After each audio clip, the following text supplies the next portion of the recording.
Disclaimer, this show is for discussion and entertainment purposes only.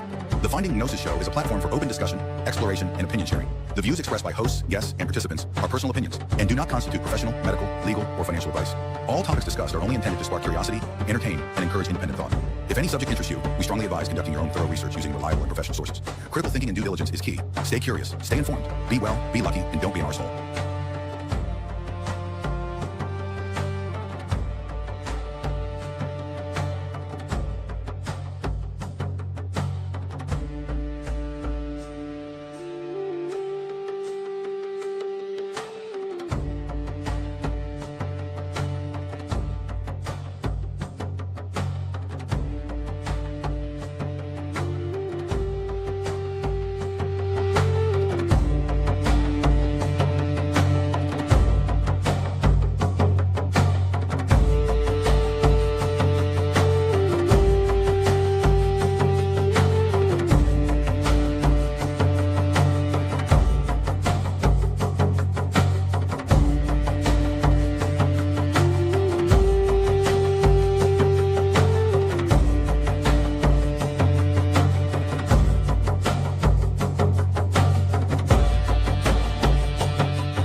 Hello, welcome to another episode of Finding Gnosis.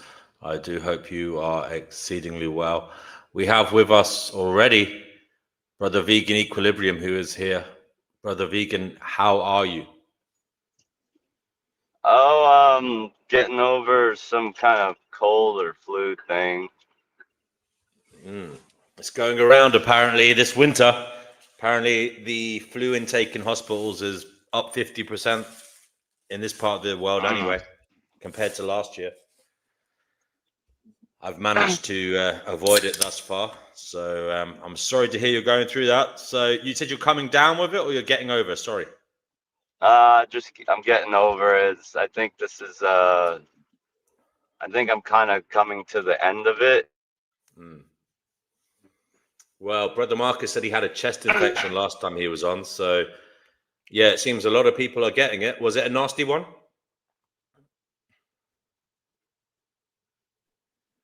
Well, It's one I've had before, but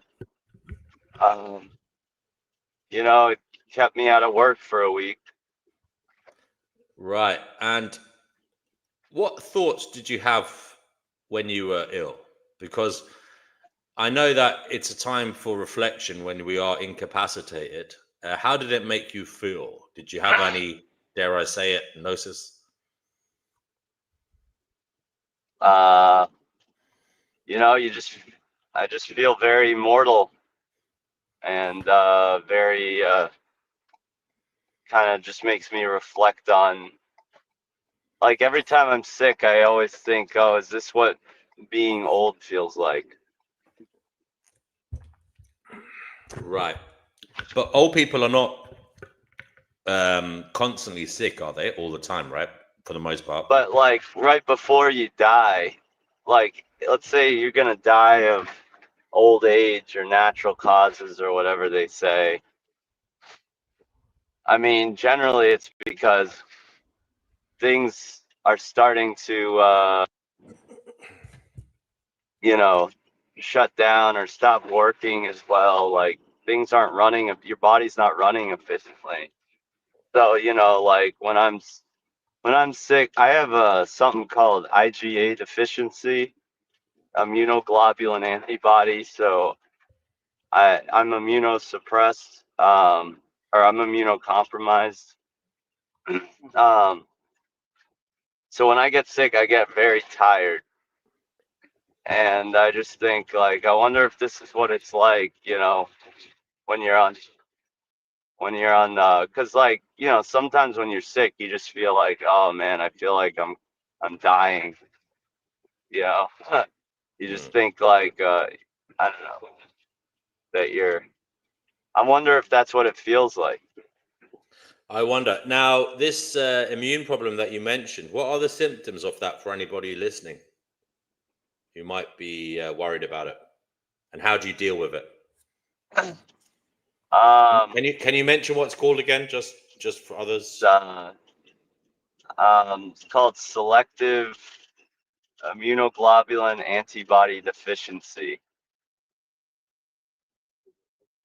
So my body doesn't methylate IgA, like, or just does very, very little, well below the what is normal and necessary for optimum health.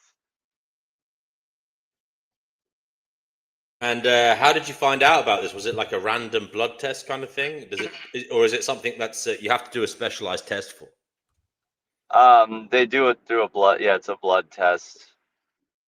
But again, did it show up in a random test, or did you have to No, look? I think a long time ago, like when I was a teenager, they tested for it because I would get the flu like 5 times a year. Okay. And is it something that can come and go in life, or is it something people develop because of stress, It's etc.? generally it's considered genetic, like a genetic thing, and yeah, I don't think anyone's reported ever reversing it. It's just something, you have it. That's it. And how do you? What's the best way to navigate life with this condition?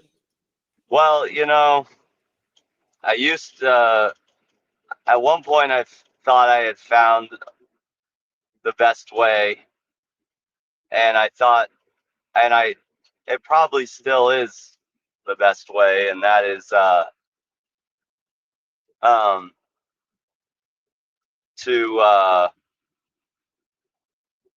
you know, be on maybe a mostly raw whole plant food diet consisting mostly of fruits and vegetables and some sprouted grains. That's when I got the least sick ever, is when I was doing that diet. But you know, I have no idea. I mean, there's not really enough science to say that that's the most beneficial thing. It just, there's mechanistic data that might suggest that that's gonna help anyone, regardless of whether you have regardless of whether you're immunosuppressed or not, that will help pretty much anyone be in better health. Now, you know, there's gonna be debate on whether you need to eat a raw diet or not.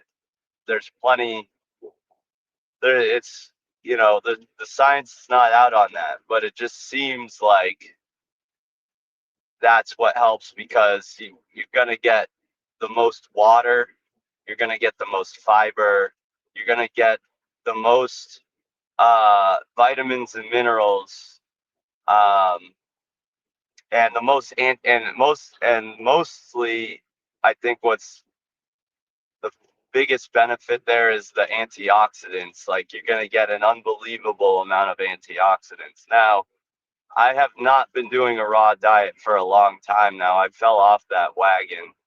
I still think it's probably the best way to live to prevent, you know, all cause morbidity, as long as you're eating enough calories, that is. Mm-hmm. But yeah, I do not have the willpower and the strength to stick to that way of life.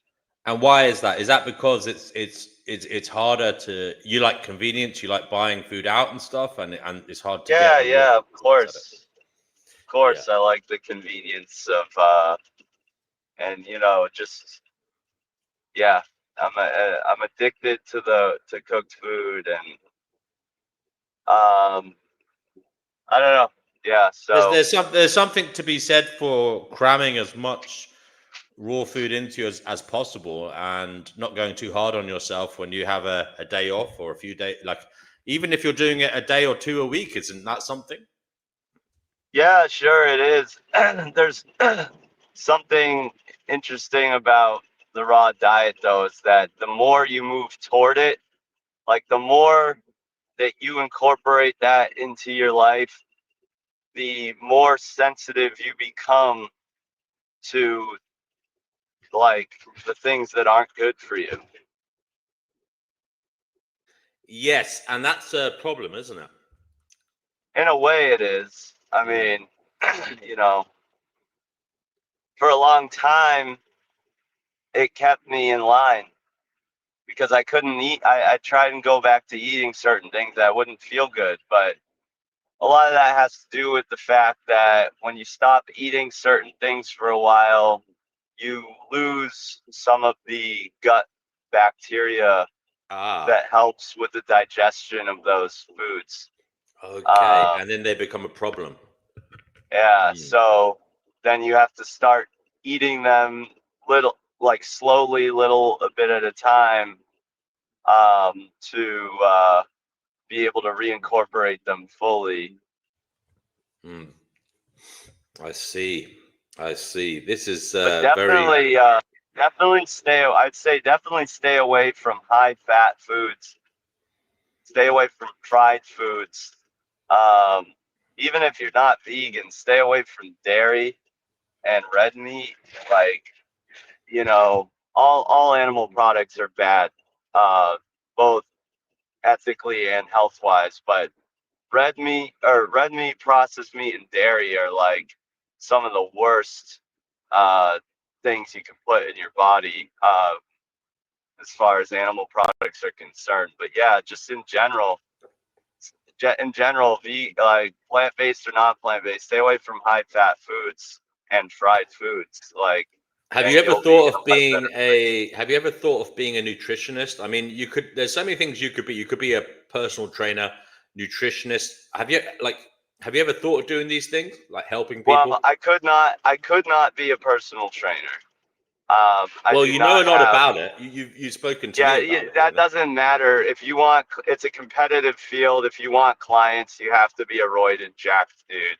If you're not roided out, you have to have really good genetics and you have to have really good results. I do not have, because I'm not super consistent, so I don't have the results, and I do not have good genetics for uh like uh athletics and body composition. So I am not someone anyone would just look at and say, "Oh, I want that person to be my trainer." And honestly, as you know, maybe it shouldn't be this way, but it is this way. That's what people want when they're looking for a personal trainer. They don't even care if the person is roided out or not. They just want Well, you someone that look looks you like look them. fine to me, brother. I mean, Well, I know, but you're looking at it through the lens. You're not looking at it through the well. I lens mean, of the what I mean is industry.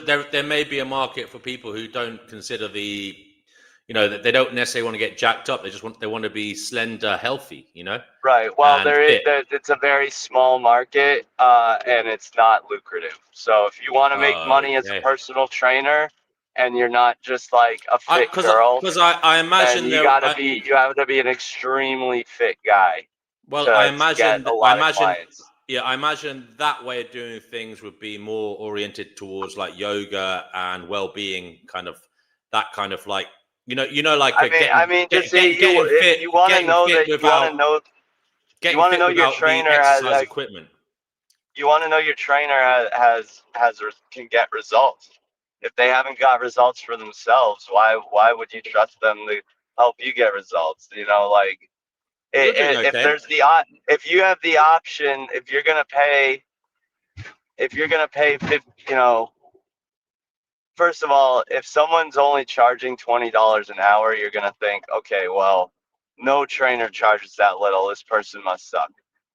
Then you think, oh, if I'm gonna pay $50 to $100 an hour for a trainer, and I have my options, why would I pick the one that Well, does not have the results? what about looking at it another way, like running exercise classes for the kind of where people get together and they Yeah, do like boxercise, I don't know, combat I used to training, do that. whatever. I used to do that I back mean that before. adds that people go to that as a kind of fun element for the I used to socializing. do that back before COVID. Before COVID, I used to do that stuff.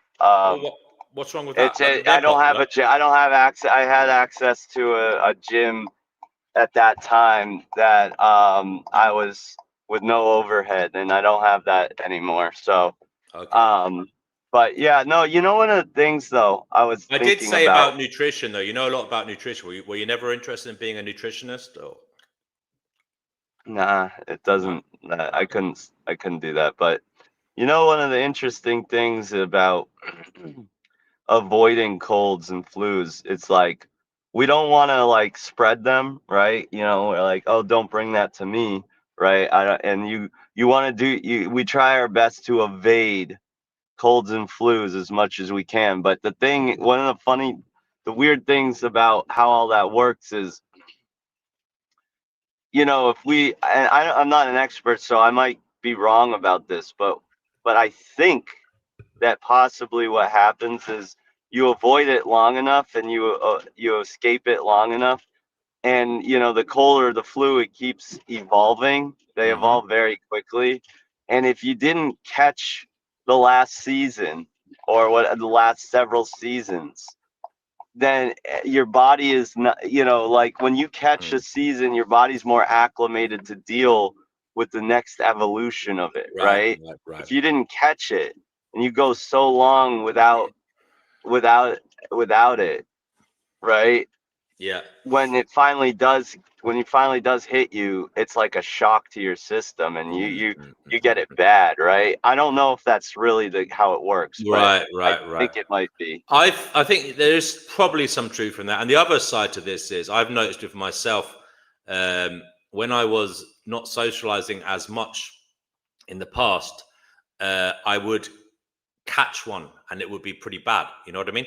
But when I socialize a lot and I keep my diet healthy and exercise, you know, I don't catch them as much. And I think part of that is because when you're socializing, you're picking up fragments of the viruses and the bacteria everywhere. So you're kind of conditioning your immune system by not necessarily getting the amount of viral load that will make you ill, but you're picking up little bits of it that will give you some immunity. Do you think there's any truth in that? Because I feel like that's what happens with me. If I don't Possible. socialize, if I don't keep Possible. socializing, my immune system will go down.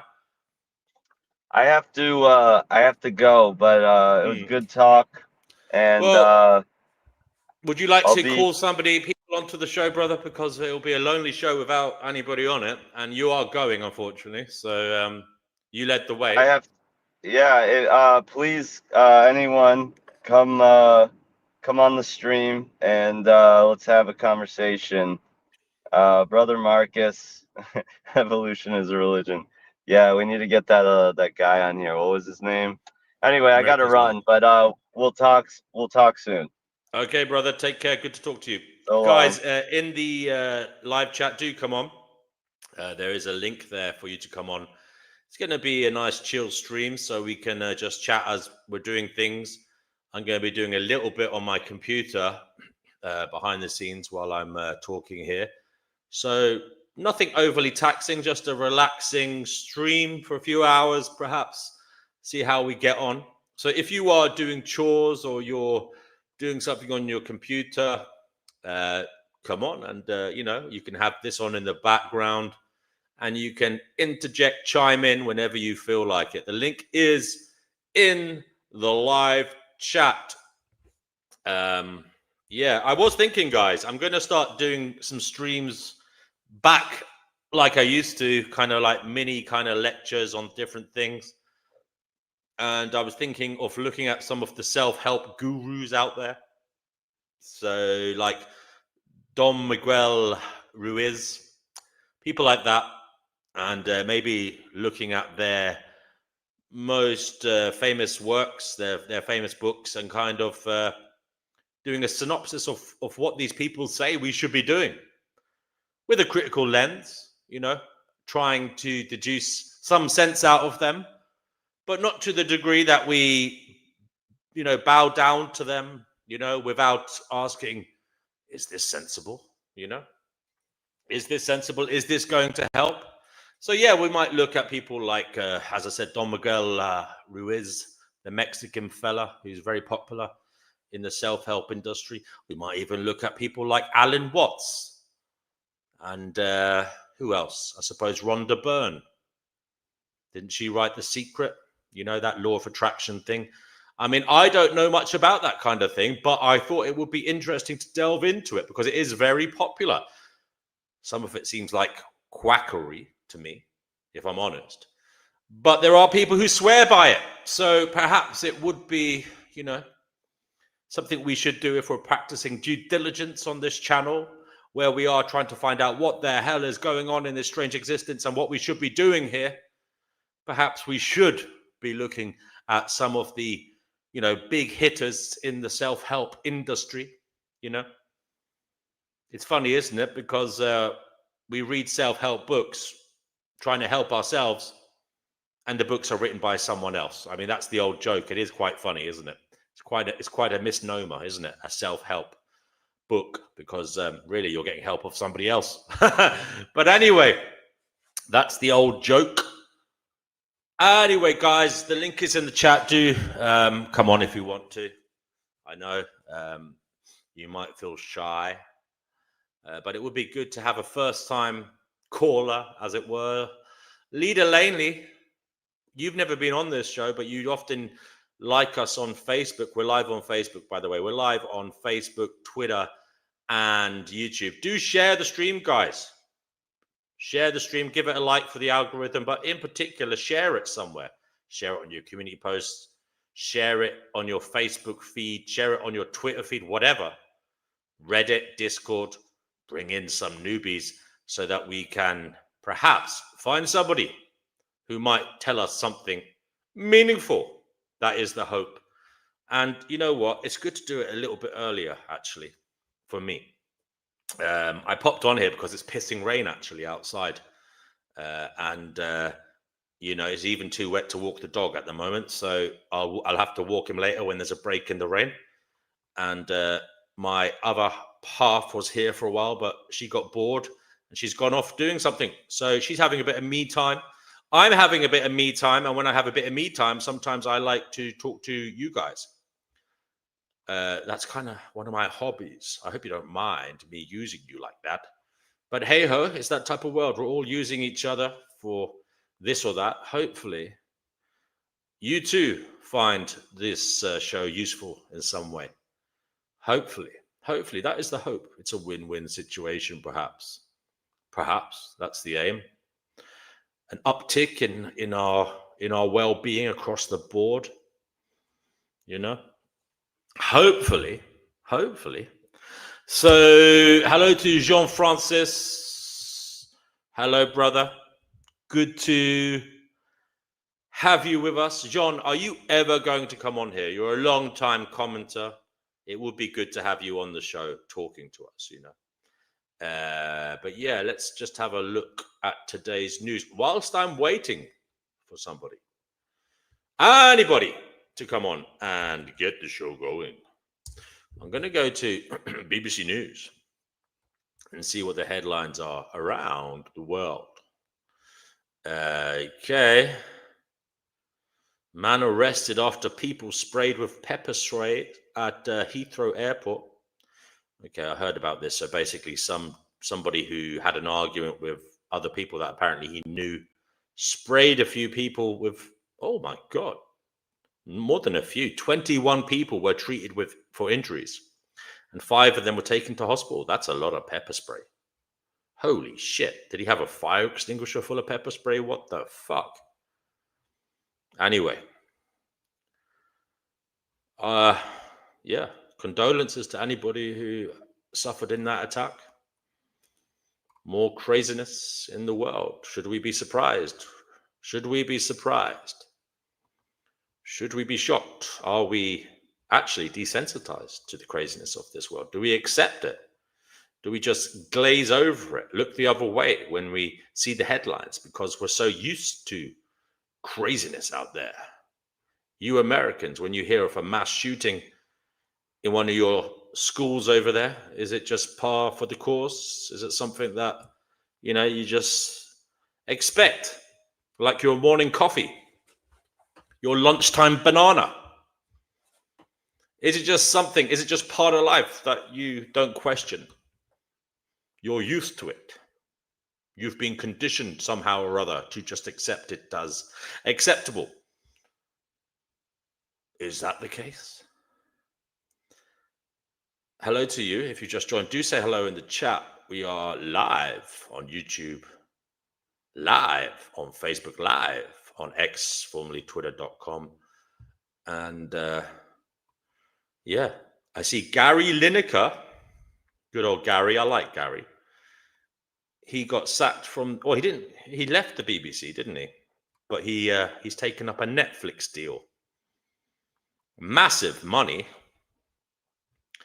So he's going to be hosting a Netflix show on the Premier League. Super League. Okay. Awesome. Good luck to him. In some ways, he did well getting away from the BBC. Let me see what's going on around the world. Here we go.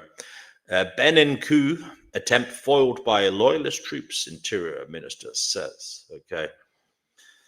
The government of Benin says it has foiled a coup attempt by members of the West African nation's armed forces. The Beninese armed forces and their leadership, true to their oath, remained committed to the republic, Interior Minister Alassana Seydu said in a televised address. Okay. Right. Better luck next time to the people who want to overthrow the Beninese government for whatever reason. Hopefully, it's for the right reasons. And hopefully, when they do, if they need to take over the country, hopefully nobody dies as a result.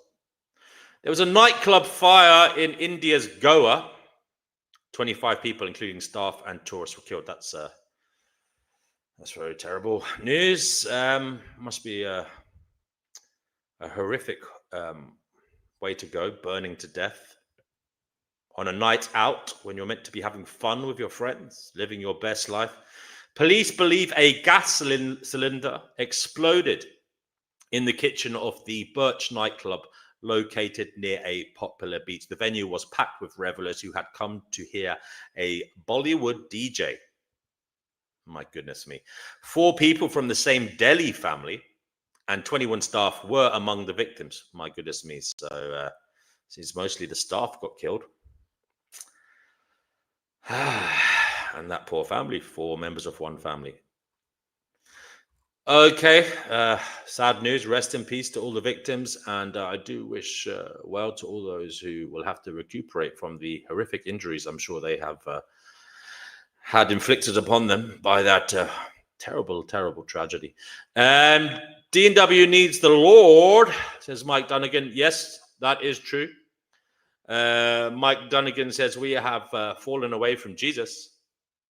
And he says sinners pay the price for sin. He's in an evangelical mood today, for sure, to be sure. Right, let's just share this. Join the conversation using the link in your live chat there on YouTube.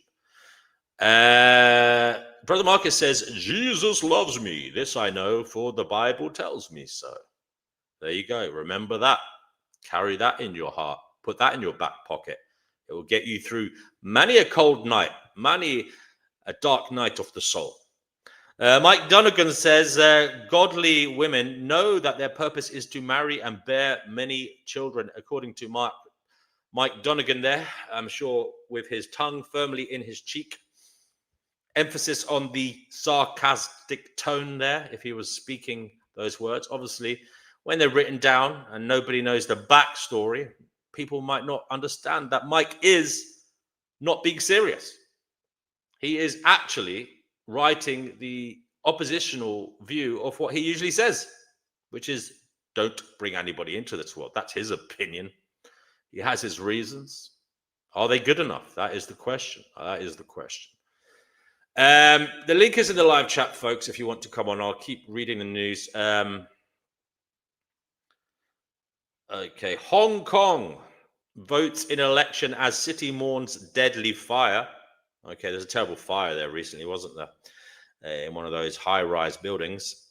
Hong Kongers are voting in an election seen as a test of public sentiment following a deadly fire that angered some in the city. The government has mounted a huge campaign to encourage Hong Kongers to choose members of the Legislative Council. All of the candidates have been vetted to ensure they are loyal to China. Okay, so yeah, just something going on there to see how the Hong Kongers react. I know a lot of people in Hong Kong aren't particularly happy about being governed by mainland China. And things like this terrible fire that killed so many people will add perhaps to their uncomfort and disdain in relation to how they are governed. I know there are movements for independence in Hong Kong. A lot of Hong Kongers moved to the UK to get away from the what they view as oppression and the tyrannical way that the Chinese government is coming down upon them in Hong Kong. But hey, I don't live there. I don't really know what's going on. But if you do, tell us what's going on. Are you happy in Hong Kong? But commiserations and rest in peace to all who died in those terrible fires. Wow, a Hawaiian volcano has erupted. Okay, that's some more news. A volcano in Hawaii has sent lava spewing towards a remote camera recording the eruption engulfing it. Okay, so nobody died. It wasn't that. It was just a natural phenomenon that is to be expected there.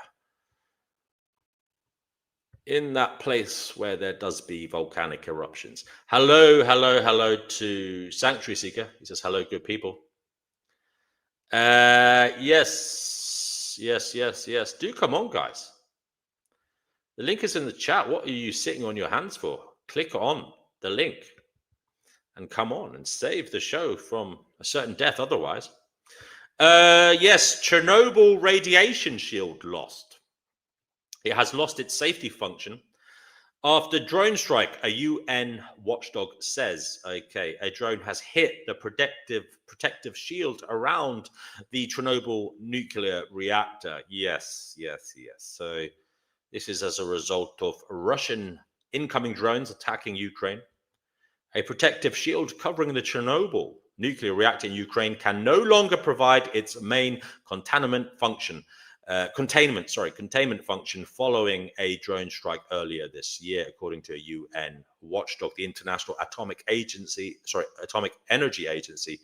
Inspectors found that the massive structure built over the site of the 1986 nuclear disaster had lost its primary safety functions, including the confinement capability. Sounds worrying, but Professor Smith from the University of Portsmouth in the UK, who has studied the aftermath of the Chernobyl disaster, said the biggest danger linked to the site was disturbing radioactive dust. But he says the risk is low because the contaminated dust is contained within a thick concrete sarcophagus, which is covered by the protective shield. Okay, so there's a shield within a shield within a shield there.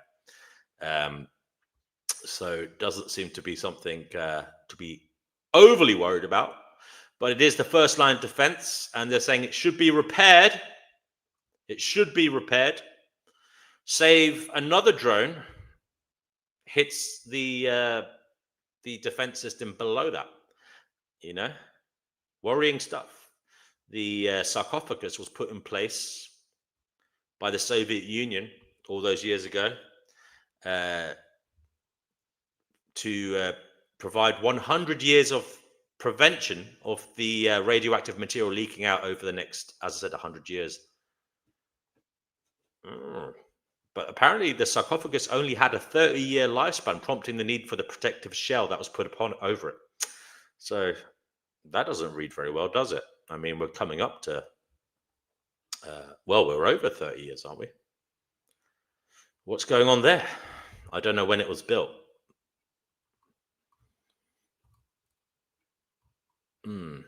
Anyway, Chernobyl, horrible stuff. Horrible stuff. Hello to Divine Hazel, who says, welcome to the Finding Gnosis show. Hit the like button for DNW. And Mike Donegan says, all the misery is due to original sin. It's all your fault. It's the apple. Brother Marcus shares the apple. The reason we're all here suffering because Eve couldn't keep the apple out of her gob. And Adam wasn't strong enough to refuse to join in with her gluttony at the tree of knowledge.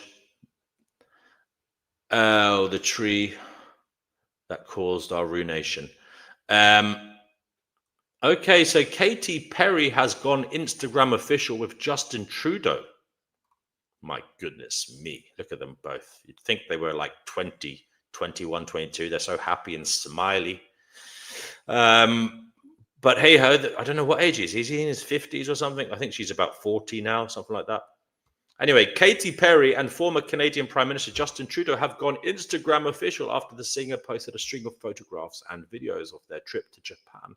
In one picture, Perry and Trudeau are seen smiling for a selfie with their faces touching. In another video, the pair are seen trying sushi. Neither Perry nor Trudeau have publicly commented on their relationship, but the speculation has been growing for months, with multiple pictures of the two together. Okay, Trudeau was seen attending Perry's concert earlier this year, fueling rumors of a romance with the pop star. They do look exceedingly happy. Well, you know, good for them. Good for them. It's never too late. He's in his 50s, as I think. Am I right to say, yeah, he's in his 50s? I know he looks much younger than he is. You know, never did a day's work in his life. But yeah, they are apparently in love, unless it's a PR stunt for some reason or other. But hey ho, there you go. Some celebrity goss on the Finding Gnosis channel. Who would have thought it? Oh my goodness me, here's some bad news. Death toll from the devastating Indonesia floods passes 900. I mean, just read that headline, 900. That's 900 people who perished in a horrific way in a flood.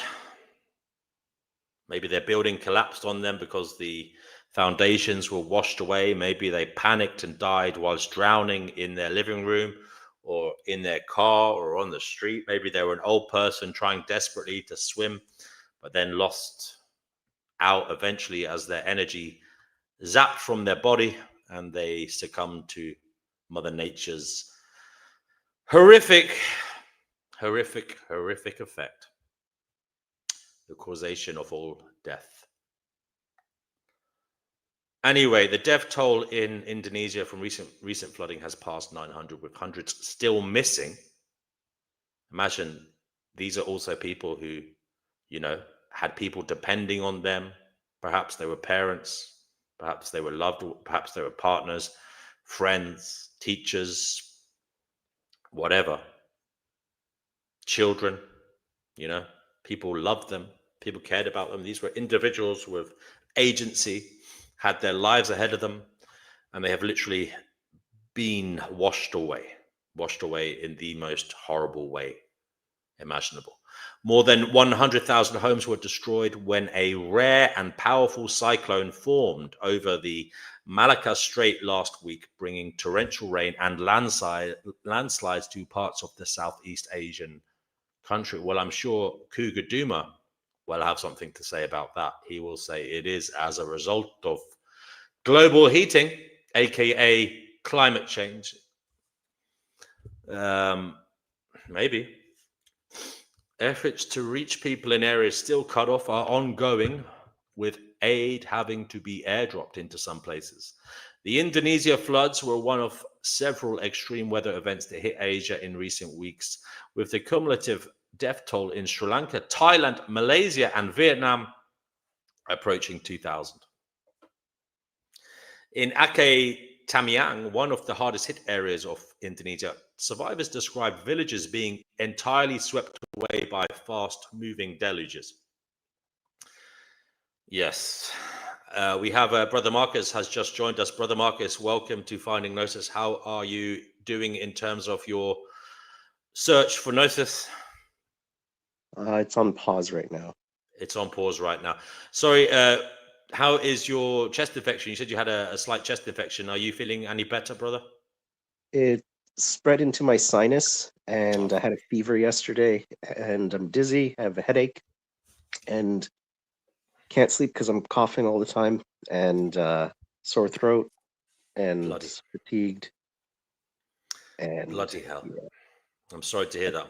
I'm Feels sorry like to hear that. Yes. Is it that kind of hacking cough then? It's that constant kind of, I've heard that. My friend had that as well. Last week, he had it for about a week. He had this constant cough. He had a chest infection as well. It must be the same virus.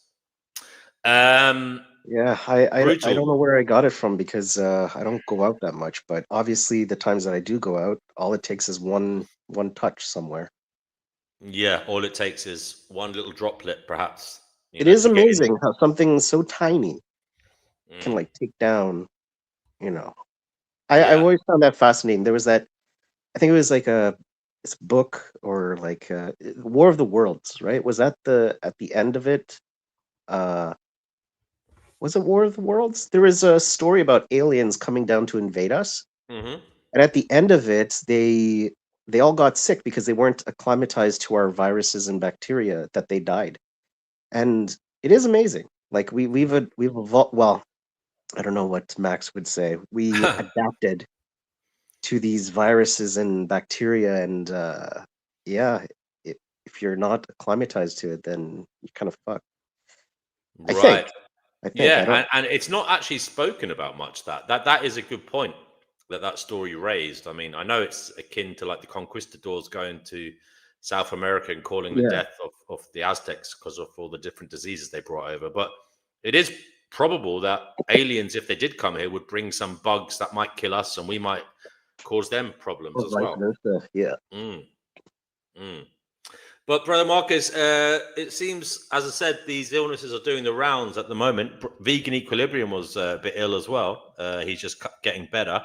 Uh, has this bout that you're going through at the moment, what has it raised in terms of existential thoughts on maybe life, your experience of life, and hope for the future, how we should live, these kind of thoughts? Well, you know how I said, like, near the end of my life, I'm looking for how to prepare for my end of days, so to speak, like palliative care kind of thing. Like I'm working. The reason I'm working and all that stuff is so I can afford to go into an old age home and stuff like that. Well, uh, turns out like I need help now. And as much as I love being like living alone, like I was bedridden yesterday. I couldn't get out of bed and I needed soup and I couldn't have any energy to even get soup or tea. So I think the Sigma male lifestyle is coming to an end. I might need to look for roommates or something like that. Yeah, I definitely think I think there is something to be said for if you're not in a partnership and or if you don't live with your partner, there is something to be said for communal living, especially well for people who don't have children. There is something to be said with living with friends, living with people who you can stomach, who you get along with, as a functional necessity. You don't Yeah, have to be in their room all the time. You don't have to share the living space constantly talking to them, but just to know someone is there who has your back. And I think in modernity, I think a lot of people should seriously think about forming living alliances. As I said, not necessarily romantic relationships, but functional necessities in terms of people who would be able to, just like a kind of an agreement, like you'd have each other's back to watch out for each other. That is a good thing to do. yeah, and I think I kind of messed that up the past 5 years because yeah, whenever I hit not rock bottom, whenever I'm sick or like my best friend died at the start of this year, and for the whole year, like no one's even checked in to see about my grieving. So like I think I've messed up somewhere socially, and this like not being able to get out of bed yesterday. I just didn't eat. I just drank water. That was it. Mm. And now I was able to have some breakfast today. I feel worse physically, but I have enough energy because I don't know. I slept the whole day. There's only so much sleeping I can do. So I have energy, but I feel physically worse. But I have more energy. Yeah. Anyway, Mm. um, so I was able to get some food in, and I got some liquid in me. So, Right. and as soon as stores open up, I'm just going to order something to get delivered here, and then Hmm. hopefully I'll feel better. But Yeah, I really feel you, bro. I mean, I used to get colds or flu, but I had one cold earlier in the year. It wasn't that bad, but but last year, I remember I told you I had really bad chest infections twice, I remember that. Yeah, yeah. and they were fucking horrible, mate. I actually think I probably had pneumonia. I probably did. They were pretty bad. They were bad. As bad Uh, as it is right now, I only had COVID once, and I think that was the worst thing I ever felt. But it's a different kind of sickness. I don't know compared to this. I had So, COVID. I had COVID. I think might have had COVID 2 or 3 times actually. oh wow, Um, and funny enough, I think I had something in like I can't remember when it was. It was before Christmas, so I think I might. Although they started saying it only came here in January, February. It was in the world, wasn't it, since October? And I have a feeling I might have had it like prior to Christmas because I had some of the symptoms. They said I had weird things I'd never had in my life before. yeah, yeah, Like yeah. like Yeah, like like same. a nasal drip. I'd never had a nasal drip before. That is fucking annoying. Have you ever had that before? It's like Yeah, It's like I'd never had that before. And you know the pains in your lungs when you like that kind of pins and needles thing that COVID had. I had a little. Dude, like when it hurt, like with COVID and the chest infection, it sucks because it's not like the 1 or 2 times you're coughing. Literally breathing hurts. Like that fucking sucks. Yeah, it's Yeah, like this. that was a brutal period. I had it, and I remember I was the same. I was lying in bed, and I remember one night when I was really ill. This is weird, but I had to do. I went out on one of those electric bikes. You know those ones you rent. No, this is not towards when I was getting better. I just needed to do something, and I rode one of these electric bikes for a while, just in the middle of the night, just to try and get some air into my lungs. You know, and it probably wasn't the best thing to do, but No? yeah, I just needed to get some fresh air into my lungs. You know, because I've been indoors. You know, yeah. As I said, I feel you. I'm sorry you're going through that. Well, wait, what happened? So you went out for a bike ride, and what happened? No. It was during a period when I had a slight fever as well. I was sweating and stuff, so I probably shouldn't have done it. But it didn't seem to do me any harm. But I'm just saying, I don't think that's the best advice. Maybe when you've got COVID and you're sweating and all that, you know. I just wanted to open my lungs up, you know. Yeah. I was fed up really at the time. As I said, it probably wasn't the best thing to do, but I did it. Taking a lot of like hot steam showers to like help with the like having steam in your lungs. But then I slipped, and then I broke some of my tiles and I was like, shit. Oh no! Another problem to add on top of my list, and then I just broke down. I'm like, oh fuck it, I can't keep up with all the problems I keep. So you broke a tile on your floor or your wall? It was on the wall. It was on the wall. I mean, if you want, it's easy to repair that. I can tell you how to do it. You'll know how to do it. Anyway, I know how to do it, but I got to go to the store. I got to get the materials, and I actually have to like. I can't get yesterday. As I say, you don't have to do it straight. You don't have to do it straight away, do you? I know. But the thing is, when I have so many other things I got to deal with, it's just like one thing after another, and then one little thing can like break your back or whatever they say. As I say, it's better that you do it than get your landlord to do it. He'll charge you, won't he? So. Yeah, and I'll probably do it better. I don't trust some people that just slap on something. Yeah. But shit, man, sorry to hear that. It's, as I say, it's being ill is brutal. It really is. It really is brutal. It's horrible. Like let's say I don't get sick that much, but when I do, it's like it's getting worse as I get older. Right. So I know that, I need to stop with this Sigma lifestyle, like this lone wolf thing. I don't think I can do it anymore. It's crazy because literally people die of pneumonia in their like 30s and 40s. You know, I've seen there's been celebrities like you think, holy shit, like she died from like I remember reading like I've read about a few celebrities who died of pneumonia in their like 30s and 40s. You know, they had a chest infection and just died in bed. I didn't know that. Yeah. It's quite common. Damn. So, yeah, look after yourself, keep warm, and turn your heating on. Make sure your heating's on. Yeah, I put it all the way up. I'm just like sweating it out.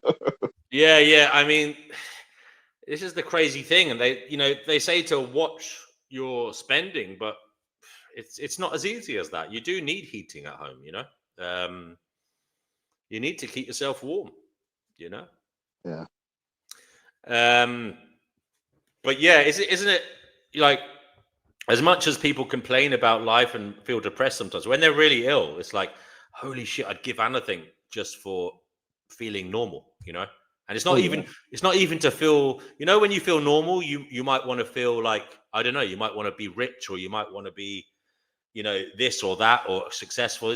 You just want to feel normal when you're ill, you know, and it's not about being anything else. It's just not being ill. I don't want to be ill. Yeah. You know? It takes about 2 weeks. So I'm hoping I'm on day 3 or 4. So hopefully at day 5, I'll be back to normal.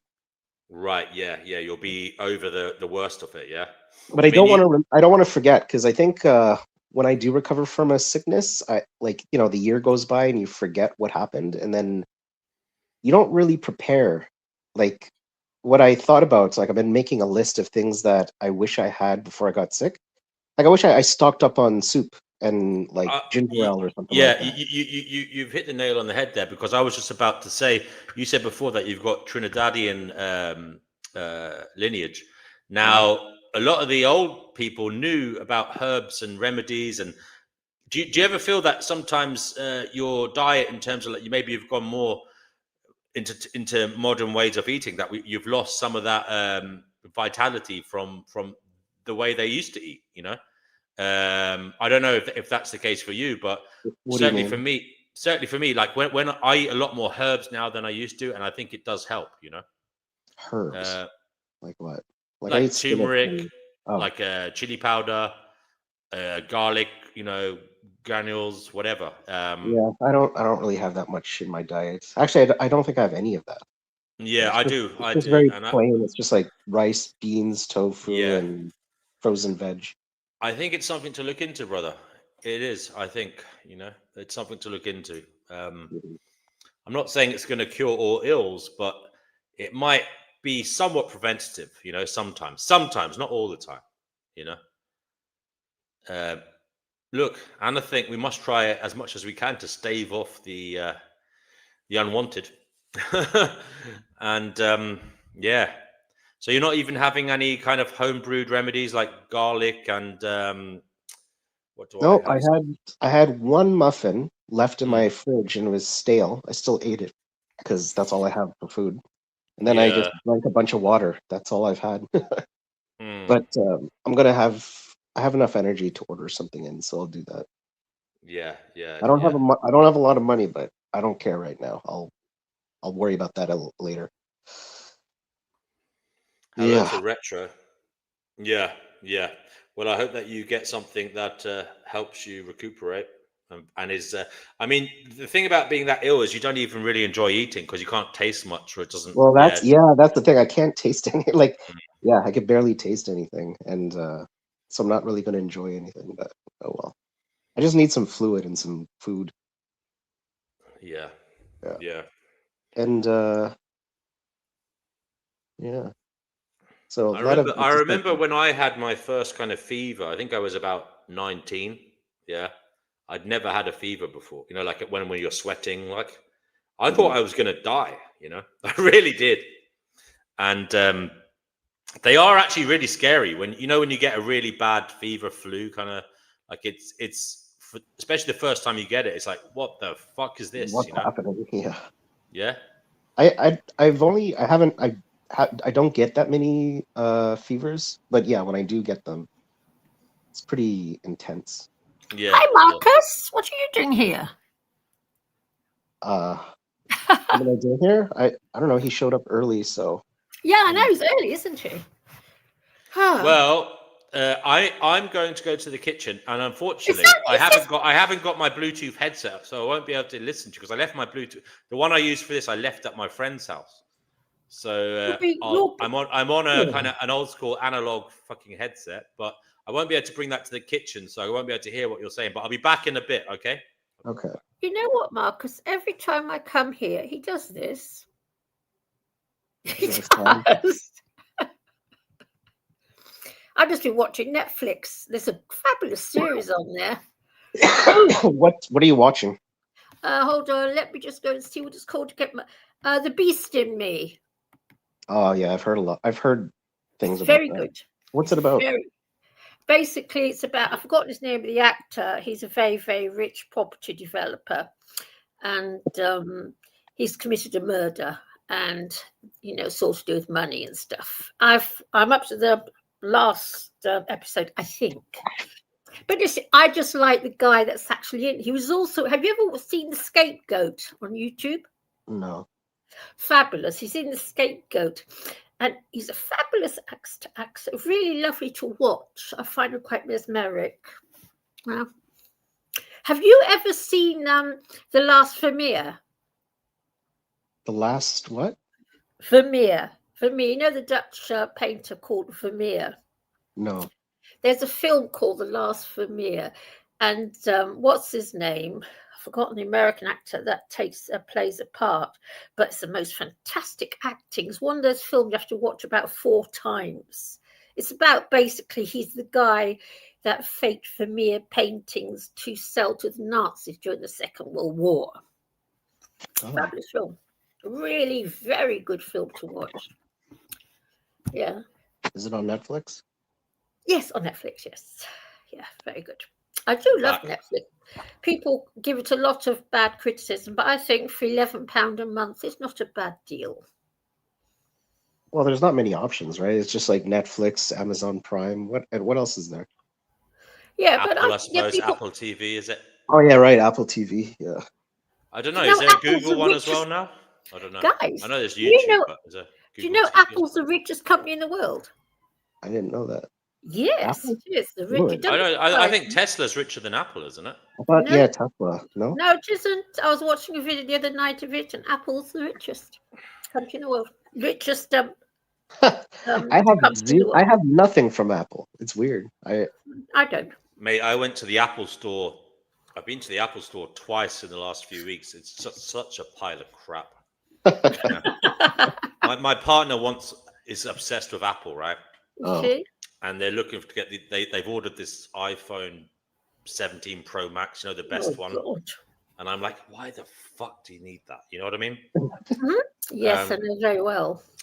Yeah, but they just love Apple. They're like an Apple groupie. Oh God. And I can't talk them out of it. I've tried my best, If it brings them joy, let them Exactly. That's the way I see it. Now, I went to the store and I just can't believe how many people were there.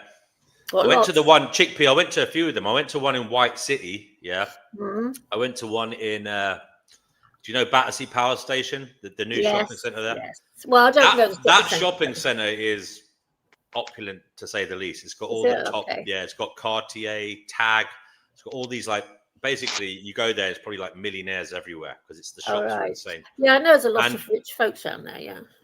And I went in there and I'm just like, why does anybody fucking need an Apple iPhone? Why? I mean, there's cheaper versions that are as good. I mean, most of them only, I said to her, like, you only use it for like things that you could do on an Android phone that you can get for like, I was going to say, like, what is it that you do on a phone that you need, like, camera? Yeah, you need a camera. I think that's it. I think they take a lot of pictures. Now, apparently, it is. In fairness, right? I'm not gonna I looked at some of the photos in the kind of the demo ones they have in the store, and they were actually amazing, right? Now, but I'm not one of these people obsessed about taking photos. Like people are. They live through taking photos, and I like to just look around me rather than be obsessed about looking at the screen. Like, not only are people looking at the screen when they're at home, they're going out and looking at the screen. They're looking at the world through the screen when they're outside as well. Yeah, no, and you have to keep out. And you're the one who has to get out of the way for them. Oh, yes, I know. It's just a lot of it around here. Mate, there's no getting out of the way now. Everyone's walking around with fucking metaverse fucking glasses on and fucking... Yeah, and if they're not doing that, they're on the bloody bike, cycling. Those exist. I didn't know that. Now, they had those headsets, the Apple headset things you can put on. No, they cost £3,200, all right? What? I booked a demo, but I didn't actually go to it because we went somewhere else. But... anyway, the phone itself costs, I think, 1,200 something, 1,299 quid or something like that. I think it was 1,200 quid, 1,199, I think. Jesus. So it's 256 gigabytes or something like that, and that's the lowest one, by the way. That's why they're the richest company in the world, because they are the richest country in the world. Yeah, but and you're looking around. I'm in there just looking around, and everyone's a fucking Apple cult member. Even the people working there, they're not getting great pay, and they've all got Apple iPhones. And I asked them, how much do you get? They said 20% off. I mean, they're not getting much pay working in these shops, and they're still willing to pay, fucking 800 odd quid or more for a fucking phone. It's a real. I was shocked that Because I thought Amazon was the biggest company. It's not, And I tell you what, the customer service was shit. It was absolutely shit. Was it? Oh, mate. They don't even come up to you when you go into the store. I mean, there's loads of them in there, and you have to fight for their attention. It's a complete nightmare. It all sounds absolutely lovely. You go there, do you? There should be someone at the door, like basically saying, "Hello, come this way," you know. But there's none of that. You go in there. There's all these like workstations they wear these like little red uniforms, and they're you have to vie for their attention. And then if you try to, there's always someone talking to them. So then you seem like a rude bastard if you're trying, if you tried to say, "Hey, can we talk to you next?" So there wasn't any system where you could just walk in and just like get seen. Apparently, you could get appointments. You could book an appointment online. Phone? What? Is this to buy a telephone? To buy a mobile phone, smartphone, iPhone. Why don't you just go to Amazon and just buy a Nokia? They work very well. It wasn't me. If that was believe me, that's what I go online and I have a nice functional smartphone I've had it for 2 years nearly. Yeah. And mine's Chinese and it does the job. It's an Android Chinese phone. I can fucking throw mine across the street. It's got one of these. It's for people who work in construction and stuff. So you can do whatever you want. You can put it in water, put it in the oven for a while. It will survive. Because I throw them at the wall. Mine's dust and heat proof, waterproof, drop proof, and it didn't cost an arm and a leg.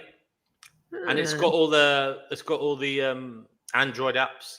Yeah, lovely, isn't it? Absolute joy to own. Jay says we need Chickpea work in there. She'd elevate the customer service. I don't think so. I don't think so. I'm not very good at shop work, Jay. Ooh, no, I'm not. I just like to work for one person. That's it. And the rest of the world can just naff itself. That's Retro says he's going to open a used phone store with lap dances and champagne. There you go. Oh dear.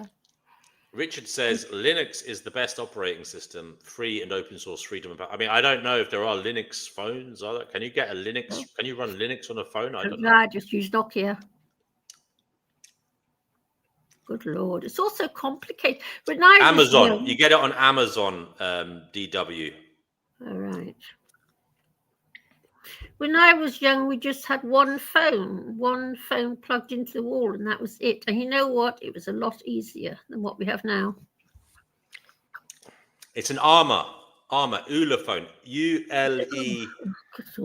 ULEFONE, Armor. And it's one of those models. I can't remember which number it is, but there's loads of them. But I don't understand this because most people nowadays talk utter shit. So they've got a phone worth £1,200 they talk utter shit on. Yes? I said, they said, which phone is it? Oh, they've got that. They're asking me in chat. Yeah, they got it. Okay. Sorry, go ahead, Chickpea. I was just saying, so they spend £1,200 on a phone that they talk utter shit on. Most people nowadays talk utter trivial poop. I find personally. They do, don't they, Brother Marcus? You better agree with me. What do you mean? I just find nowadays people talk such utter trivia. I think that's always been the case. Yeah, but it's got worse. It has got worse. Maybe it's because I'm getting old and more cynical. Do you think they're saying the same thing about you, though, Chickpea? Well, I don't really talk to anybody anymore. And I don't. Okay. I come here for a chat, but I like talking about horrible, depressing things that people don't want to talk about. What's happened to life abolitionist? Is your brain working properly, DNW? Is my brain working properly? Did it ever? You know what? We just had this strange full moon that astrologers are talking about. Have you been feeling okay past couple of days, or felt a bit odd? Yeah, I feel good actually. I was noting how I feel good, and I think it's probably my diet is helping. As I say, I eat pretty well. Do a bit of exercise. I feel good these days. I was noting that. Good. Oh, good for you. And actually, I've cut out a few people from my life. Yes, and I feel like doing a that lot has of it. improved my life as well. It does, doesn't it? Just Yeah, I've been doing cut a lot of it. I've cut out a good few people actually. Yes, I've cut out a lot of people. I in the thought past I'm getting too while. old for this shit. Yes, and you're only 40 years old. Wait to get to my age, Buster. Well, Wait to get to my it's age. not in a bad way, but it's just when it's not reciprocal, and when you've tried your best, and people are still being an arsehole to you. There's only so much toxic codependency you should allow in your life. Wait till you get to your 50s. It's really unfortunate, actually, because I've realized some people are very malicious, you know, and there's nothing you can do about it. There's nothing you can do about it. And when you get older, it gets worse. I've started to cut people out as well. Even though I said like I don't want to be alone, I think I want to get rid of the weeds, the ones that like take up my time, but it goes nowhere. Yeah. You're not the only ones. I've been doing a lot of it lately. I find people becoming very, very ill-mannered and very, very inconsiderate. But you see, we're not being totally evil because we are putting ourselves out there on the internet, providing an opportunity for people to talk. Now, there are places for people to go. I mean, if I often used to feel sad about lonely people, or in my real life, people who didn't have anyone, right? And I used to befriend quite a few of them.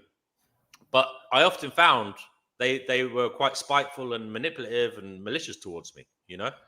And maybe that's the reason they don't have anyone in their life, you know? So I've kind of just accepted I can't save people, you know? And I'm trying to provide conduits for connection online. So look, there are places, if people in this world now, there are places people can connect to others if they really want to. Look what we're doing, for crying out loud, you know? And it's the same in their private life, in their day-to-day life. And luckily, I live in a country that has a kind of welfare system. So if the people are truly mentally ill, well, there are systems in place for them as well. And I said I can't be the savior. I can't save people, can I? So I'm trying to accept that now. You know. I never tried. I must admit. No. I was thinking about myself today, actually. When it comes to humans, my love is very, very conditional. I don't know if that's good or bad. I never used to be like that, but I am. It's very conditional. I've broken friends with quite a few people in the past year because of their behaviour. Bloody fed up with it. Because no, I'm one of these people.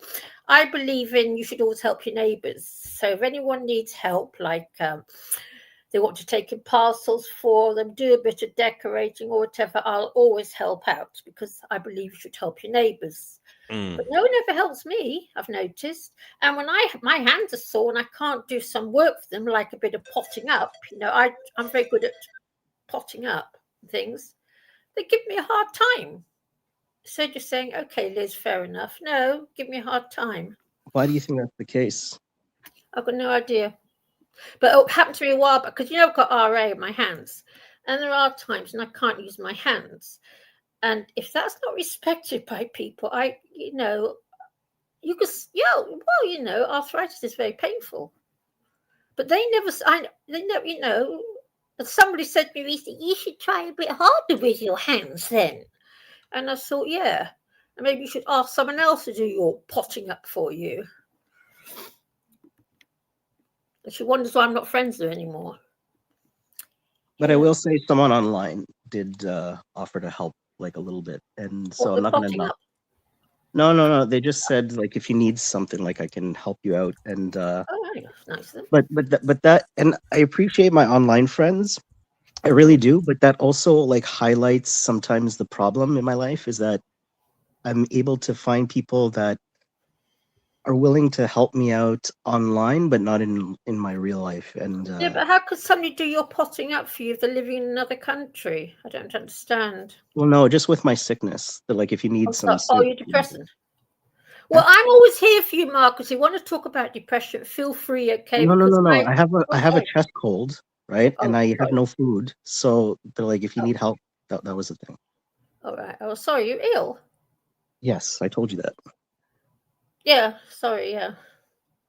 So how come you don't you stockpile food? I stockpile food for when I'm ill. The day that I got sick was my grocery day.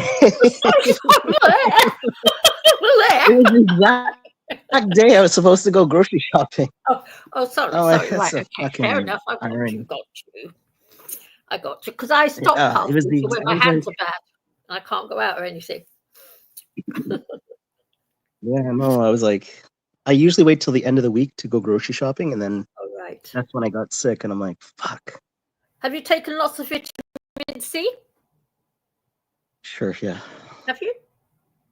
Yeah, I have Oh, vitamin good, C. good. Because best thing for colds and stuff is vitamin C. If you can get a dose high enough, of course. 'Cause there used to be a time it used to come in big 100,000 milligram tabs. Now, lucky if you get 80 milligrams. It's gone completely mental. All of it. But yeah, I think like I will be looking into why. So, like I do reach out to other people to help them out whenever, but I notice like I don't get the same reversed. Yeah, you won't So I'm do. going I've noticed it to. myself. Well, I think that's odd, and I think that there's something in the No, way it's that the I way. socialize. No, Marcus. The world is changing in that No, respect. no. But you just admitted that you help other people out. I help other people out. So actually, there are people that happens. Yeah, So we're the minority. That's a sad, brutal reality of it all. no. And we I are the see minority. people. I see people helping each other out all the time. Do you? Yeah. Well, where I live, they wouldn't piss each other on fire. Sorry to be so rude, my speaking. I think there might be a way that it could be, or it could be like maybe that's the way the world is. But I want to examine if the way that I socialize is like problematic. No, I find the world has changed a lot because I've always helped my neighbours out, regardless of whether I like them or not, because I think that's what neighbours should do. It's one of the things I believe in. But I have to say, over the years, I have noticed that my neighbours aren't reciprocating. I don't know if it's because I'm an old lady or what. But I have decided now that my days of helping neighbours are over. Are you moaning about life to them as well? You No, come on here. No. I just come on here to do it because they're all happy clappy. Right. Happy clappy with grey Because homes. the truth is, a lot of people don't like that. I'm just saying, Yes, I know. whether we like it or not, it does seem to be a kind of commonality, across much of the species that yes, I know. People like kind of good vibes only. Yes, I know. But I must admit, they're not exactly laugh a minute themselves. So I'm not quite sure what they think they're doing. But yeah, no, I know you're saying D&W, don't fret. I know exactly what you're saying. But the world has changed a lot from when I know when I was young, if I ever needed any help, especially from men, they were just there for me if I needed them. Those days have all gone. Maybe it's because I'm an old lady now. But people still come to me and say, Liz, can you look after my cats or my dog or my this, whatever, or my plants? But no one reciprocates and I need someone. And they don't. Those days are over. Just saying. Last time I had COVID, someone needed their help with what's it called? Their cat needed a cat sitting while they went to the funeral. Yes. It was in another city. And while I had COVID, I still helped out. That's good. And then when I need help, nope, nothing. Yeah, I can well believe it, Marcus. I can well believe it because I get the same happening to me. It's been happening to me. Exact same sort of thing. And my days of helping are over. Because you know what? I know for a fact if I were to become ill, I'd have to get in a cat minder. Costing me £30 a day or whatever. A what? Cat minder. Well, if I'm ill, I've got 7 cats to look after. So I've got to get a professional in. Oh. I can't leave them, can I? And I've also decided if I become ill and have to go to hospital, I'm going to get in a professional visitor. What's that? A professional, somebody who's going to pretend to the hospital that I have a next of kin, because the hospitals in England are becoming very weird places. Wait, how does that work? What do you mean? You hire someone to be your next of kin? Is that it? Yes, precisely, yes. Because you know what? I don't know if you know. I don't know what's going on in your part of the world, Marcus, but in this part of the world, there's a whole lot of stuff about it online. Hospitals are becoming very strange places. There's stuff on YouTube about it. Some very odd goings on in British hospitals nowadays. Like what? Well, there are actually hospital staff nowadays that can't even speak the language properly.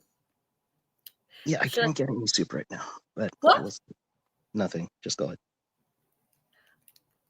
Yeah, I Cost know I more. need soup. I couldn't get out of bed and I couldn't get soup. Oh, it's hard work making soup. Wouldn't get me make a soup for all the tea in China. I know what I need. I just couldn't. I'm alone. I I can't get know it how you're myself. feeling. I do know. Yeah. I don't get flu, but I know how you're feeling. Yes, it's So, very hard being but ill. I think Brother Marcus raised some very important points about prepping. You know, as in like trying to prep for the future, as in Yeah, try I to am. build a communal situation where you Oh, live good with luck with that roommates, one. but also to maybe have the food in as well. Yes, I'm Yeah. doing that. Like I mean, I have a whole list of things that like before I got sick. So like usually I wait till I'm out of food, then I go grocery shopping. Yeah, no, I'm not going to do that. I'm going to make sure I have like a little stockpile. Yeah, So I've been doing that for years. what? yeah, I reckon you should have like 2 months. Sorry, 2 weeks or more of Yeah, food, I've got like loads of stuff, nuts. opposite, like ahead of Yeah. what you got for the week.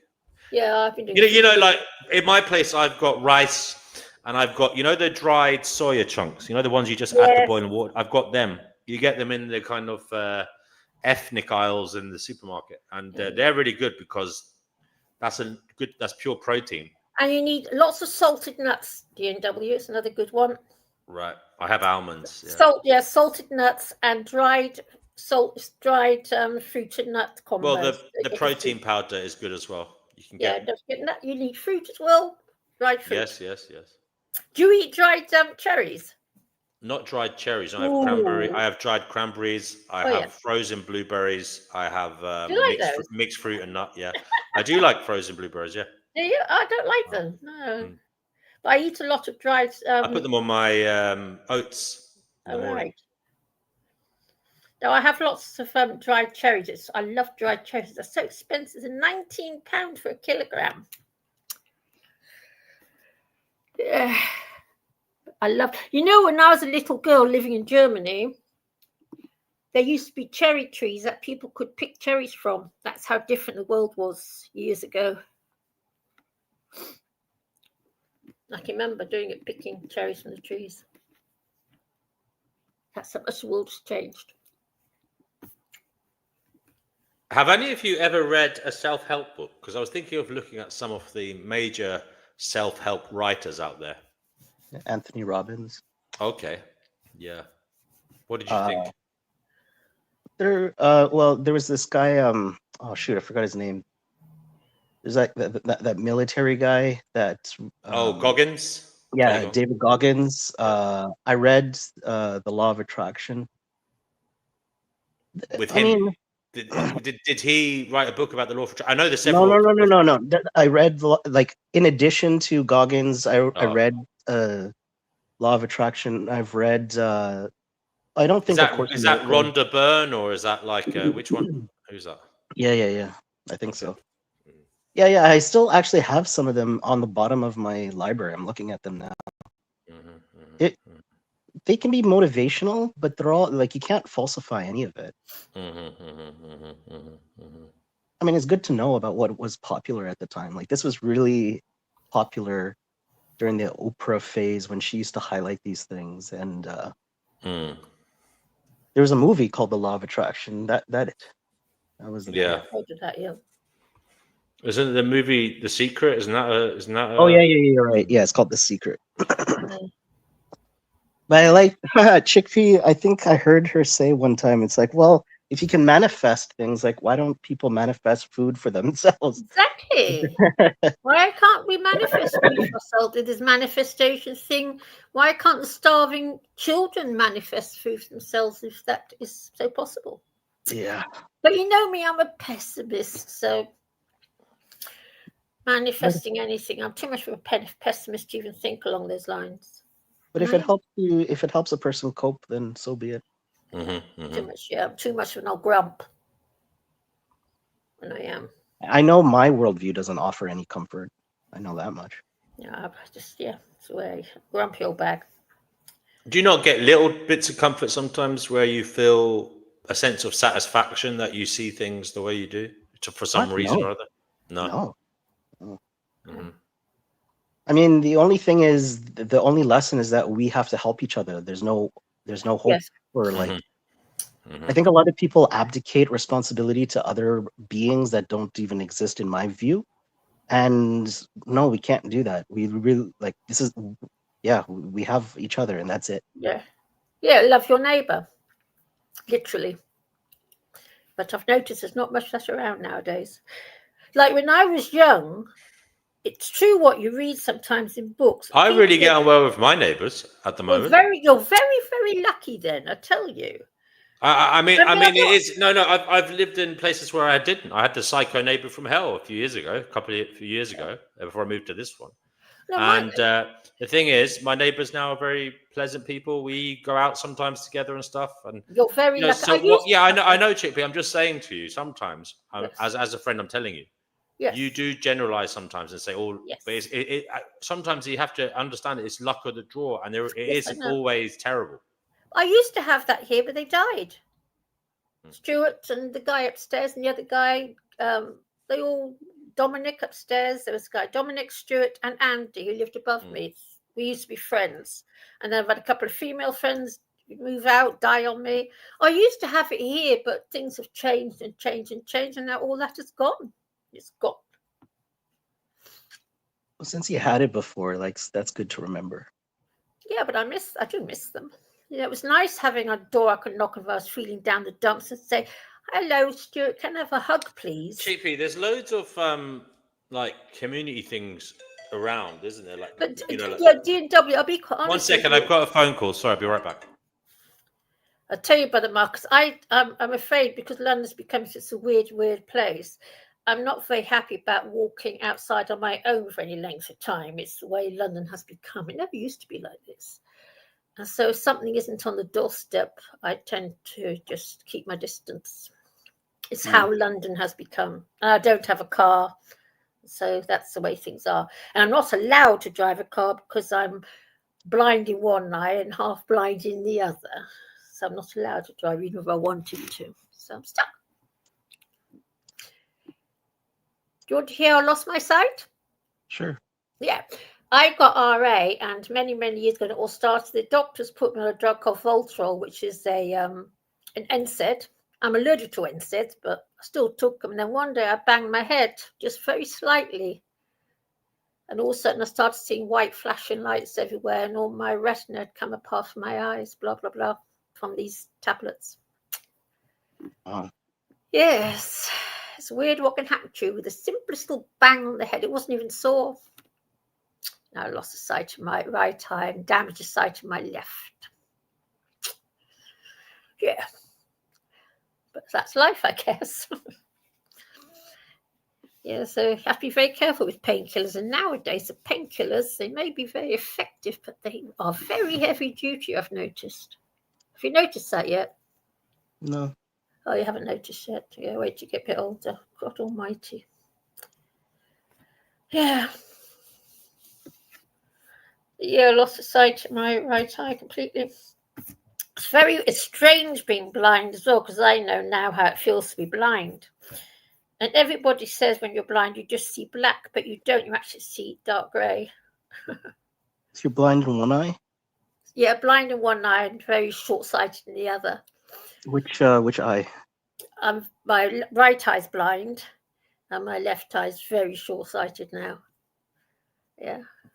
All right. I have to wear glasses on, off, but I can still see but I can't see anything to the right of me, which is why it's not safe for me to drive anymore, because of course cyclists and you don't know what's coming up behind you. But it's all right, it doesn't hurt or anything, it's just pain in it. Well, just life, isn't it? These things happen. Yeah, it didn't hurt or anything, just like that. It's amazing how quickly you could lose one's sight, just like that. And it's the most precious thing we have. There's nothing more precious than our sight. So be careful. Make sure that you keep your head protected. Because it was just a slight bang, didn't even hurt.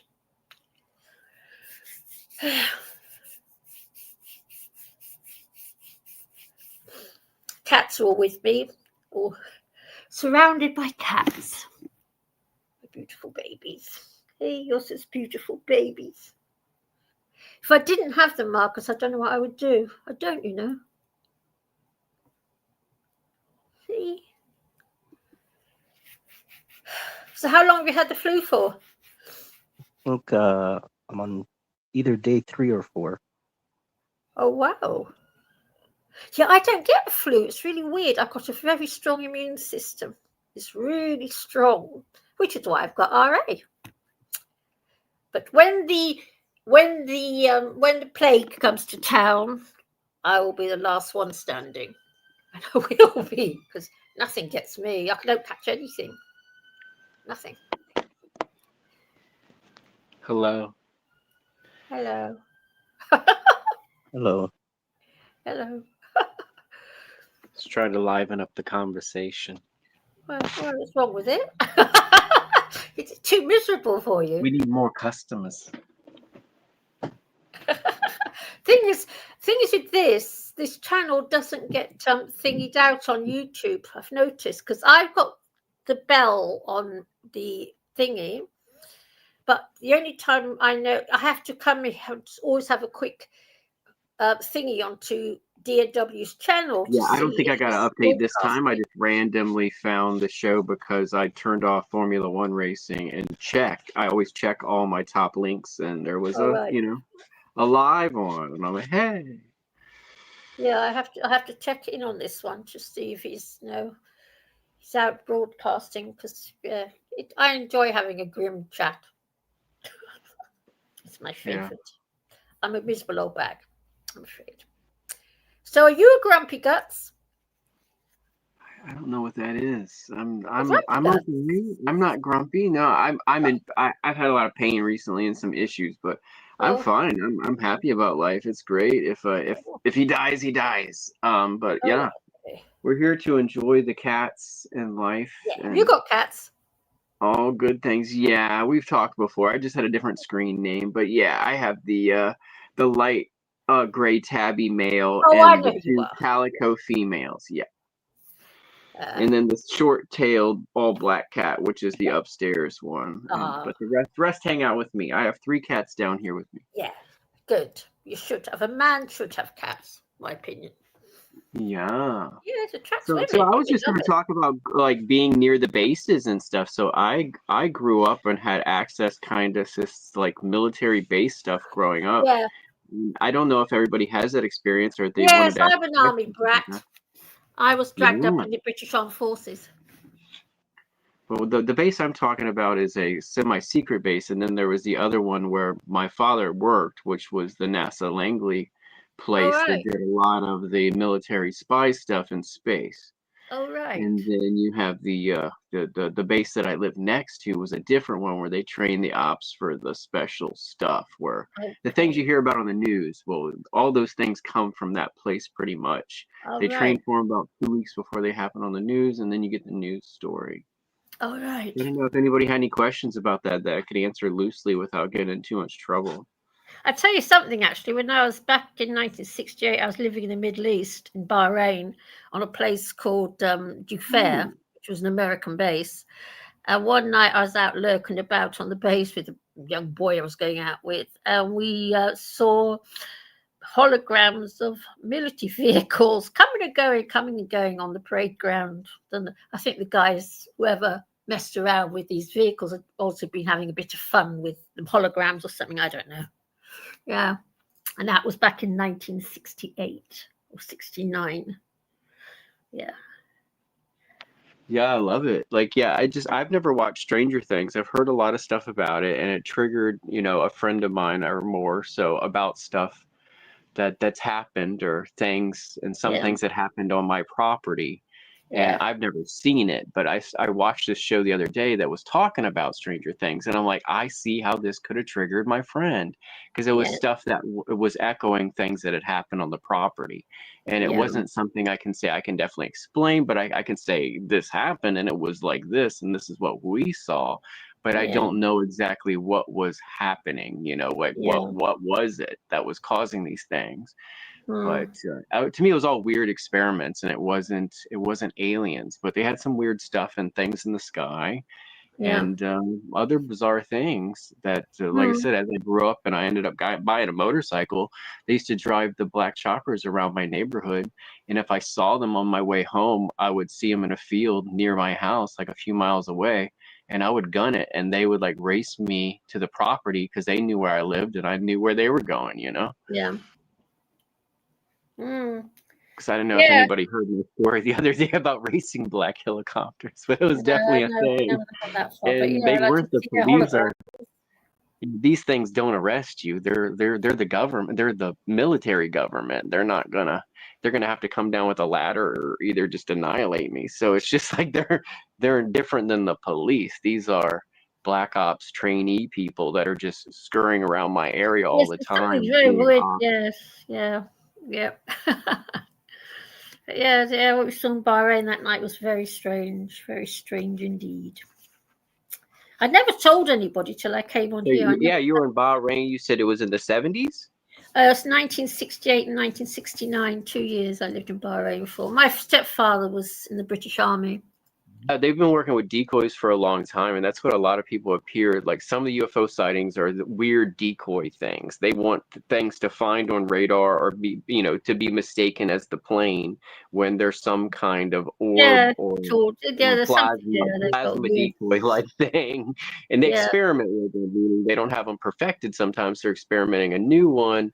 And then people see it and mixed with flares, mixed with airplanes and helicopters following the test.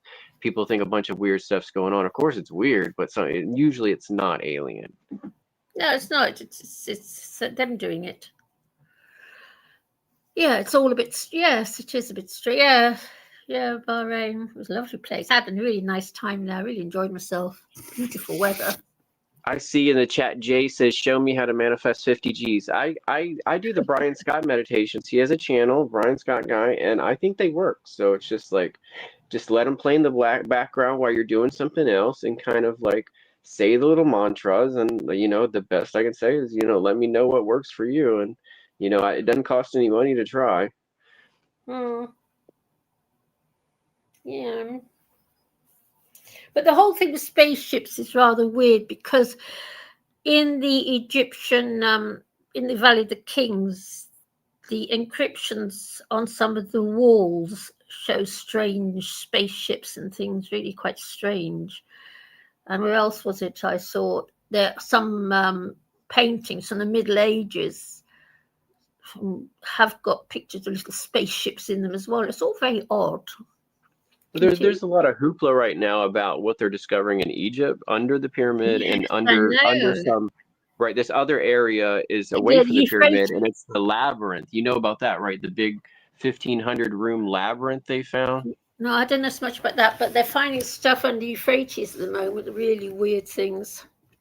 So I think it's called the Horai. It starts with an H or something. Horai labyrinth, and it's 1,500 rooms on top, and they think it's another 1,500 rooms on the bottom, and it's these small cubicles, and they're calling it a labyrinth. But I had a long discussion with AI about it, and I'm a sci-fi nerd, so I sorted out at some kind of cooling system for something else that was running off of water. And these are little water chambers. This is not a personal thing. They could have people manning it, but I'm guessing it was something with small cooling chambers.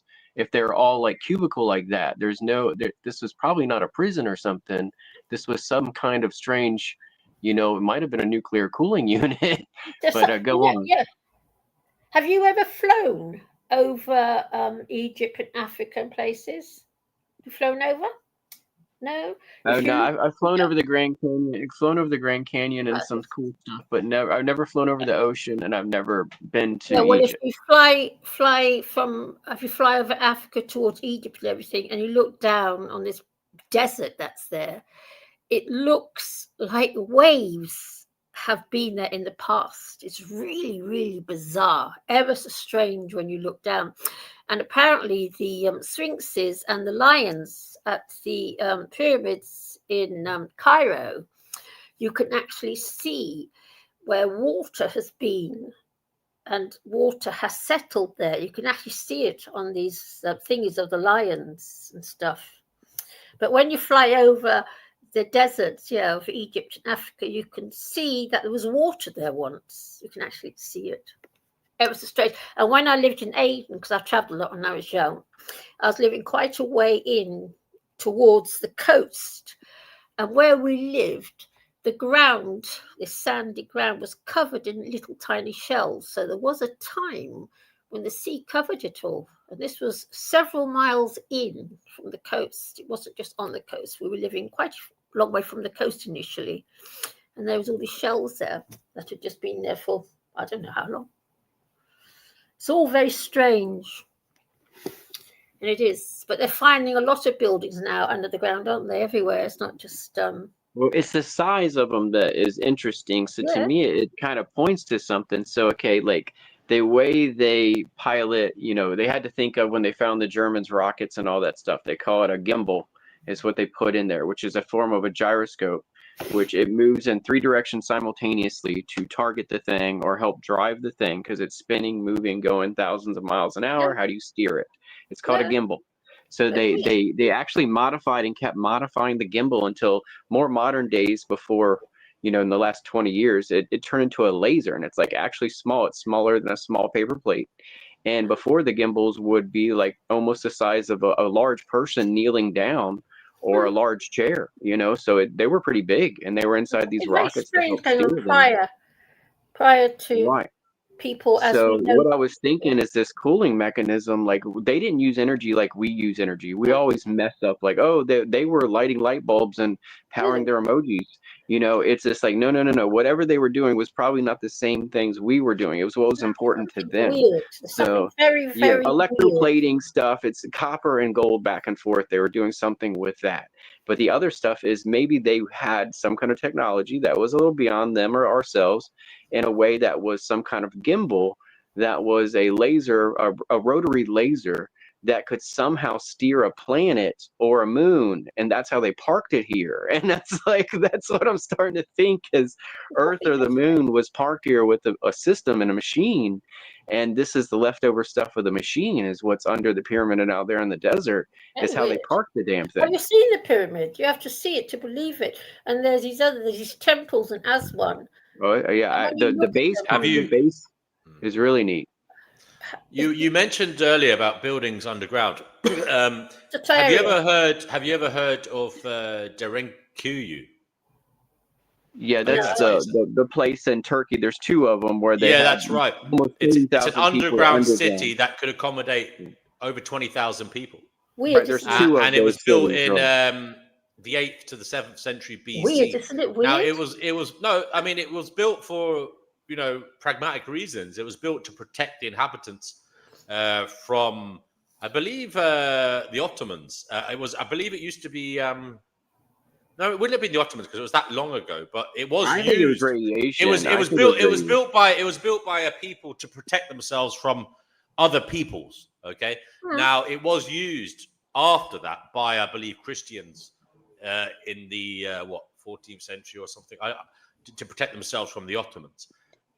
But again, it was originally built as a defense system. Now that just shows the levels, no pun intended, humans will go to survive. They went underground, and it is quite something if you see it. It's literally a whole city underground where there was levels for storing food, levels to live in, levels to socialize in, and they even had animals in there as well. So they had pigs and cattle, chickens, etc., all underground.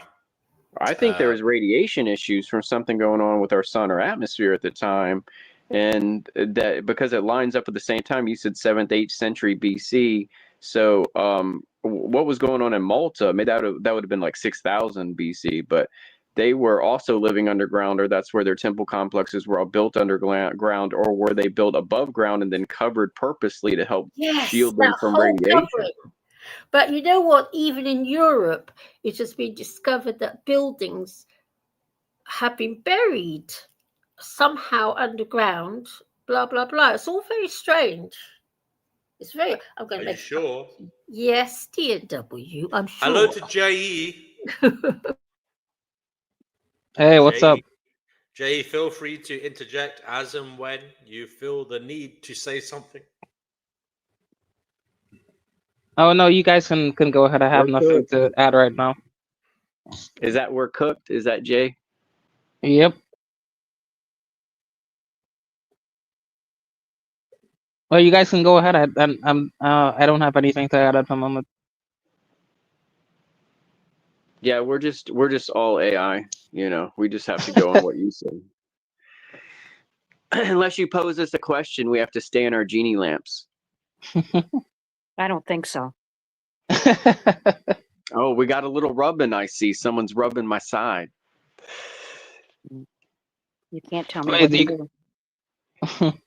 Yeah, I you- want to train my AI to talk like Robin Williams and be all excited. Like the Robin Williams on cocaine is my AI. It's like, yes, Oh boy. are you fucking ready? Let's do this. Wait. You guys were talking about the spaceship that is supposedly orbiting the planet, the Atlas thing.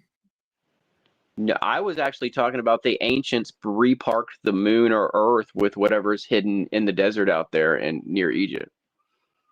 Oh.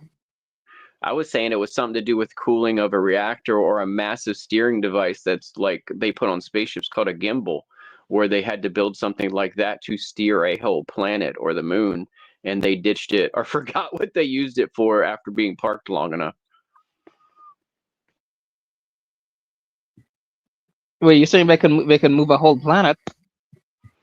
Yeah, I was saying okay, the thing is so big that they found under the desert in Egypt. They're saying it's a 1,500 room labyrinth that's multiple levels, and they mean it's 1,500 rooms down and 1,500 it's a weird honeycomb structure, okay? And I don't think it was something to I have play to in. take It's this not let's call. go get lost in the labyrinth. I think it had a very high usage for intelligent beings when it was built. And to me, it was either a cooling mechanism or something much more complicated, which I was proposing is possibly a gimbal. And a gimbal is used to steer a rocket. And why would you have a gimbal that big? And I would say they were steering the moon or Earth and they parked it. And then this thing got dusty or broke. And they were here and forgot what it was for and turned it into a temple or buried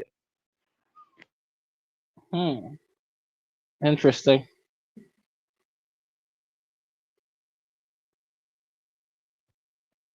And how long ago do you think this was?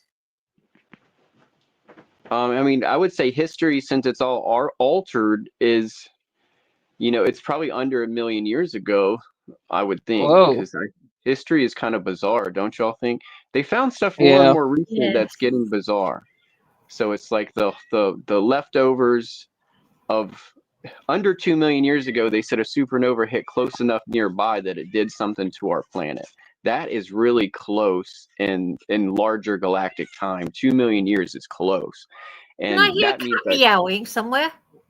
a chain reaction could be still. Yeah, that's my cat. A Oh, chain that's your reaction cat. still could I be thought it was bouncing outside. around, and we could be getting another part of the chain reaction that from a anything that's that big that's nearby. The chain reactions could be still happening on the pool table that we're on in under 2,000,000 years. That's just my thought on that. I mean, there's many things in space, but the more and more stuff we discover, it's like kind of bizarre. If it's too close in time, that means we're in the middle of it. So it's like we're still being exploded. You know, we're still in motion from an issue. We are still being shifted way left from a supernova and slightly off course from our normal orbit of the whole galaxy or whatever you want to call it. Can we see her? This meowing little thing. Let's see. Let us see. Oh, and I agree with you that All right, we can't see. history is, yeah. There's a lot about history that's that is very like I don't want to say deceitful, but it's untrue, and it's very difficult to tell like what's the truth with regard to history. You know, so.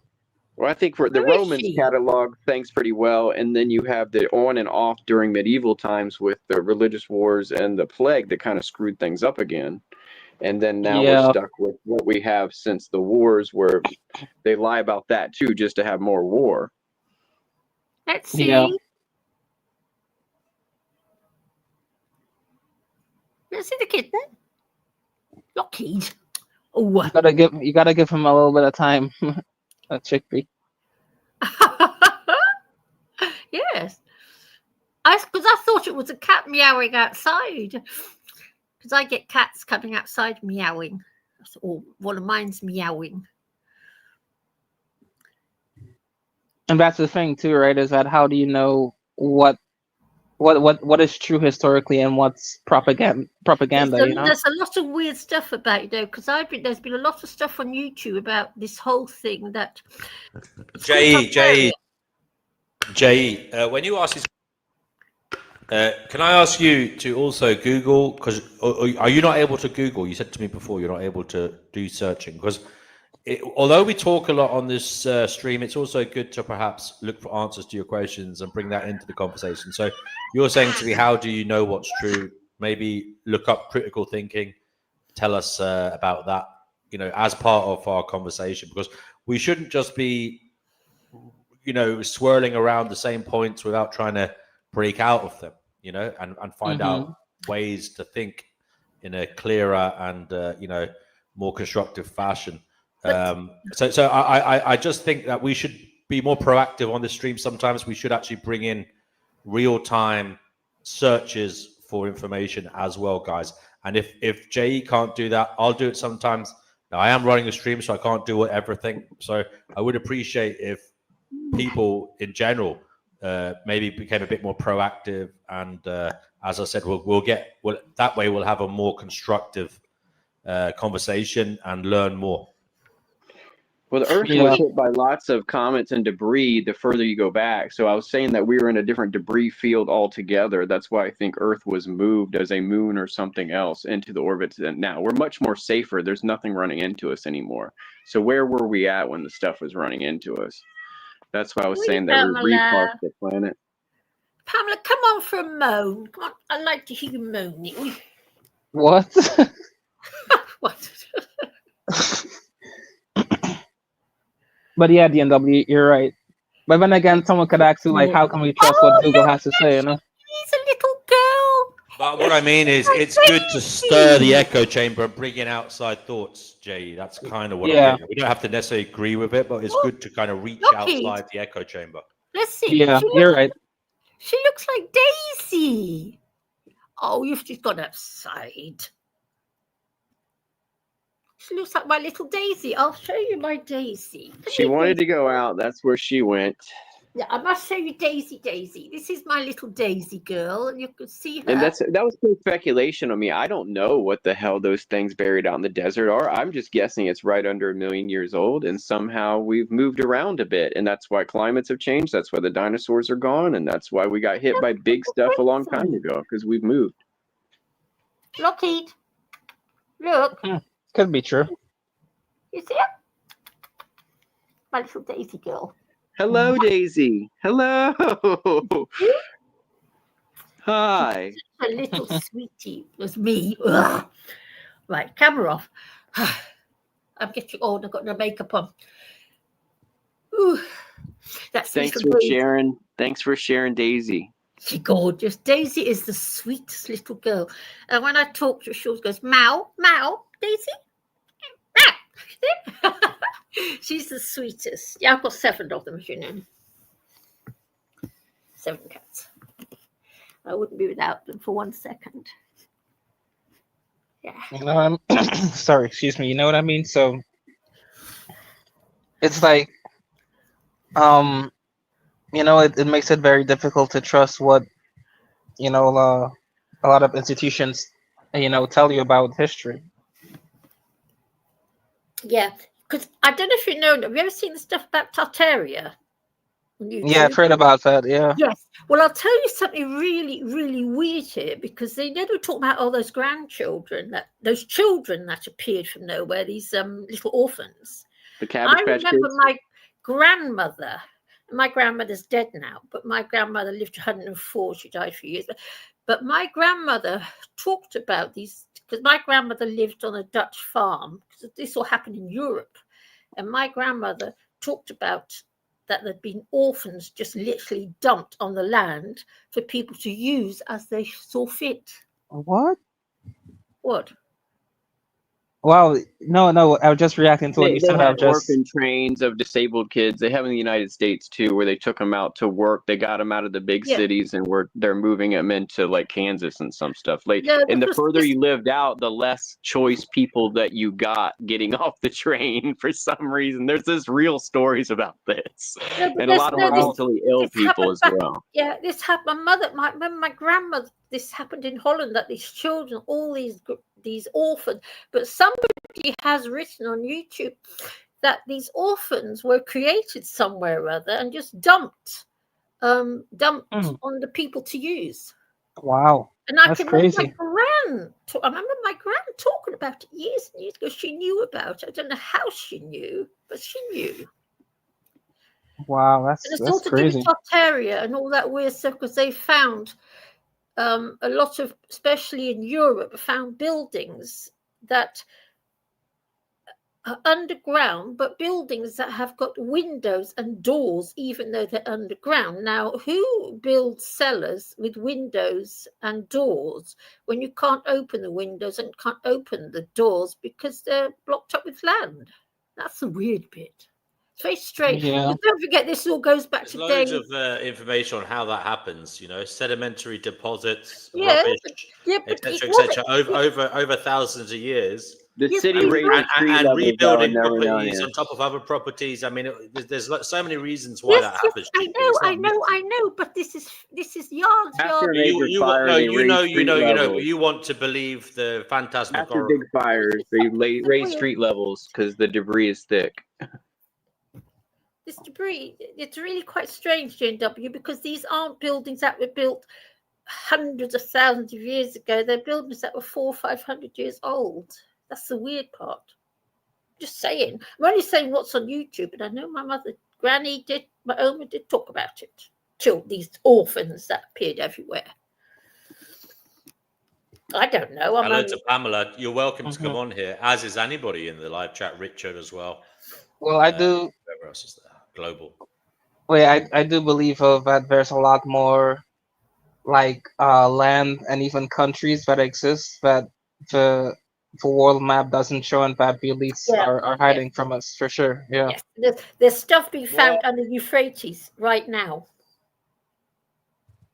They found some weird stuff under Euphrates. You know where the Euphrates is drying up. Oh yeah, I've heard you talk about that. What did they find? Well, found basically, very, very prehistoric buildings and weird things. Prehistoric buildings, basically.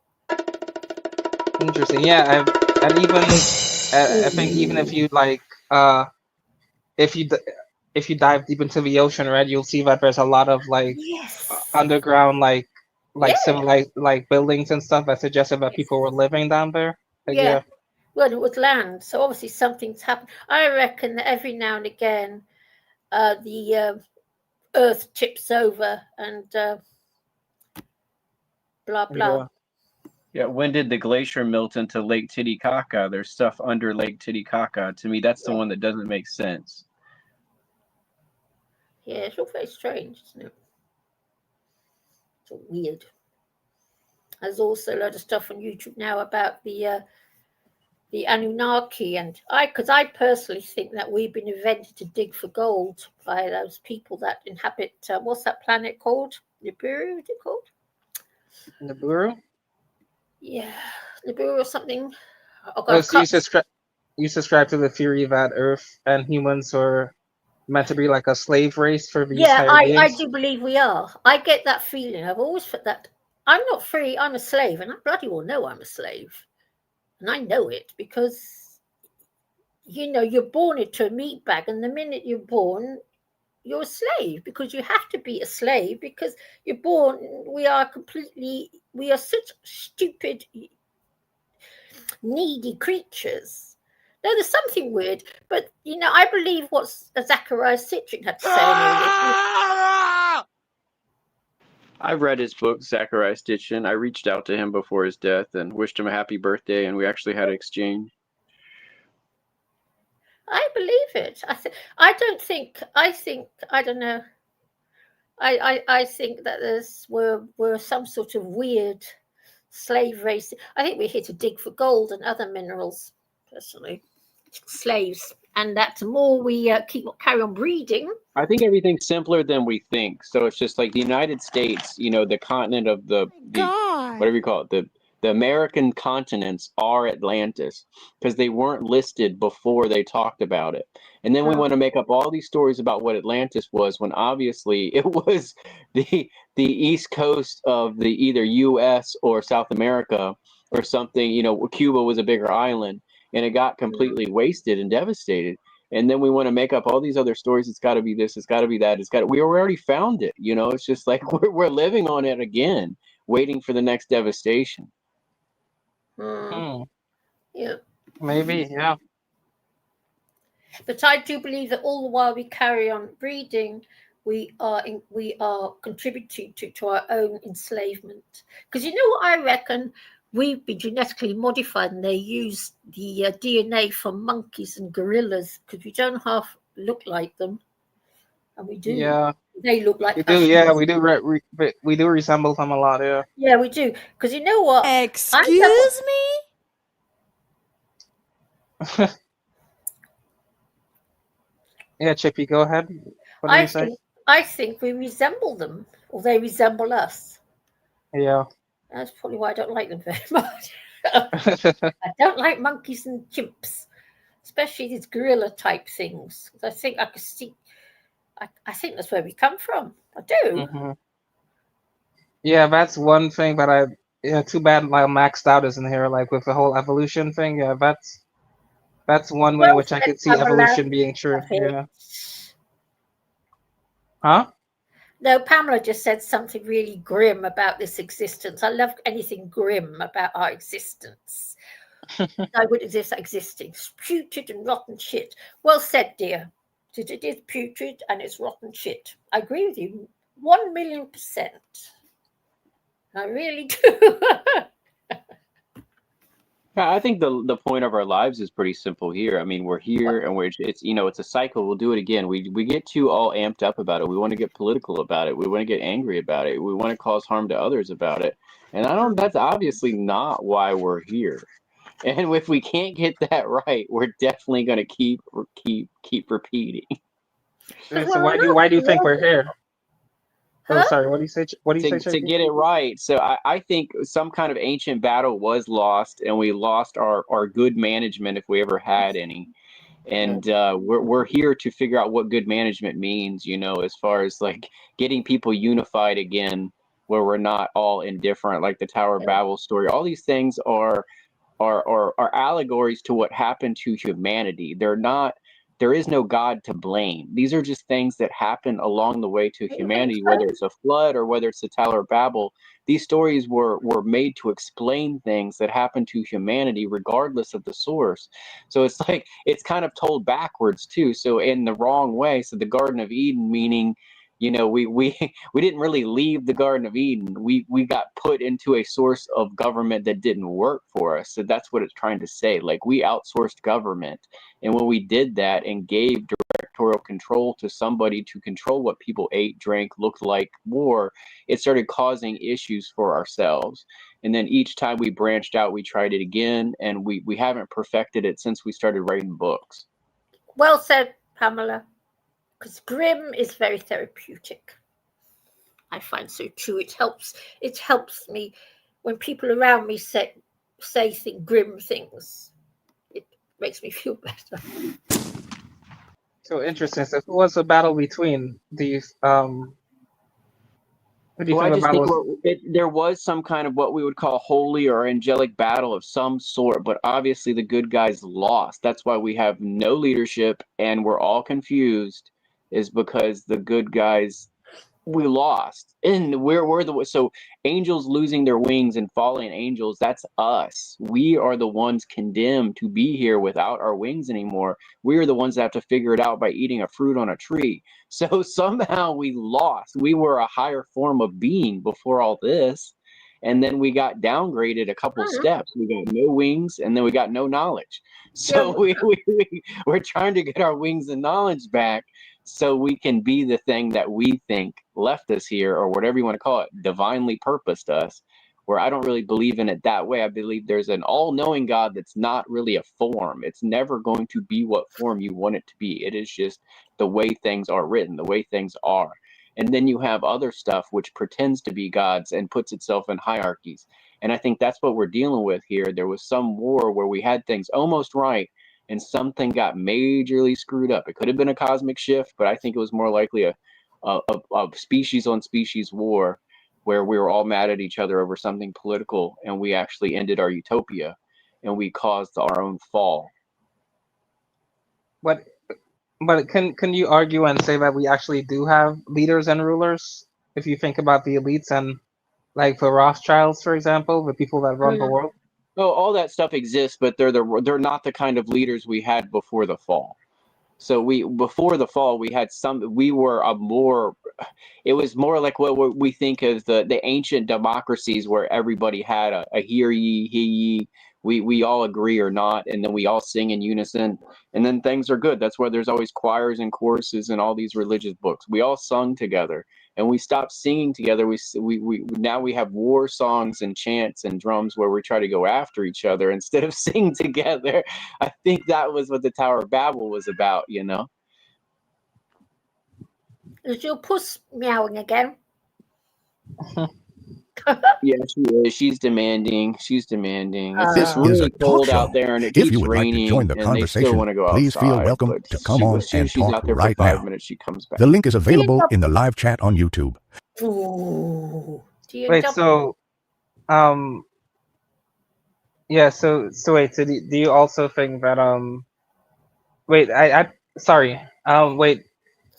So you say that we were all singing together, and like basically there was just peace on earth, but I don't see how that's possible given how our nature as humans is, you know. It's like we're very antagonistic. Our leadership became corrupted. There became a political divide. Something happened to our utopian selves. Like I'm saying, we were all angelic, and something happened. It wasn't Lucifer himself. There was something going on that divided the whole group, and then therefore something happened big where we got condemned, and the other side won, whichever side wanted to seize power. But I think that we ended up organizing our own power on Earth, and that's what Freemasonry is. That's the human power underneath the gods. Interesting. Wait, so do you believe that Freemasonry actually has power in it? Yeah, who do they ever were cooked? I think so. I think so. Yeah, they I mean, they're the ones that studied gematria and the ancient names and the vibrations of things. Oh, yes. And I think that's what it all is. But it's like it's beneath where we were, though. Hello to D Prophet. Isn't it time you came on the show again, brother? It's been quite a long time since you were on here. I'll tell you something, we're cooked. I believe that the 33 degrees is only what we're informed of. I suspect the truth knows a few more degrees above that as well. Oh yeah, for sure. Yeah. I believe that. But what I've heard is the normal degrees, you only go up to 32. 33 you have to get as an honorary degree, meaning you don't have to be a 32 to become a 33. You just have to be a Mason, and then you become a president or a world leader, and then they honorarily give you the 33rd degree. Someone can correct me if I'm wrong, but it's what I've thought. There's more. Let me know if that's right in the chat, if anyone knows. Boy, Lockheed, you don't think for 1 minute that people like Trump and that idiot that runs this country are in charge, do you? They're just doing what they're being told to do. Yeah, like you said, right? If you usually become a president when you become a 33rd degree Mason, right? So that means that Trump himself is probably a Freemason, right, yeah, Lockheed? yes, yeah, I don't think you get to be where he is unless you are. I don't think that for 1 minute. I would think he And I would think that be. applies to all our I'm not leaders. saying. I think I've seen him with an apron on before in some photo, Of but it course he wasn't is. made like super public for some reason. You can see he's a little yes man. Same as Yeah. old, what's his name is? That horrible little man that runs, keep forgetting the name, that horrible little man that runs this country. What's his name again? Keir Starmer. Yeah, false little creature. All of them. Oh, no, I don't like. You know what? He makes me feel sick just if you listen to him talk. See, I'm Hermetic, not Masonic, but it's very close. So I Right? understand how things can be confused easily. But I'm Hermetic, but Masons actually also practice Hermetic principles. But I'm not Masonic, but I am Hermetic. Oh, I always thought they were the same thing. They have Interesting. similar practices, but they're not the same. Like, I don't go meet with Masons ever.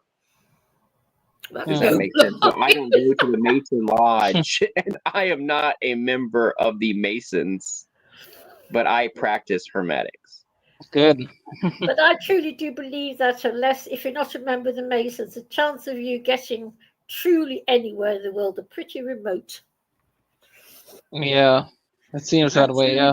This is a talk show. If you would like I to have join my the grandfather's conversation, and great please feel grandfather's welcome to Masonic come on swords, and so I talk think right that's now. a freebie. The link is available If in I the live need to chat get on YouTube. somewhere, I think that helps. Like, if they need to Wait, make sorry, a Lockheed. decision, Could you repeat yourself? I have my great grandfather's Masonic lodge swords. So I think that's my entry in. Even if I'm not all the way in, they would like look for some family connection and then try to say I could be one of them.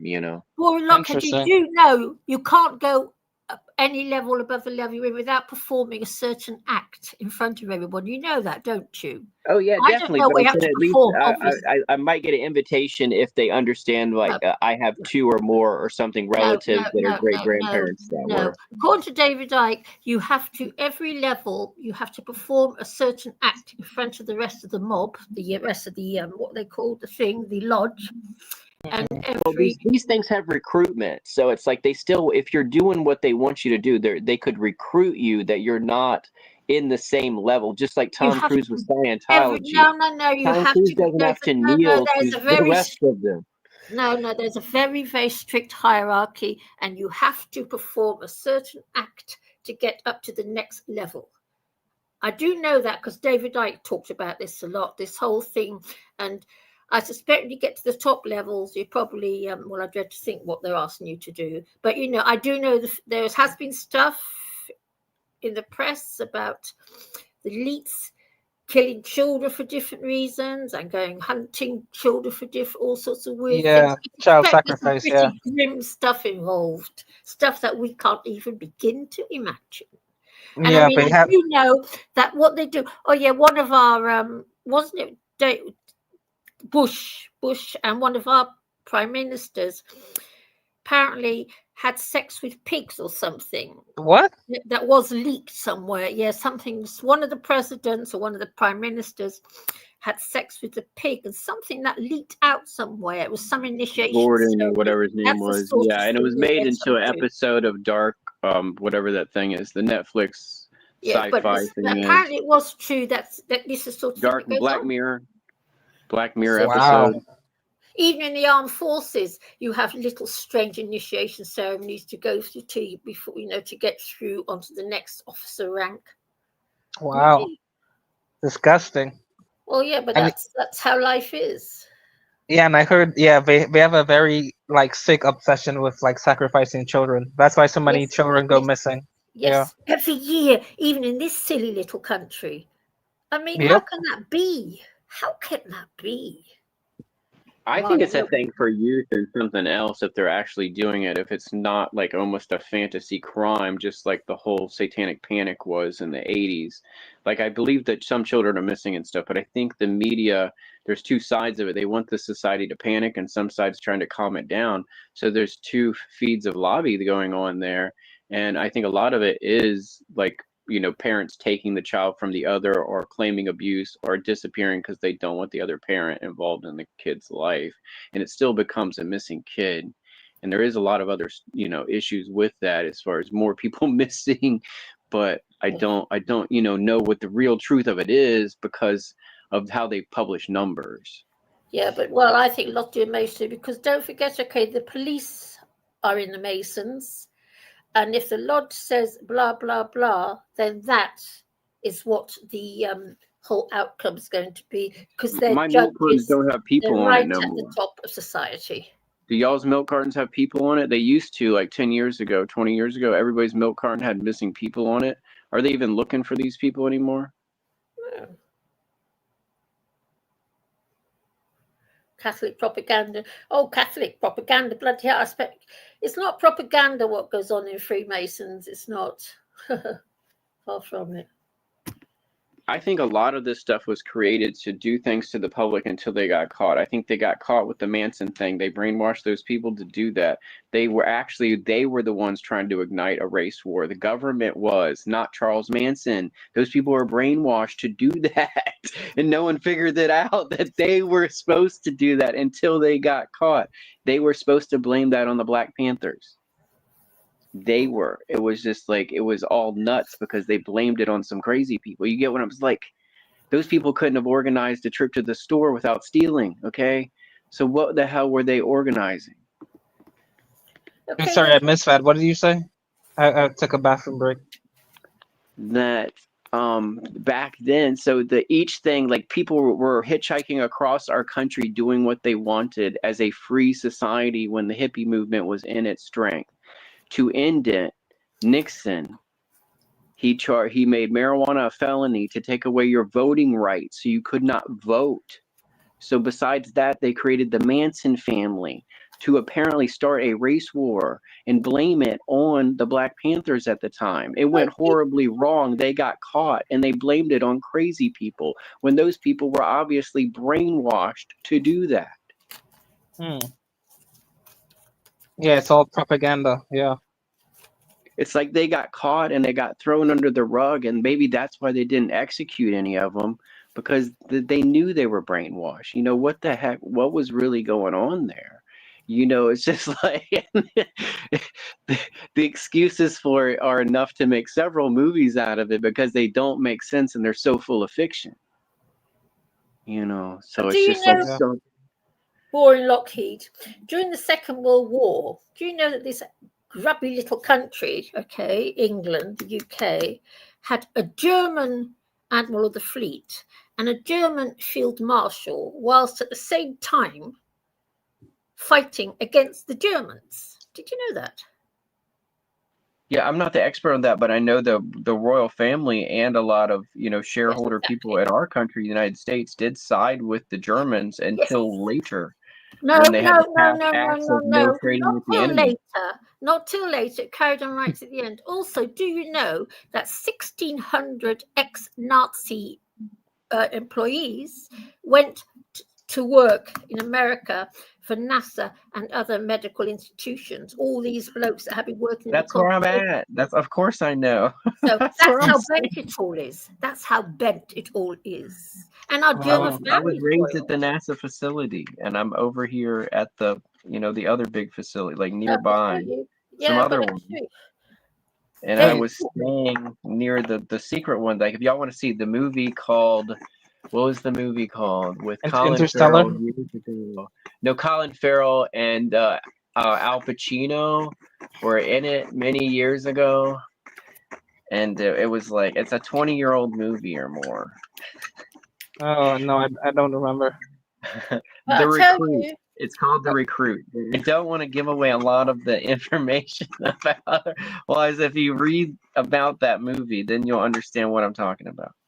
Really? But you do know, don't you, that Colin Farrell, The Recruit. All those German SS officers that are experimenting. Yeah, we absorbed all that. That was like free for us. So it's like we take what they did and we put it on the bill for bombing them. So we took what we had to spend on taking them over out of their of the assets they had, which included their rocketry and their scientists and their weapon building capabilities. So we could taunt the Russians for a Cold War to profit trillions off in the next 30 years. I came as to say, if the Russians really wanted to wipe us lot out, they could. People, I Yeah, thought it's a people Fortune 500 thing. It was a way to keep development of stuff and keep all these people in business because they had it all figured out. So they have this stuff figured out, meaning of this is the way they run the market. So they run a protection thing. So just like the mob says, I'll sell you protection. That's how it all works. And we just call it government, and we call it the industrial, war complex. It's all the same thing. They don't often have to fire anything at each other, but they do get to sell a lot of stuff to each other. Yes, I know. Oh, the Prophet and Richard in the comments are saying that we're just regurgitating what we heard on the internet, and there is no human sacrifice in Freemasonry Oh yeah, I or wish. other known societies. How come my I grandmother didn't say moved that, so around they're to not what talking to Germans me. got They're then? not talking to me.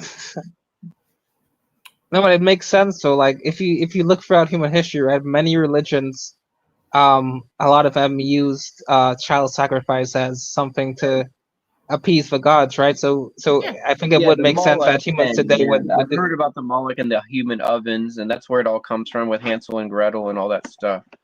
Going on right, to so like it makes sense that secret societies and religions today would be doing the same thing, you know? Yes, gone on since the beginning of time. It's still going on. Of course it is. Yeah. To think it's not. The ones that do the owl thing and the Grove, y'all know what I'm talking about. The Bohemian Grove. Yeah, their one is that kind of thing. Supposedly that's what they're reenacting with that altar. And it's a certain thing with a certain song, and they say it's no real person involved. That it's all acting or whatever. American Zombie is here. Hello, American Zombie brother. But that's Welcome. their jank. I don't know exactly the rest of them, but I would say there's no human sacrifice in most kind of magical orders. But I don't know what the ones are doing that. Many child doing bad sacrifices, if you consider animals as non-human Yeah, but animals. that's been in the books for thousands and thousands of years, meaning the pagans and Alexander the Great killed a bull before his wars, and so did the Jewish king. American Zombie, feel free to speak as and when you want to, brother. So it's just a lot of people still practicing ancient rites, but I don't know who's in that club and of ancient rites. Now we're talking ancient rites. This is not the same thing as I think what y'all are talking about Freemasonry. Well, what about? I think. Oh, go ahead. Hey, what's up, Cooked? What about the statues? Like, there's a statue I think in Switzerland of a guy. If you type it up, eating children. And they try to say, "Oh, it's Jupiter I think I know eating what you're talking Saturn." about. I think it's from a myth, though, isn't it? Well, that's the thing. Why are there statues in Colombia that look like the same thing with guys with, you can type it in, stone idols with fangs holding a little person that looks like a kid. One little bit. Yeah, just it's kind of odd, when you see a pyramid on the back of the United States dollar that looks just like an Egyptian pyramid. When you see the Roman fasces on the back of a United States dime, you look at a dime, you see that. We are literally the new state of Rome is, NATO in the United States is. Of course. Egypt. Rome didn't have pyramids. Egypt, man. Why is there a pyramid on the back of the dollar, right? Well, we took that shit over with Alexander or whatever. All those people, we took it over a couple times. Why wouldn't it be? All right. Why the new order of Rome took it over? Why don't they show Alexander and Cleopatra? And there's evidence of the fact that from Egypt was here in the United States. Exactly. Okay. It always goes back to, somebody trying to stop it at Rome or Greece. It goes way back further than that. It's the sound of the police. Whoop, whoop. Lockheed NASA. Do you work for NASA? But yeah, I wanted to ask you about the Lockheed. I was raised in that facility, meaning my parent did. So I grew up there. Okay. Do you think these guys actually flew to the moon and played golf on the moon? Just a question.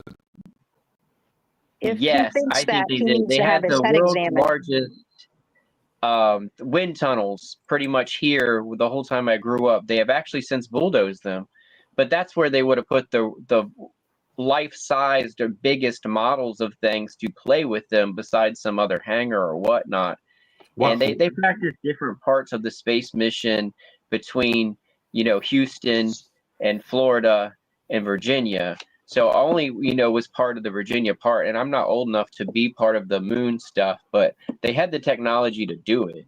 But I don't know, I Really? wasn't there, and they So had what the type of fire tech is on that? the I mean, I'm not old enough. fire on the previous mission that wiped out the astronauts that would have been the first line to do it. That's what's confusing to me, Really? okay? So you So the believe it, first actually. What type of so the technology? first group of astronauts had an oxygen fire on board in their cabin before they ever tested the Apollo when they were doing stuff. Those And guys all who died, was in okay? that? What astronauts? Do you know the Gus astronauts? Grissom. Grissom? It wasn't Grissom the one that questioned the whole mission? Next thing you know, Yes. he dies in a fire? Yes. That to me, You don't that's find the that big odd? part. You don't No, find that odd? that's what's most interesting about the whole thing. So what I think could have happened is we sent a suicide crew to the moon, and then we Oh, filmed some stuff, and the guys that said they went aren't the really? crew. Oh, okay. So the Oh, fact that he questioned the whole mission as being a fraud, that didn't have nothing to do with him dying, you think?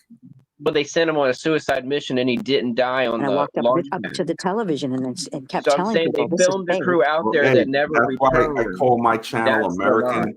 That's why I call it American Zombie Today, because they're everywhere, man.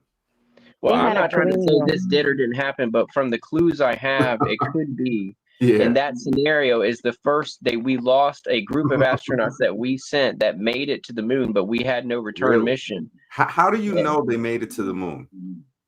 because they left stuff there. Really? So you saw that stuff on the moon? You went there and seen it? You can find the stuff, yes, and you With can a get a telescope telescope? good enough to see the stuff. Really? And there's no pictures online of somebody zooming in with a telescope of that stuff, right? There is. Someone has found it with the little landing site and the buggy trail, of driving in a circle or something. Now, Someone has. you know what makes me wonder is That why is a would picture such being depicted. That's definitely not the truth. I don't know what planet you're on, mister, but there is no landing on the moon. exactly?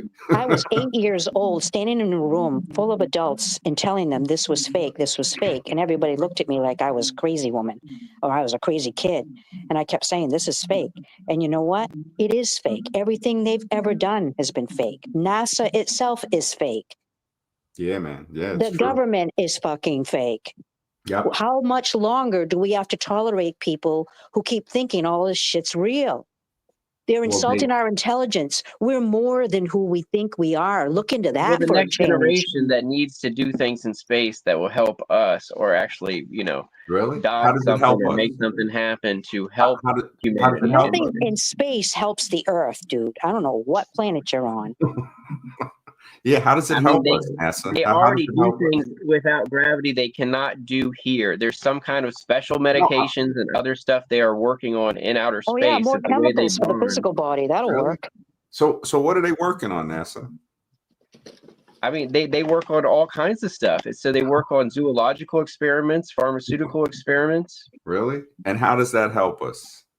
Chemicals being put into the body alters our DNA. When you alter your DNA, you're altering your connection to the universe, to the creator Time of is all that slowed is, to down and source. radiation is sped. So the amount of radiation something gets is higher than Earth, but it's like being bombarded with a few extra years of radiation while you're up Really? there. And then the other part is time is slowed down. So when time is slowed down and in zero G, things bond differently. They have a way to study stuff that they don't have on Earth. And they're figuring stuff out from it, obviously, or they wouldn't keep investing. Hey, let me ask you a question, man. Do you think they could have lied? Do you think it's possible that they could have staged it, NASA? No, I don't think they could have staged the whole mission. Okay, so No. they couldn't have lied, right? According to you, they couldn't have lied. They could have lied about how they did it and how they're successful, and if no one died or not. Yeah, sure. So do you think they could have lied, right, about going to the moon and have never went and made like a fraudulent film and everything? Do you think that's possible? They could have lied about the level of their success, but I think they went to the moon. No, I'm talking about, do you think they lied about going to the moon? Yes or no? No. No? No. So they couldn't have lied about that. I'm just checking. Just asking for a friend. Wait, so my biggest issue with the whole moon landing thing is that, well, one, they're saying nowadays that they don't have a technology to go back, which makes no sense given that technology has advanced so Much since then, one, and then two. Isn't there like a Van Allen radiation belt over the Earth before you get to the moon? So how is it that they're able to go through that if there's this radiation belt that But you'd have to it's be in that for quite a while to actually hurt you. So we slide through it pretty quickly. It's a thinner belt, so we're in it for like 40 minutes to an hour, and it doesn't kill a person or hurt them too bad. Really? It's pretty thin. So you're telling me that you think Nixon picked up a corded telephone and called the guy? I wasn't alive then. No, I have nothing to do with that. So no, I mean, I just want to know, do you think that that's true? You think Nixon called those guys? I mean, I think they make propaganda on TV to make presidents look good. I have no idea what they're really doing, and if the actual astronaut that filmed the video was up there is dead or not. That's what I was saying. Like maybe they had a non-success return mission, and they filmed some stuff before the Russians could, and that was they said those people died on the runway, blowing up in their own oxygen. You know. Vegan Equilibrium is in the chat, and he says, "What the hell are you talking about? They've gone further than the moon." Wow. Wait, but oh, he again, would say that, though, wouldn't he? Wait, but NASA again, why it doesn't make any sense that they went to the moon, because why is it that all of a sudden they've lost the technology to go to the moon when technology has advanced so much since the moon landing? They sold the patents and it expired. We sold a lot of that stuff and we were stupid about it. We sold it. Really? So right, but why? But aren't we supposed to be smart enough to know how to remake it? Yeah. No, those people are not alive anymore. They're all dead. Right, but technology has advanced so much since then. What do you mean you can't just recreate it? It's there's a question in the chat there, guys, for you from Truth Over that we don't Lies. have the same stuff that's being made today to make that amount of ammonium oxide, whatever stuff we were using, with these detergents and stuff that we were making at different chemical factories would take more money to start up than there was back then to put in the program. So that makes no sense, because why is it that we have spaceships that go to Mars and to all these other planets and stuff? That makes no sense. Supposedly, those are private that make money. This going to the moon doesn't make any money. Jay, there's a question for you there, please. Going to the moon right now doesn't make any money. We're going to find hydrogen-3 soon, but there's no money until we actually can bottle it and make money off of it. Wow. So it's a lose-lose, billions and billions. So the $4 billion in tax money, the $4 billion that they took from people without their consent, because whether or not I want to support that, they're going to take the money. That's not enough money. That's not, nobody chiseled off some of that money. Yeah, I mean, today it would take $100 billion. I'm talking about back to then. You're acting like there wasn't corruption back then, man. I mean, the country was built on corruption. I'm not part of it, so I'm saying, why would I be? I'm not that old. I wasn't alive during that mission. I'm asking you a question. I have the orbits and the stuff from that mission and realized what they were up to and what their sequence of missions were going to be after that. So yes, it makes it true when we had the equipment to do it, and that's what we were building. Wow. You don't build a I drag got car the right to put it in a movie studio. American Zombie says it all, man. Wait, all right. So there's a question from Truth Over Lies 1820. He says, why do they make the footage of the moon landing so obviously fake? Is it possible they did actually go to the moon, but they wanted to make it look as if they didn't? And Brother Marcus reminds you that there was probably something we were hiding from the Russians of what we did, or our crashed spaceship. We did not want it in view on the camera. And Brother Marcus, again, we went there 6 times, folks. But that doesn't make sense, NASA, because again, like I said, right? Why is it nowadays that they're able to build all these spaceships that can go farther than the moon, but they can't build one that can go directly to the moon? That makes no sense. I'm going to tell you a little secret about NASA. All the astronauts they hire have a twin. Okay, that's so these people can die in space and you can still interview them. Really? What? I just don't get it, man. This is American Zombie on display. Oh my goodness. This makes no sense.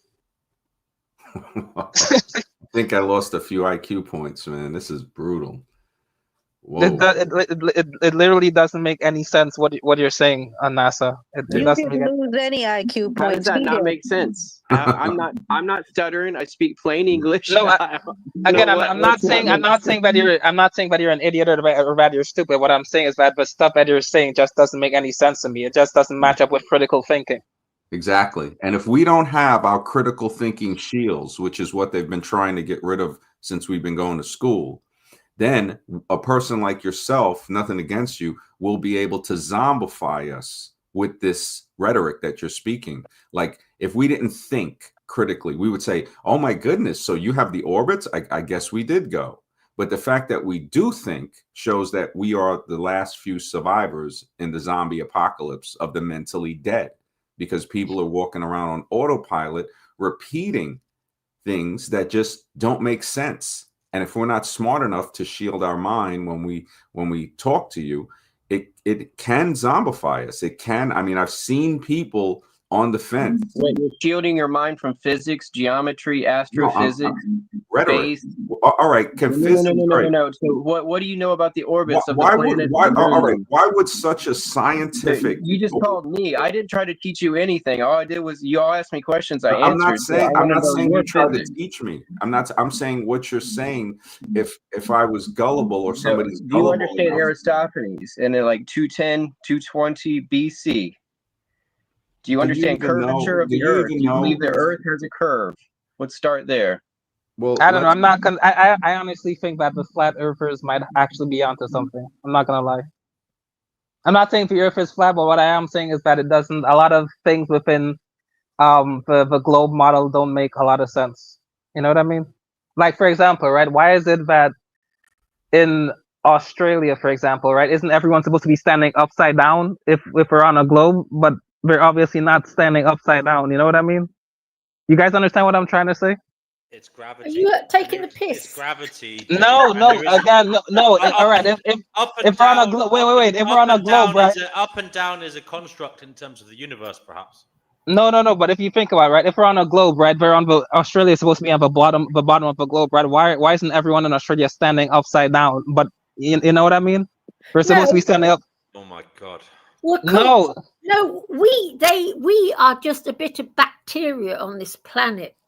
You know, we stay on the Earth in the same way as bacteria stays on a football. You know, it just stays there. No, but again, it doesn't make any sense because if you go to Australia, they're obviously not standing upside down. You know what I mean? No, neither's a bacteria on the bottom of a football. All right, there's another thing, right? Why is it that gravity, the way that gravity works, right? Why is it that gravity is able to move like trillions of tons of water across the Earth's surface every day, but it somehow isn't strong enough to stop a bird from being able to fly? Why is it a bird is able to defy the laws of gravity, but gravity can't? It's action on the molecules of water, not the mass. And also, the bird is using energy against gravity. So when it's taking effort to fly against gravity. That's what it's doing. That's why it's moving its wings. The water, in and of itself, the molecules don't do anything by themselves. They don't use energy to move. The bird does. And lift. The water doesn't have lift. A bird's wing does. Well, the water doesn't do anything in and of itself. It's just molecules. I mean, I don't think the Earth is flat, but I question everything these guys say. Right. Again, I'm not saying it's flat. I'm just saying that there are issues with the globe model that I think just don't seem to add up. That's all I'm saying. Does Daniela want to come on here? The link is in Where the do chat. you think the telescope is parked? We'll start there. So where do you think James Webb Telescope is parked? I don't know. That's American Zombie left. I was asking Zombie, not you. But okay. Well, yeah, that's what I just said. You would be willing to learn. I think the other person is just stubborn and set in their ways. But we have Lagrange points around the planet that flow with us, but they stay with us almost stationary. So they kind of wobble in place instead of spin. So I think it's very neat that we can place things in there while we float through orbit, you know, around the sun and around the central galactic black hole, and we have these things follow us that we put into orbit, which includes some of our telescopes and equipment at this point. I think there's 4 or 5 Lagrange points, which things they stay pretty much stationary with us in orbit. So it's very bizarre that they just stick out there. The rest of the stuff is around 2,000 miles up. We have satellites, and then 200 miles up is where the people stuff is. It's not very far away, so it's just like it's closer than some people's grandma's house is the space station. It's less than 250, 240 miles up sometimes, so it's you don't have to go far to get there, and then they just dock with the thing. And obviously they're doing experiments and stuff for military and figuring stuff out and checking on other satellites from their point of view. This is a talk show. If you would like to join the conversation, please feel welcome to come on and talk right now. The link is available in the live chat on YouTube. All right, but NASA, what about the fact that NASA gets all these trillions and billions of dollars, but we never see what it goes towards and what they do with it? You know what I mean? A lot of it's probably to build the sites and do the experiments to get the stuff to go, and then they lose the whole thing. Most all rockets are fire once, okay? That's why Elon Musk is supposed the genius. Most all rocketry has been fire once, meaning the one you test is not the same one that you put under the space shuttle, okay? It's you fire it one time and it has to be successful. There's a 0 fail rate. So it's just things are just different. Society has changed since then, and we've changed the technology where we're trying to make it a more affordable, where you can have 10 trips for the price of, one in 1960s. And that's what Elon has with the stuff that lands itself, the reusable boosters and whatnot. The stuff wasn't very reusable up until, the space shuttle. I mean, okay, if you say so.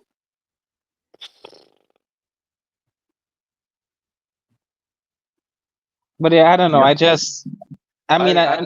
like space. I mean, I'm not the biggest space expert. I just grew up at NASA. My dad was a rocket scientist engineer and did space mission stuff. So I feel like in his honor, I'm defending, we do live on a semi-round planet with gravity, with water, with an atmosphere that rotates around the sun. We have one moon that is a certain amount away from us, 200,000 miles or something. That's 2,160 miles in diameter. And we did land on it a few times doing scientific research just to see if something was cool there. But it didn't make us any money to land there. So that's why the stuff kind of got scrapped. It was too big to keep using the Saturn rocket stuff.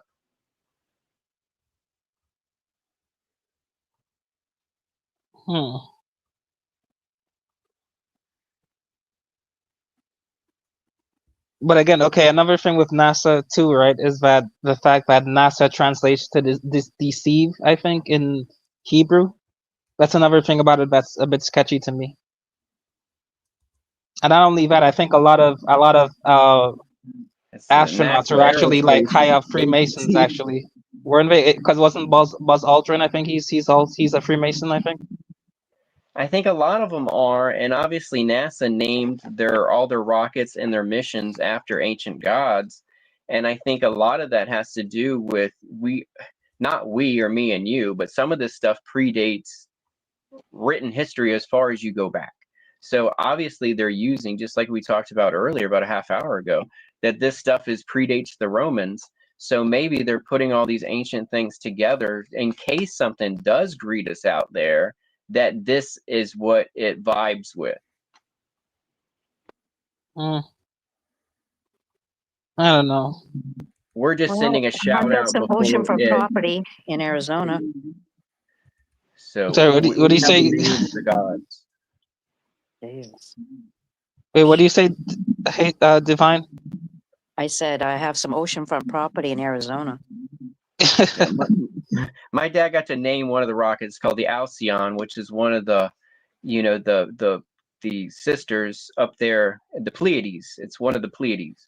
So it's just like using the name. He said it was alphabetical, and they used Roman or Greek god names, and he just went down the line to the one they haven't used yet that was, closest to the top, and so it was an A, so it was Alcyon, which is one of the Palladian, daughters or what do you want to call it, that was stuck up in space so they wouldn't catch them, because someone was chasing them, if you read the mythology. But it became a fifth stage rocket motor to, a space program. That's exactly what it all is mythology.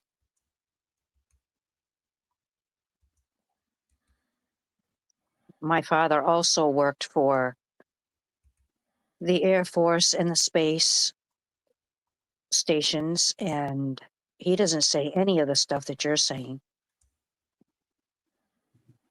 I know he had to tell people some things that were untruths, but he always made sure I knew the truth, because he was never going to lie to me about it. When I asked him direct questions, I got direct answers. What part of space was he working with, and what was his truth about? None of what links up to what you're saying out of your mouth.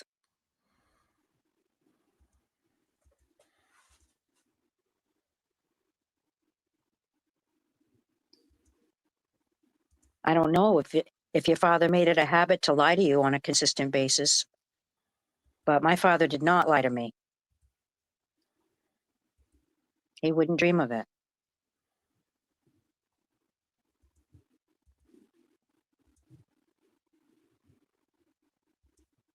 What didn't he lie about? So what was the story of space from him? It doesn't link up to what you're saying. It's totally different. Wait, so did your dad believe that we didn't go to the moon, Divine? That's correct.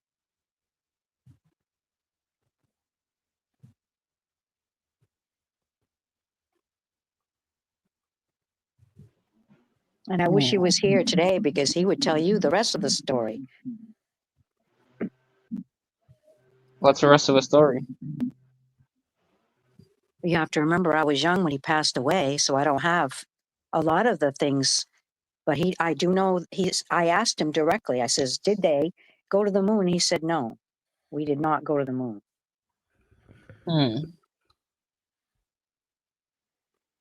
I said, do we have the technology to do so? And he said, no, we do not.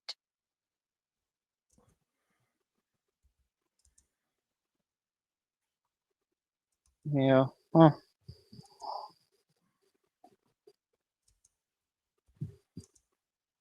And that's another thing too, right? Is that during the whole moon landing, what is it like? When they were showing everyone at I think the press conference afterwards, everyone looked kind of spooked and anxious, and they just looked a bit frazzled. Like they don't look like people who accomplished something great and amazing, and they looked happy and pumped up or anything. They looked quite the opposite, right? Yeah, fearful. Yeah. Dread.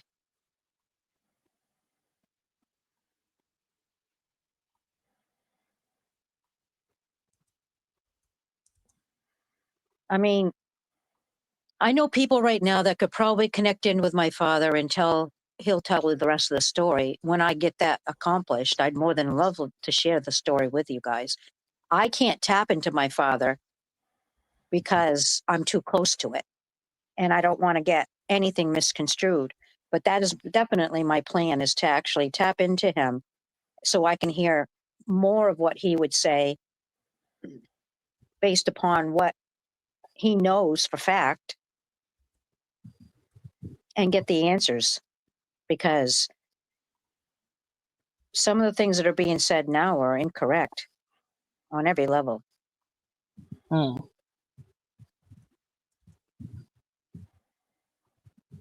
And I was Dad's chip off the old block, okay? I wasn't like the rest of the family. So he talked to me more than he talked to even his own, we had a relationship that was beyond ridiculous. So he wouldn't lie to me. So that's one of my goals this year, is to find out what he would say to me concerning all of that. So I'll have that idea of what is going on and what's not going on. And once and for all, I'll have the truth from him as to what was actually going on.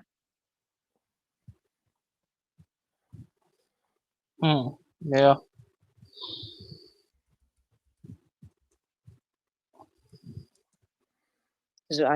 Even his death is ridiculously strange, because how can one minute he be perfectly fine and the next minute he's got stage 4 or 5 cancer, for Christ's sake? Something was wrong.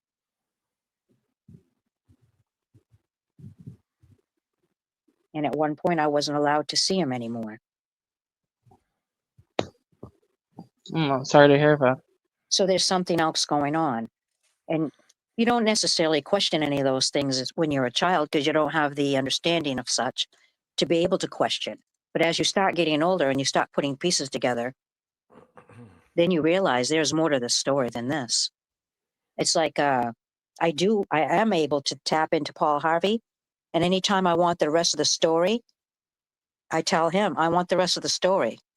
And it will come to me through a music or another person I don't know, or a person I do know, or if I happen to sit down long enough to watch a movie, I'll perhaps get the message that way, or through a magazine. I always get the rest of the story of whatever it is I'm questioning. But this particular aspect of my life, the life that I want to connect with, is about my dad. And I want my dad to answer those questions, so he can tell me what really happened.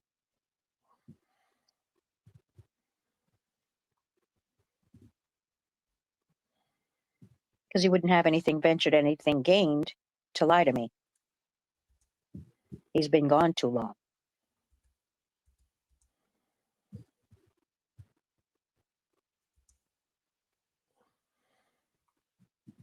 He also knows I have a balanced view of what death really is. And he doesn't have to appease me and tell me that he's fine and all this. I already know he's fine. Just tell me the rest of the story. Tell me what I need to know so I can share it with the world. So you believe we can channel dead spirits, Divine? Yes, I do, with all my heart, yes. And have you ever done so? Yes. There was this lady that used to come to me at the end of my bed every night. I couldn't understand who she was. I had no idea who she was. Didn't make any sense. She was a lady with a headdress on, and she would start giving me information, and I didn't know what to do with the information. So I started questioning, do you know this woman? I just kept asking people, any person I saw, do you know this woman? And I would give the description, and no one had any idea. Well, finally, I was at my aunt's one day visiting her, and she had one of those old-fashioned TVs with the 4 legs and all that foolishness. And I saw on top of the TV there was a few pictures of family members, and she was there. And I said to my aunt, I said, this is the person that's been coming to me every night giving me information. She goes, well, that's your great grandmother. She was a Native American shaman and healer, and she used to do that. And I'm like, well, she's been coming to me every night bedside and telling me stuff that's kind of like that, I guess. And she goes, well, it would make sense. She's just trying to share it with you. And I went, okay. So then I had an idea. So I just found out probably back about, I'd say about 15 years ago, that we are Mi'kmaq Indian, and we lived in Canada. And we had a little community there named after our tribe. And when they were persecuting Native Americans, we learned how to speak French so that we could get across the border to the United States and not be stopped because we were Native. So she was speaking to me in the original language. And that's what I didn't understand, because I had never been brought up around the original language. But other members were, and when I would tell them what she was saying, then they knew it was her. And of course, I described her right to the T, exactly what she wore and everything. And the pictures were depicting everything that I was saying. like I would ask the universe, spirit, creator of all that is, source, whatever you want to call them. I would ask the information and I would get the information and I would say, I want this tangible.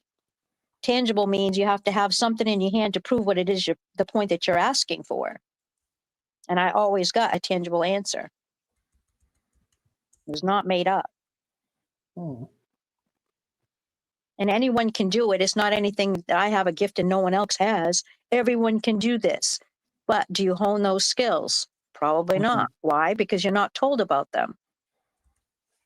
Wait, and More if I may ask, oh, sorry, go ahead. more people now are now asking the correct questions to get the correct answers. And they're open to those answers. So that's why a lot of more people are more connecting to the other side than they ever have before, because now they know what questions to ask and they're open-minded to figure it out. Yeah. Well, if I may ask, what exactly did she talk to you about, if you don't mind sharing? Well, she was trying to express to us that we're still Native American, even though we're still here in the United States. We still had the connection of the healing. Hazel, take a breath. We still had the gift of helping people to heal the physical, mental, and emotional body without medicines. And when she started telling me that, she encouraged me to learn a lot of the ways to do so. So one of the first people I took classes was with a woman up in Canada. Her name is Lynn Walker, and she's an amazing healer. And ever since then, I've been just like, now I'm overqualified. I'm qualified in probably 34 ways to heal the physical, mental, and emotional body without medicines, only using herbs or organic ways to eat. Interesting. So she was giving me all that information when she was coming to me and telling me that I needed to continue it because it's something that my family has always been part of for eons of time. And to not don't drop the ball on us is basically what she was saying. You're being taught something that's very important that you need to continue. And then I told her that I was also a woman who lived by herself back in one of my lifetimes. I lived on the edge of a little community, and I would mix up herbs for people who were sick, and I would deliver their herbs to them. Half the time they didn't even know who it was because I was not out there for recognition or payment. I would do it because that's what we're supposed to do. So when all of this stuff goes down, if it's supposed to go down or when it's supposed to go down, whatever, we're not supposed to be charging people to help other people. We're supposed to be helping them out of the kindness and love from our hearts, which is what our connection is. So if we're all connected because we're all basically from, if you were to burn it down, we're all from the same tribe. We all have the same information. Some of it has been remembered and some of it has not been remembered. But the ones who remember what the information is what's going to get us through. It's not going to be anything about what they're saying. It's going to be, we have to have the knowledge that's going to be able to help us continue our lives here. And if you don't have the knowledge, you can't do that. Interesting. And who, whatever people have you been able to channel? Well,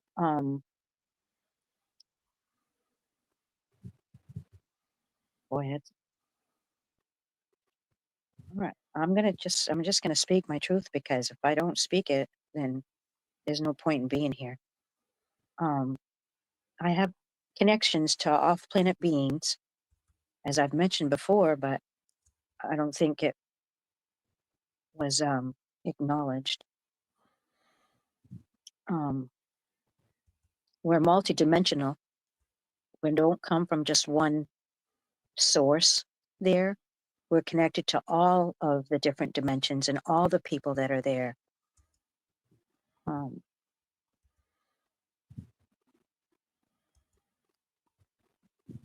When they decide, the only reason why they haven't presented themselves in plain sight, I guess what most people would say, is because we're not at the vibrationary level we need to be at in order for them to come here. They don't understand why there's so much segregation and separation.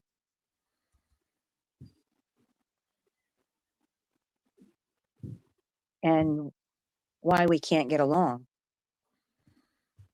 Because in the getting along thing, that's what's going to help us all come together as one rather than all divided, as we are now. Mm-hmm. Well, that kind of goes back to what I think even NASA was saying earlier, right? Lockheed was saying earlier. He was saying that he believes a long time ago we were all connected and one giant community, but somewhere along the way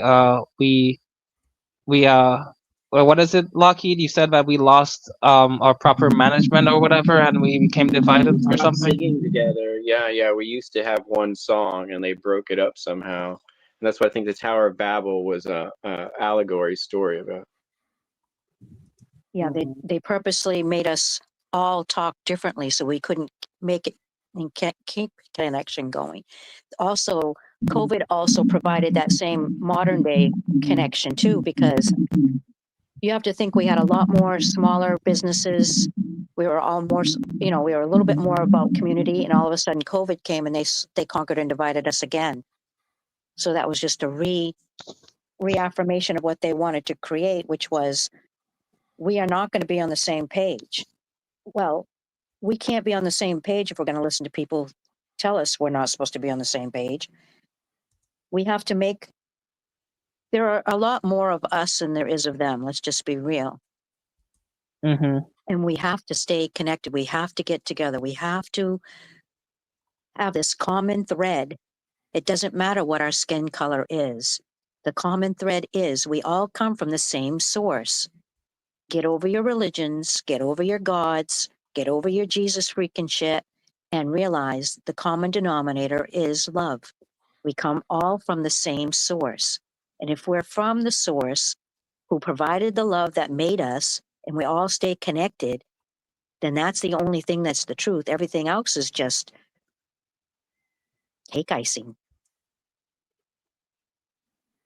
And the lies they've been telling for years is to keep us separated so that we wouldn't be on the same page.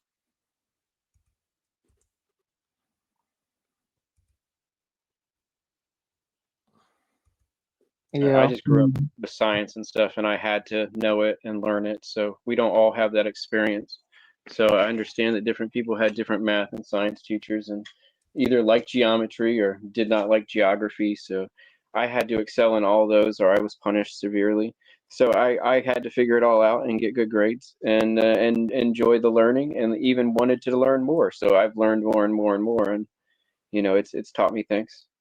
And I'm here to share and listen. So I'm going to do more listening, since I don't believe I'm talking to people that believe in space. I believe in space. I just don't believe we landed on the moon. So I believe in a different aspect of space than maybe you're acquainted with.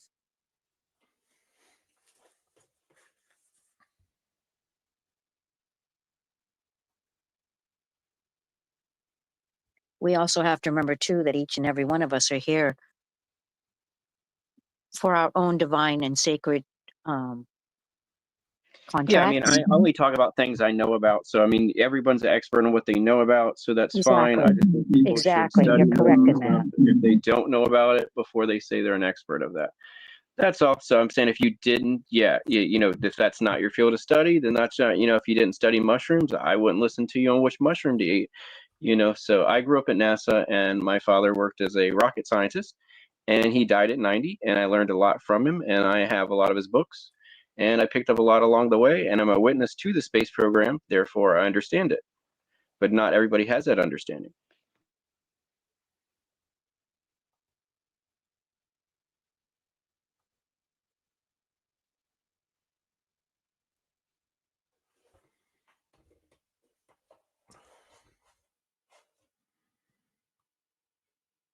I think we're all going to get our socks blown off when the time comes. Oh yeah, no doubt. I believe that the truth is a lot stranger and a lot deeper than we could even begin to imagine. Yes, because with each one of us being on our own path, doing our own thing, having our own sacred contracts, we're going to only know about what it is we know about.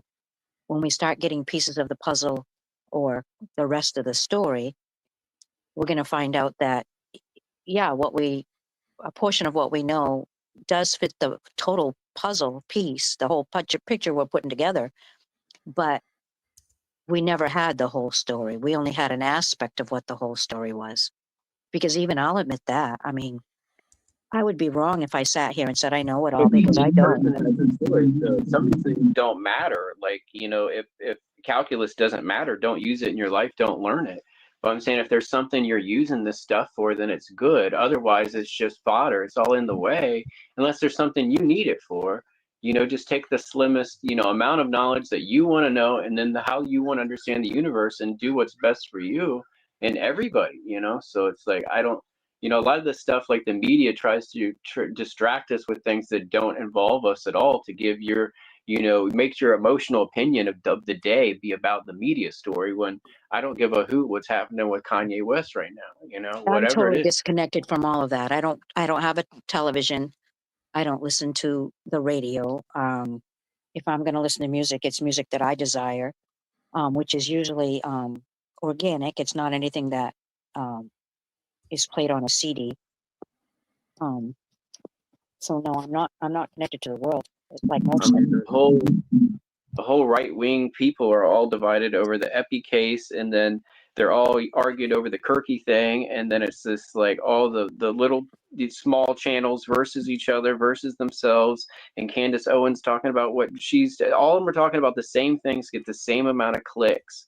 There's just a remedy, and they're all doing it and adding more salt and it's a getting, you know, more people angry. It's just another way to separate us. Okay, that's all it is. Just another way to separate us. I thought people would come together after each of these things, and it's like been everybody's diced up. Yep. Yeah. It was a plan to keep us separated so we didn't be all on the same page. Because even with our diverse knowledge, each one having their knowledge, their specifics that they're really good at, if we all came together in one community, we would last, we would thrive, we could be what we were supposed to be. Because each one of us had the expertise in whatever we were supposed to have the expertise in. But when you spread that out and you try to conquer and divide, and you try to make people think they're wrong and right, that's where the problem comes in. And that's why the media does what they do, and people keep their head in the sand because they don't want to know things, and they just want to walk around and be medicated and not have to have any responsibility of what they're supposed to do here at this time. It's amazing to me, the division that we still have after all this time.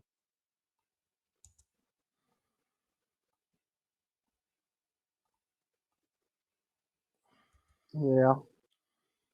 It needs to change. I mean, sometimes they want people unified in hate, but they don't want people unified in healing, you know, at all. But they'll find anything to divide people to unify them in hate. I agree with you on that. Definitely. You are precise. And it's amazing to me how people still fall for it. You know, after all this time, they're still falling for it. It seems like the constant recipe, like they never give up these recipes that work, so they just keep using them. Yeah.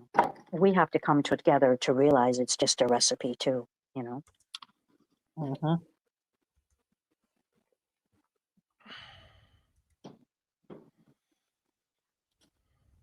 Wait, Lockheed, 166 Nibbles asked, they said 2,000 NASA top brass are resigning. Source routers. Don't they want to be a part of a NASA legacy? He asks. They're probably finding jobs in the private sector that are going to pay more because they're not sure of the future of NASA, and they're getting a retirement by leaving. They're getting some kind of partial retirement if they've been there for a while. So they're going to take some kind of partial retirement from the government, and they're probably going to work in the private sector. There's a guy that talks on YouTube. He has a channel, and he said that NASA is going to be no longer. How come? They want to make money off of it. That's why the private sector is getting so involved with the space program.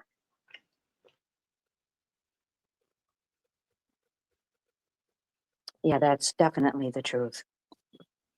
I accidentally set off my alarm when I put a piece of wood in the stove. Interesting. Yeah. And I agree with what Richard said in the comments too, by the way. He said that 2026 is wild, but 2027 is gonna be shocking. Mark my words. Yeah. We've all lived here thousands upon thousands of years, and so far, none of us have gone through the cycle shift that we're going through now, which is the 2,500-year cycle that happens. None of us have ever lived through that, except if you can connect to a past life that you obviously lived through that. But with these changes, I think 20 is one of my worst years ever on Earth. Well, which year? Sorry, say again. You kind of cut out a bit. Oh, I said that 2025 was one of my worst lives ever. My worst year ever, 2025. Oh, sorry to hear that, Divine. So much loss, and it's been absolutely crazy. Well, hopefully next year is a lot better. Oh yeah, no doubt.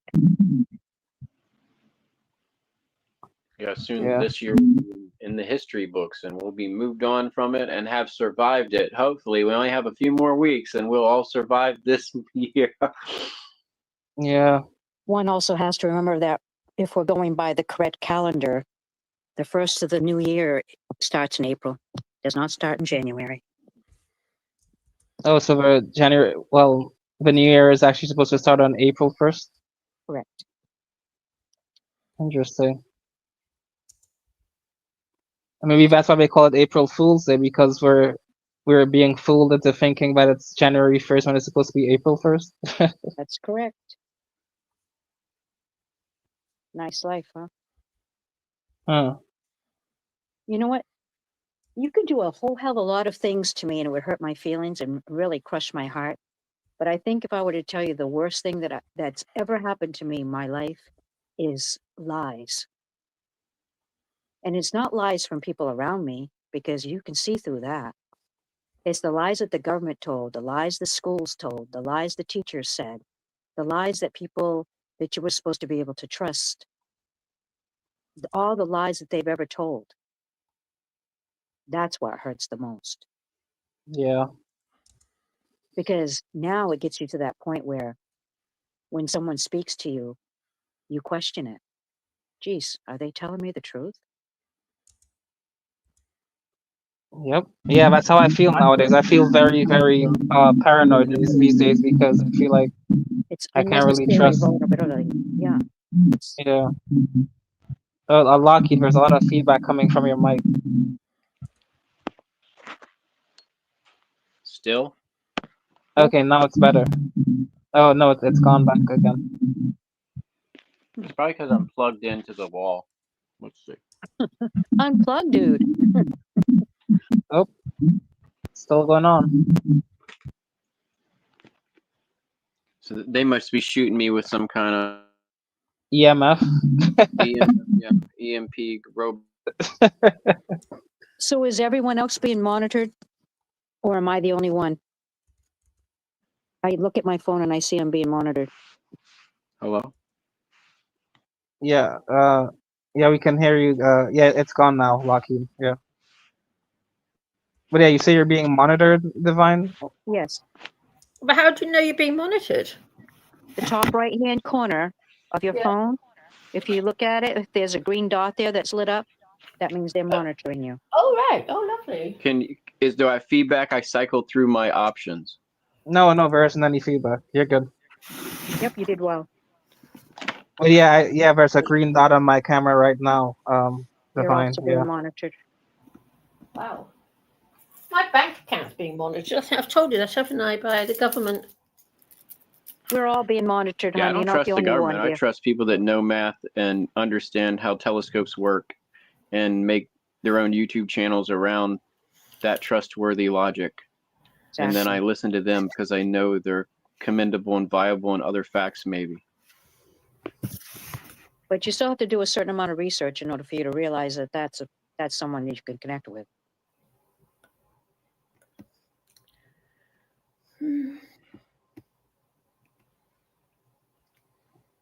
Yeah. Oh, there's a guy in the comments saying that Elvis is Trump. Yay!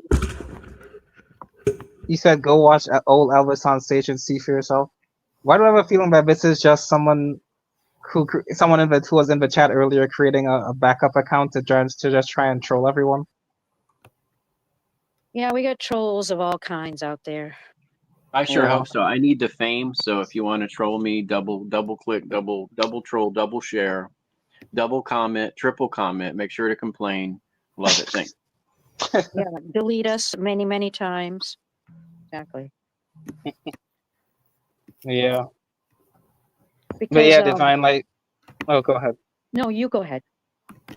No, I was just gonna say, yeah, I myself too. I'm starting to feel very paranoid about, who I can trust and who I can, lean on for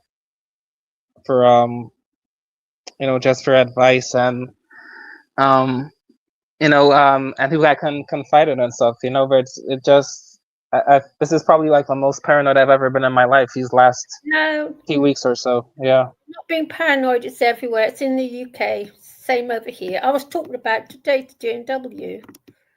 You can't trust anyone. You never guess what's just happened to me. I ordered some stuff from Amazon, right? And the little man didn't bring it. And so he sat on my seat. He gave it to me. So now I'm in a situation whereby if I complain about him, I'm complaining about someone who's got my address. That's how bad things are getting. Terrifying. Yeah.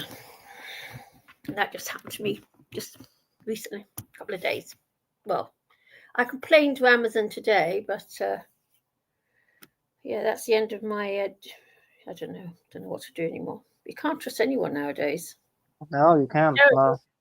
And the world used to be, when I was young, the world was such a high trust place. It really was. Yeah, it was. I remember. I remember. Not remember, but I've heard like people who are older than me say that like it was so good back in the day that you could even leave your doors unlocked and you wouldn't get robbed. Yeah. We used to. Everybody left their doors open. You used to give your neighbour your key if you were going away, and you had to close the door. Us kids used to play on the streets. We used to play on the road itself. I used to walk to and from school on my own. Now I don't walk the supermarket anymore on my own, too scared. It's weird. Ever so strange how weird it's become. You can't trust anyone, can't trust a delivery man anymore. They just tell blatant lies, and you, the person who's been wronged, has to try and prove that you're right. Well, it's not. Yeah. The first thing that you should do in a circumstances like that is pick up the phone and call the person's manager. Yeah, well, I've been in touch with Amazon, but yeah. No, I'm talking about your delivery person's boss. Karma points Well, by I the don't dozen. know that. Have you ever complained to Amazon? It's a right faff, I can tell you. That they're not the source to fix it. Sorry? They weren't the source to fix Yeah, they that are. part of the It problem. was an Amazon delivery driver. Amazon goods, Amazon delivery. Mm. So yes, well, he's probably being paid to steal the packages back, and so that Amazon. I can know sell it that's again. been happening at their packaging center. Apparently, what they do is, say for example, you order a nice expensive laptop. They don't put a laptop in the box they send you. They just send you whatever, and you're the mug that has to prove that you're the one that's been conned. Yeah, no. It's all a whole racket, huh? Huh? I say it's just one giant racket. The world's so dishonest now. Yeah. Dreadful. And you know what I find terrible? I live in London. It's so bad in London now, it's not even safe to walk on the pavements anymore because the pavements are covered in pavement cyclists and pavement scooterists, and it's allowed. Oh. So if you're a pedestrian, you're screwed. When I came down here this time, I promised that I was going to be real, and I was not going to be fake, and I was never going to lie. And I'm here to tell you, I have no friends because of that. And I desired that outcome rather than to be like everybody else. My phone is virtually empty of people because all the people that I did love and trust died at a very young age. So no, I don't have a lot of friends on purpose. I'm not supposed to at this point in my time, because it's up to me to figure out what it is that we're supposed to be doing so that we can all be on the same page. That's my whole being. It's not anything else. Nothing's more important for me than to figure out why we can't be on the same page. And you know what I do now? I've noticed that the last probably 2 months or so that I get a little emotional when I talk about it. So there's something more to it. And I think there's something more to it. And as I speak of it, I'm getting more ideas of what it is or could be, but I've got to make sure that I'm correct before I start speaking that. So they're going to be working with me. Seems to me around I'm full eating moon. pomegranate, guys. I'm here though. Around the full moon, they keep me up for about 7 days, as much as I possibly can, and they give me information, and I have no idea what to do with it until after, and then sometimes I'm told, and sometimes I'm not told. But I have a funny feeling. I got my ass kicked again. Let's just say it that way. Because if I don't listen to what they say and I don't share, I won't get the information anymore. They'll use someone else to get the information out. Oh. Yeah. And what's the sky like in your part of the world? You know what? Here in London, the sky is so bad. I've never, ever in my whole life seen the sky like it has been for the past 3 or 4 days. It is just dark grey sky, really dark grey sky. Horrible. It really is grim. Is it almost like they're trying to cover something? Yeah, really weird. I don't know. It's this. I've never known this. Maybe it's just me, but I don't think I've ever known the sky be quite so dark, and the air is just dark. Weird. Maybe it's chemtrails. Well, yes, I know. Yes, but yes, I expect it is. But I don't know. But it's just been past 4 days. I've never known this world be so bleak. You know, I'm so glad I can just sleep all day long because, quite frankly, I don't want to be awake during it. Can't bear to even look at it. Oh. Mind you, We could have American Zombie back on. He could blame me for the Sky Trail. Yeah.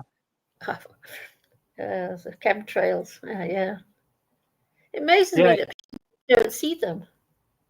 Yeah, and that's why there's things like seasonal flus and stuff. That could be why, because they're putting stuff in the atmosphere that makes people sick. Doing Mine is something. allergies. I've got allergies so bad it's not funny. You can actually hear it in my voice too today. Have you got nickel allergy? You need to be careful if you have, because it's not being. Sure. Did I talk about this with you the other night when we were talking? Because I've got, I'm very allergic to nickel, and I started getting the most terrible asthma attacks where I need to have steroid sprays to actually be able to breathe again. But you know what? The system is denying that there's nickel in the air, even though nickel is produced by green technology. It's quite creepy, actually. And it's not being talked about, I've noticed. Even not being talked about. Well, I would never give them the pleasure of me being on any sort of allergy medicine, so I've they got can no choice. They can kiss my boots on that one. No, I've got no choice. I've been collapsing on the streets. Wow. No, unable to breathe. People have had to pick me up and carry me home. One occasion it was so bad. There are alternative ways to heal the physical body without going on any medicine. No, this is heavy duty. My whole lungs, I just couldn't breathe. Chickpea, God could tap you on the shoulder and say there's more alternatives and you still No, wouldn't I believe don't him. believe in God divine. You know what? But this is how we're keeping Chickpea alive for now. So Chickpea's alive thanks to this.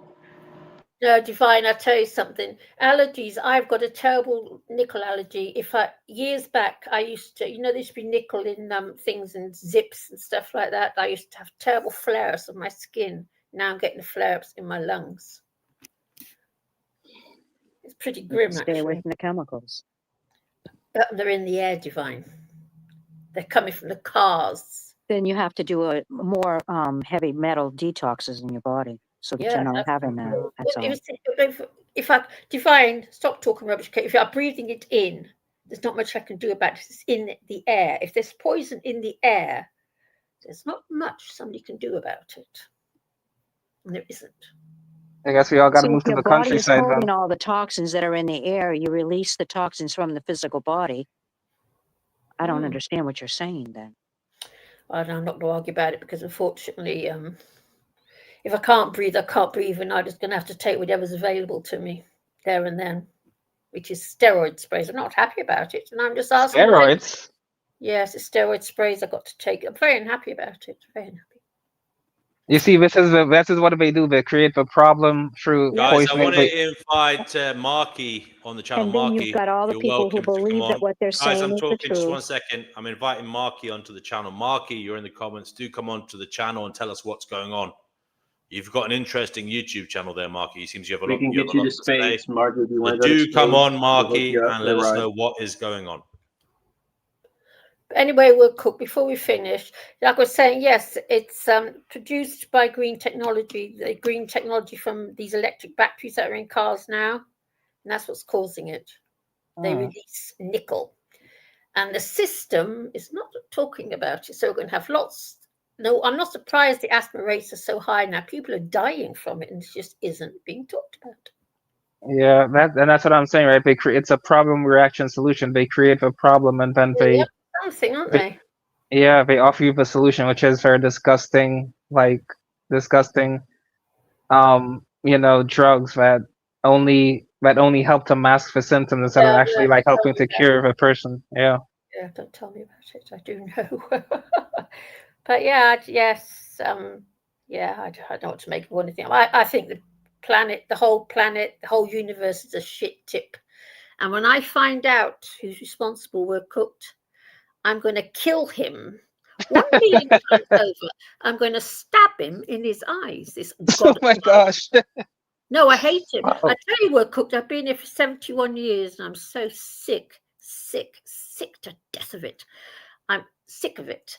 And anyone who invented this shit tip that we live on needs to have his willy cut off first and then to be blinded. And I hate him with a passion I can't even describe anymore.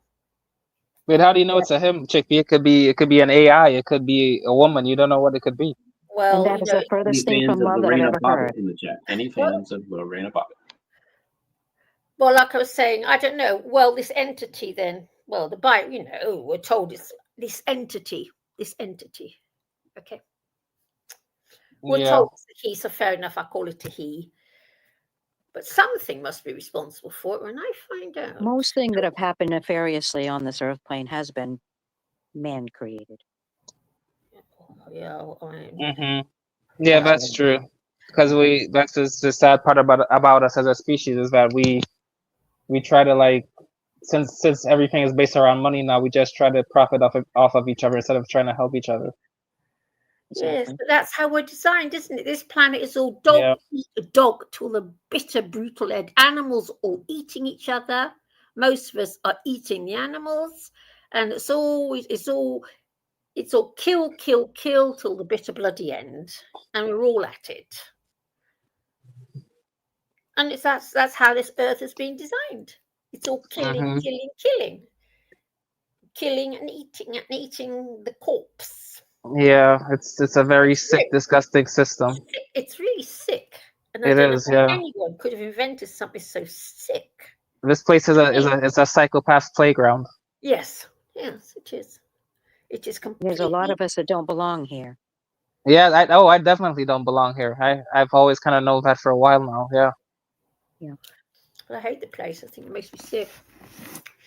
But we're here to raise the vibration of the earth plane with the fact that we can all still be who we are and love each other just the way we are. Well, that we're not asking for everyone to comply with what we're saying.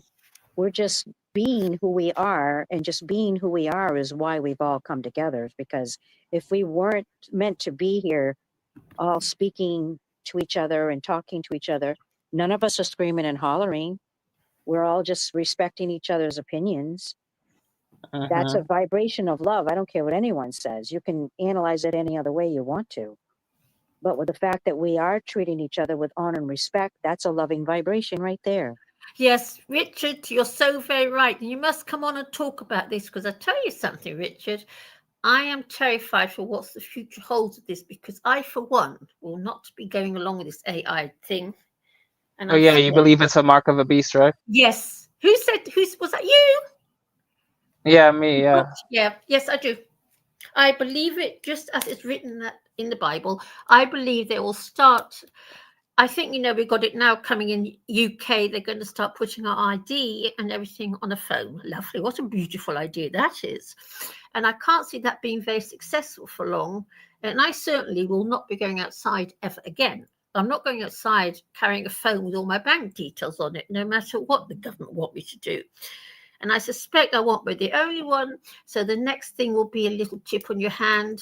Because after all, they can't cut your hand off, can they? They can't say to you, give me your effing hand, you effing blonde C. So I said to me a lot, not about my hand, but my phone or whatever. So, and I won't be going along with it. And I'm scared. I can tell you, I'm terrified. Yeah, me too. I think I'd rather starve and participate in. Like me. Yeah.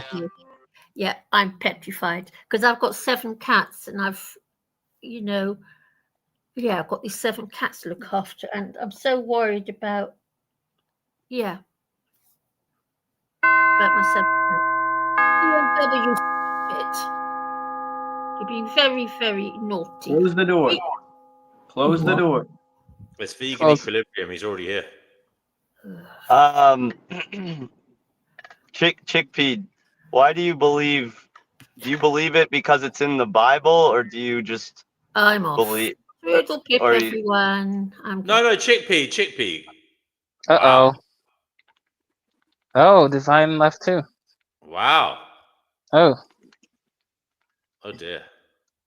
Oh, as you were, folks. Somebody's asking me hard questions. I better disappear. Adios, amigo. Andale. Oh dear. Somebody's challenging my logic. I better disappear. Wow, Noodles. How could you? Oh my God. We're all still here. Just a couple windows disappear.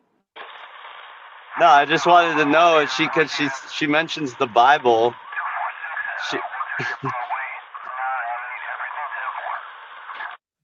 Chickpea doesn't like talking about feeding her cats with you because her cats are not vegans. Well, I wasn't asking her about her cats. She just mentions the Bible. Oh, I believe. She's like, I believe it exactly as it's told in the Bible. Now, one, the Bible never mentions anything about AI or chipping or anything like that. So I don't know. That's one question I had. Another question I had was, does she believe it because it's in the Bible, or is she just saying that her beliefs align with that of what's in the Bible coincidentally? And then, I think she was saying coincidentally because it inspires a prophecy she believes in. well, see, now we'll never know because she decided to disappear. I'm only guessing because I think she does not define herself as exactly Christian, but she believes in the prophecies, I believe. Like if they. Yeah, but why? So why believe in one part of the Bible and not the other? And that's another question I have. You know. You have to ask every denomination that question, right? And then it's like, why not just believe everything that's in the Bible? Why not believe it's the Word of God? I put 2 rhinoceroses and 2 mosquitoes on my boat, along with 2 million other creatures, and then we sailed around. Be like, Father God, I do trust your word and every word which you put in your good book, Father God. The Bible there was only one woman for the job. Over different time periods, and there's a way to keep track of it was make it a story. So different things had happened over a very long time period that were made into allegories, made more beautiful, made poetic for their own time, made to rhyme with a different word, until we got our version way squashed down and with a lot of additives and extra salt. I wonder why they said they had this, like one of the things in the Old Testament is if a man rapes a virgin, he owes her father like 30 or 50 shekels or something, and he has to marry her. So like, how messed up is that they would have to marry their abuser? The dowry of his father being able to offer her as a commodity to a husband. Yeah, that's all. That's so like in Christian religion, words, very shit words, but it probably wouldn't even like that everywhere. They just wanted to write it down to say, look, we wrote it down. That's the law. Yeah, I don't know. It's just, but what I'm saying is that basically, if we're just believing in things that the Bible say, then that's the word of God, right? So there you go. I go to the car dealership and just pee on door handles to buy cars.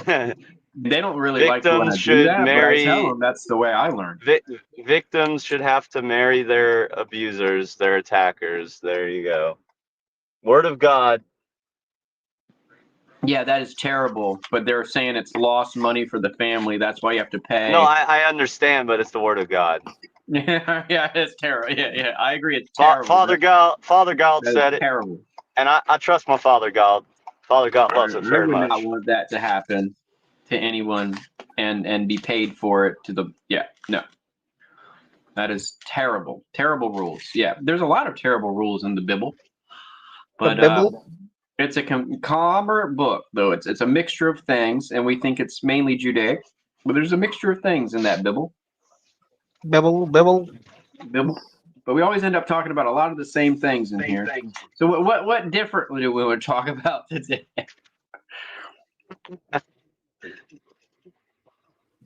Wait, Doodles, you're cutting out. I didn't say anything. Oh, I thought you were trying to say something. Who's left in here? We got cooked. We got vegan. Is D&W still in? And how's everybody doing in the other chat? So vegan. Well, I'm fine. Vegan Equilibrium. Anything new in the animal rights space that you want to share?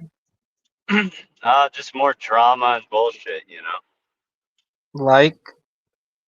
Oh, I'm not gonna get into the drama. If you want to find out about the drama, you just gotta start going to protests and hanging out with activists, and then you'll find out plenty of bullshit.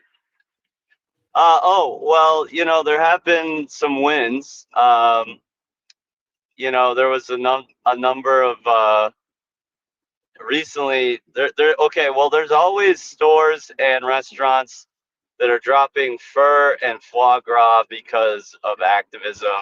I know New York Fashion Week just recently went fur free. Boston Fashion Week went fur free. Nice. There's always like these things happening. I know Boston just passed a bill that there will be no no force feeding of waterfowl, so there can't be any foie gras farming done here. So there's always stuff happening and progressing forward, and it's kind of the funny thing, with animal rights is it's amazing. It's great that we got people doing it, and there's people that are cut out for it, and that can. It really takes some of the most dedicated and like committed, consistent people to get things done in that space, because not only do you have to go up against industry that hates you and the world that is opposing you, but you have to also go through an obstacle of other people in that space that cause nothing but problems for each other. Just it's the Yeah. most drama ridden, fucking at each other's throats kind of like toxic environment to have to be in. And people there are just the way they treat each other is Singing away. Do you want to come on the show, awful. darling? The people Anybody with there in the iPhones, live we, chat? yeah, The link the is in people the with live iPhones chat. Do should come be on if you concerned. want to. That's not the Android crowd. He's talking about the iPhone holders.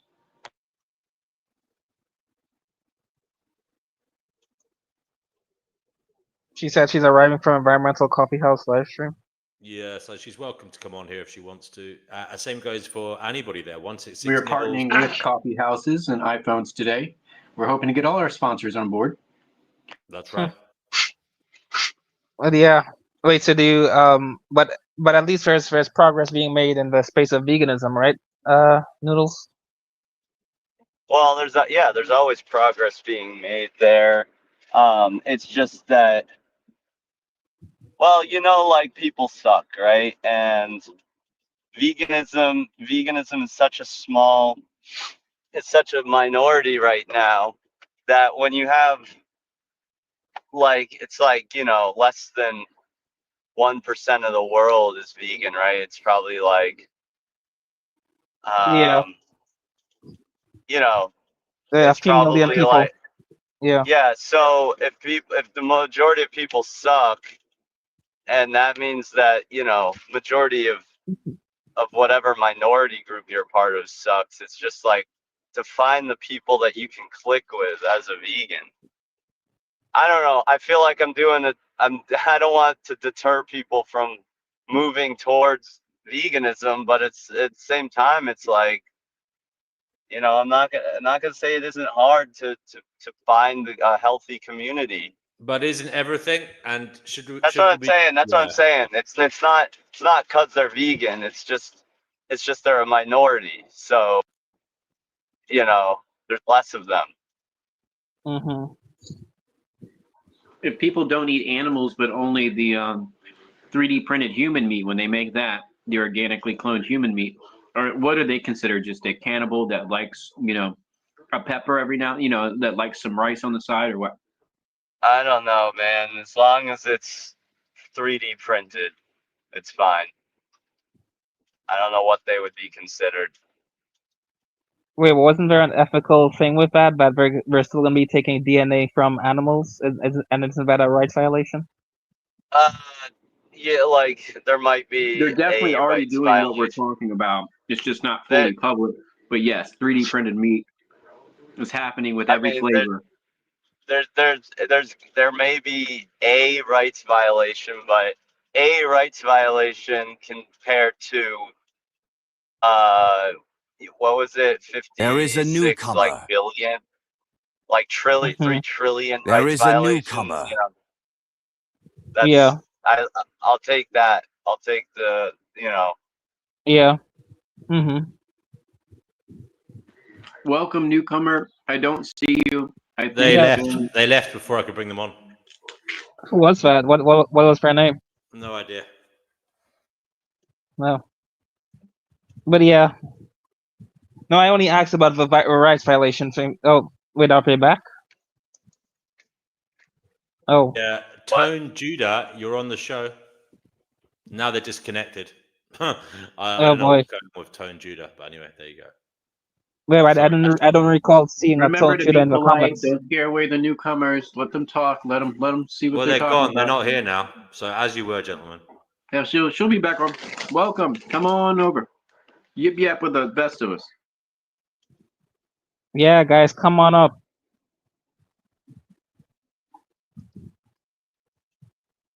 Now, Richard said he will not eat fake meat. No thanks. Hello to Tone Judah. You're on the show. Well, we're not telling anyone to eat fake meat. Tone We're Judah, just you're on the telling show. them- You've got to unmute yourself if you want to talk, Tone Judah. I would Telling them definitely eat my to. girlfriend's Hey, toes if that was on the Hey, menu. hey, 1 Girlfriend's second, toes. guys. I'm 1 just second. coming up under my real profile. What I'm gonna use? Oh, this again. guy. Appreciate y'all. It's Oh, Florida. it's Me. Let's Florida, go. Mr. Florida, brother. How you doing? How you How doing, are Mr. y'all Florida? doing on this great Sunday? What are y'all talking about? Could I join in? Yeah, go ahead. Sing. By the way, guys, I want to invite singing Way on. I looked at her channel. She's got an interesting channel about climate change and such. If only we had Reagan and Mr. Kugaduma here. Yeah. We often talk about this subject here, singing Way. So it'd be good to have you on here to give us a lowdown and tell us what you think, or Hey, whatever it is you feel DNW. or whatever you feel might be interesting for us to talk about. Singing Way, we're easily swayed here.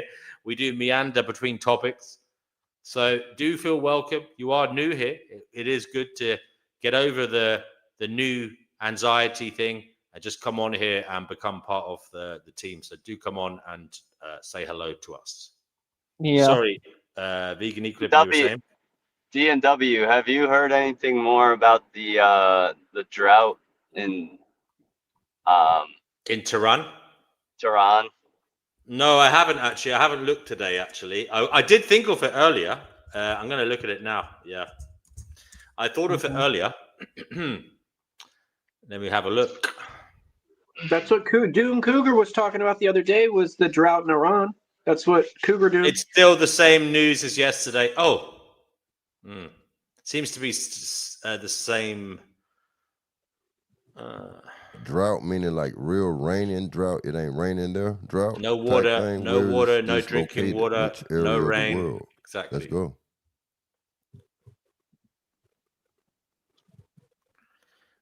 Yeah. So Over. So same situation. They may have to move the capital of Iran. It's not in a good place for water access. oh They're boy. approaching day zero when the taps will run dry. It could happen any day now. We invited them to all to Idaho and Montana. They'll be there in a minute. I thought that they already did run dry. I don't think so. I think they're approaching day zero. I thought so as well. I thought they were at day zero, but I can't find it saying that they've run out as of now. Anybody else know any different? Let us know in the chat.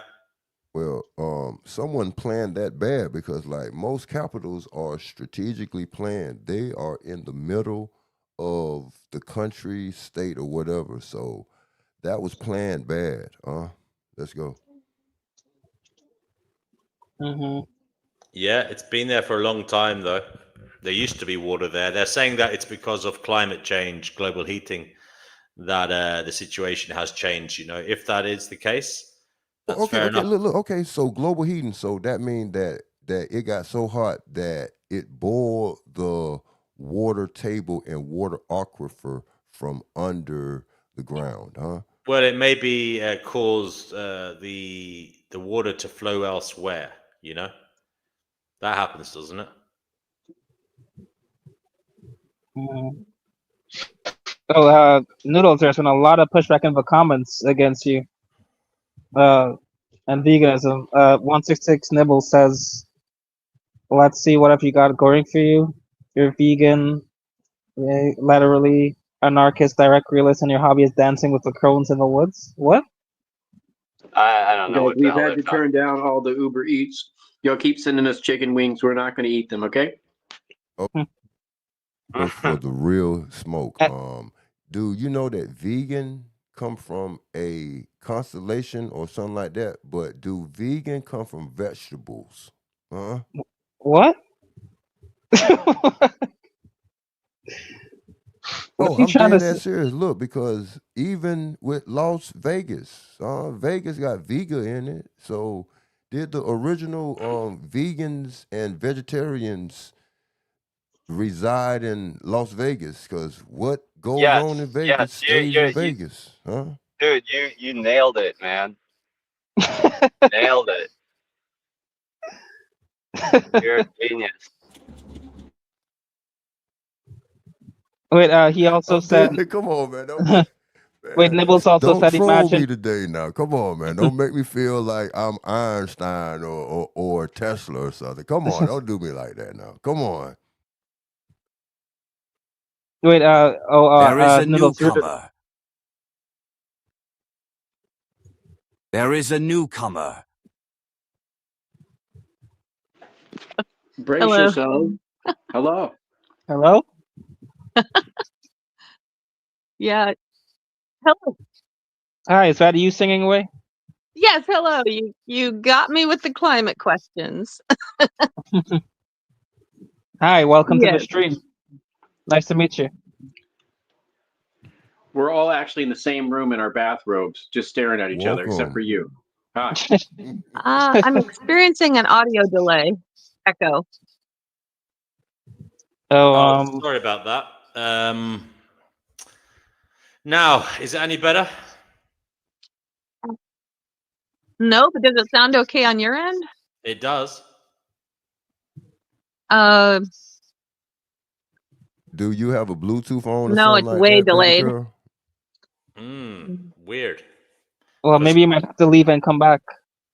She sounds fine this end.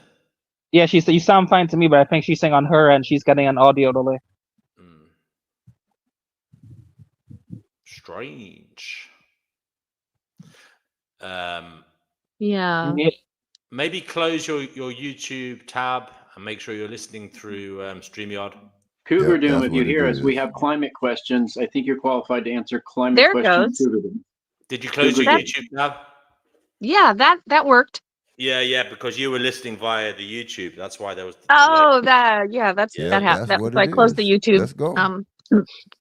Okay, Singing Way, would you like to introduce yourself to the channel? It's your first time here. We do like a newbie. So let us know who you are, what you're about, and then you could delve into whatever it is you'd like to say. Okay, thank you. I'm a public librarian and a climate educator for about 15 years now. And I wanted to say that, and I came over here from an environmental coffee house, has one at 11 a.m. on Sundays, Eastern time. And this was recommended at the very end of the stream. So I came over to check it out. So cool. Thanks. Cool. Thank you for that. And Nice. I wanted to say that in terms of what would impact the climate the most, what's most important is sourcing as much of your food locally as possible.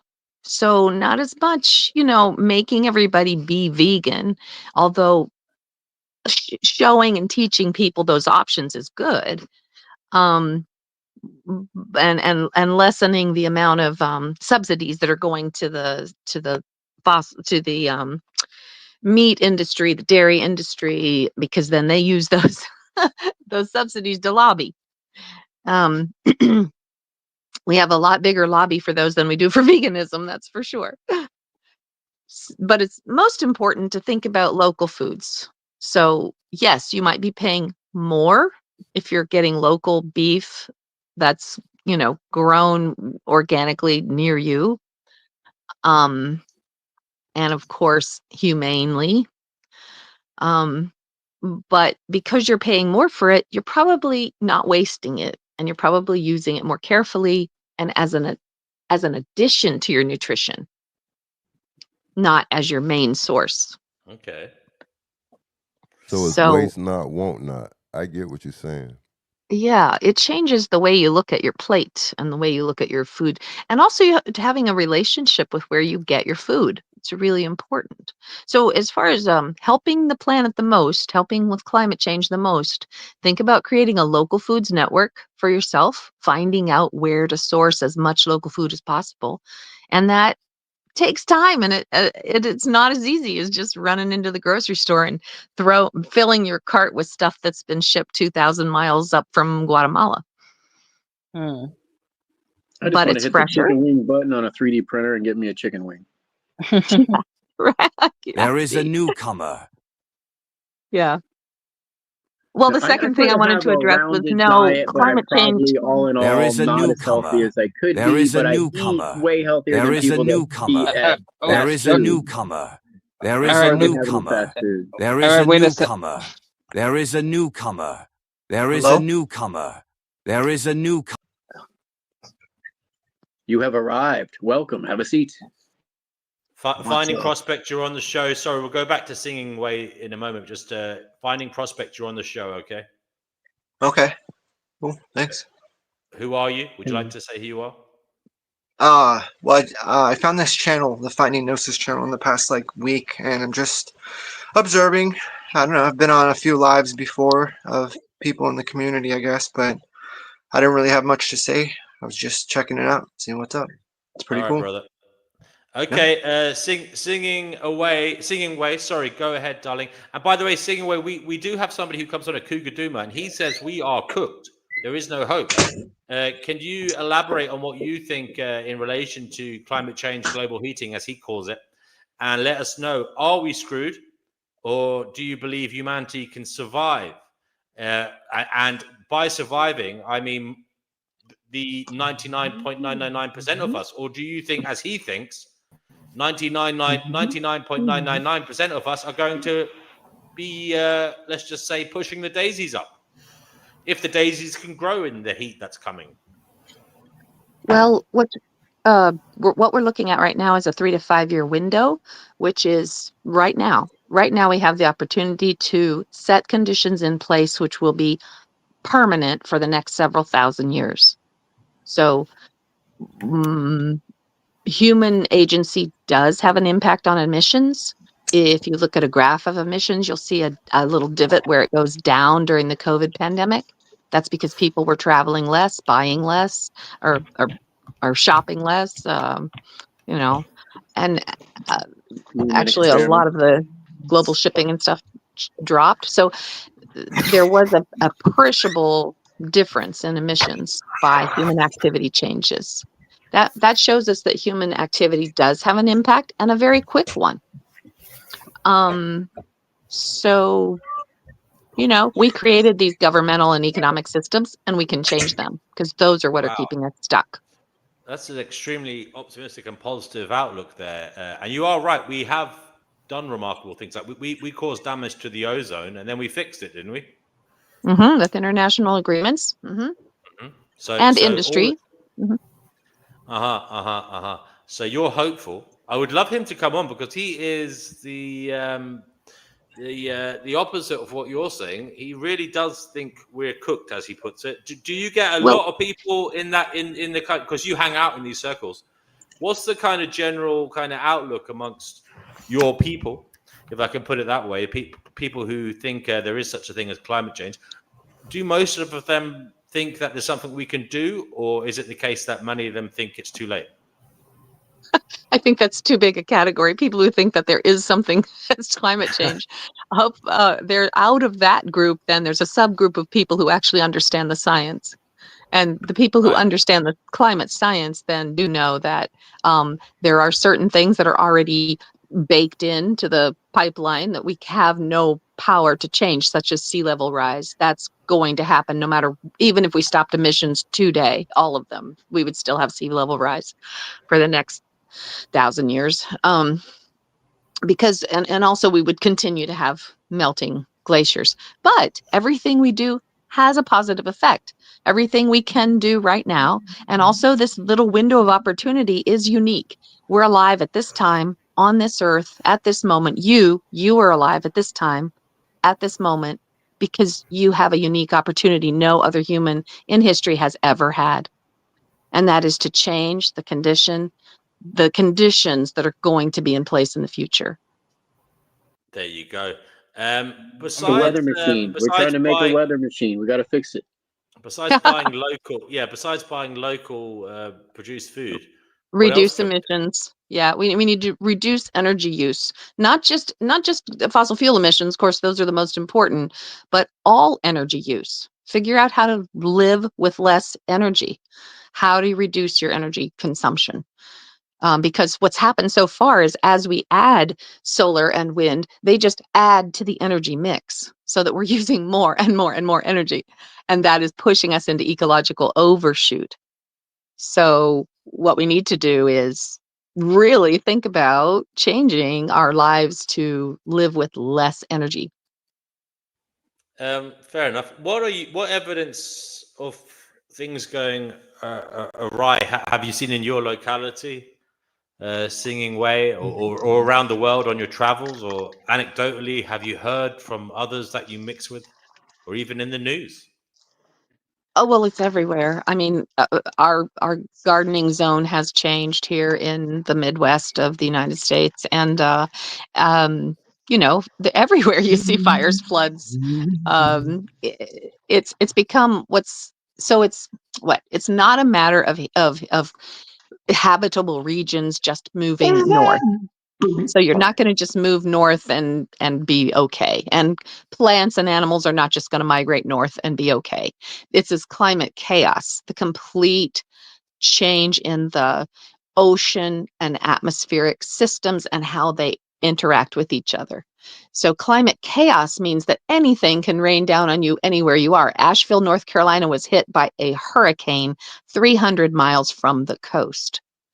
That hurricane had sucked up so much water and transported it 300 miles or more than that from Florida and dumped it on Asheville, North Carolina.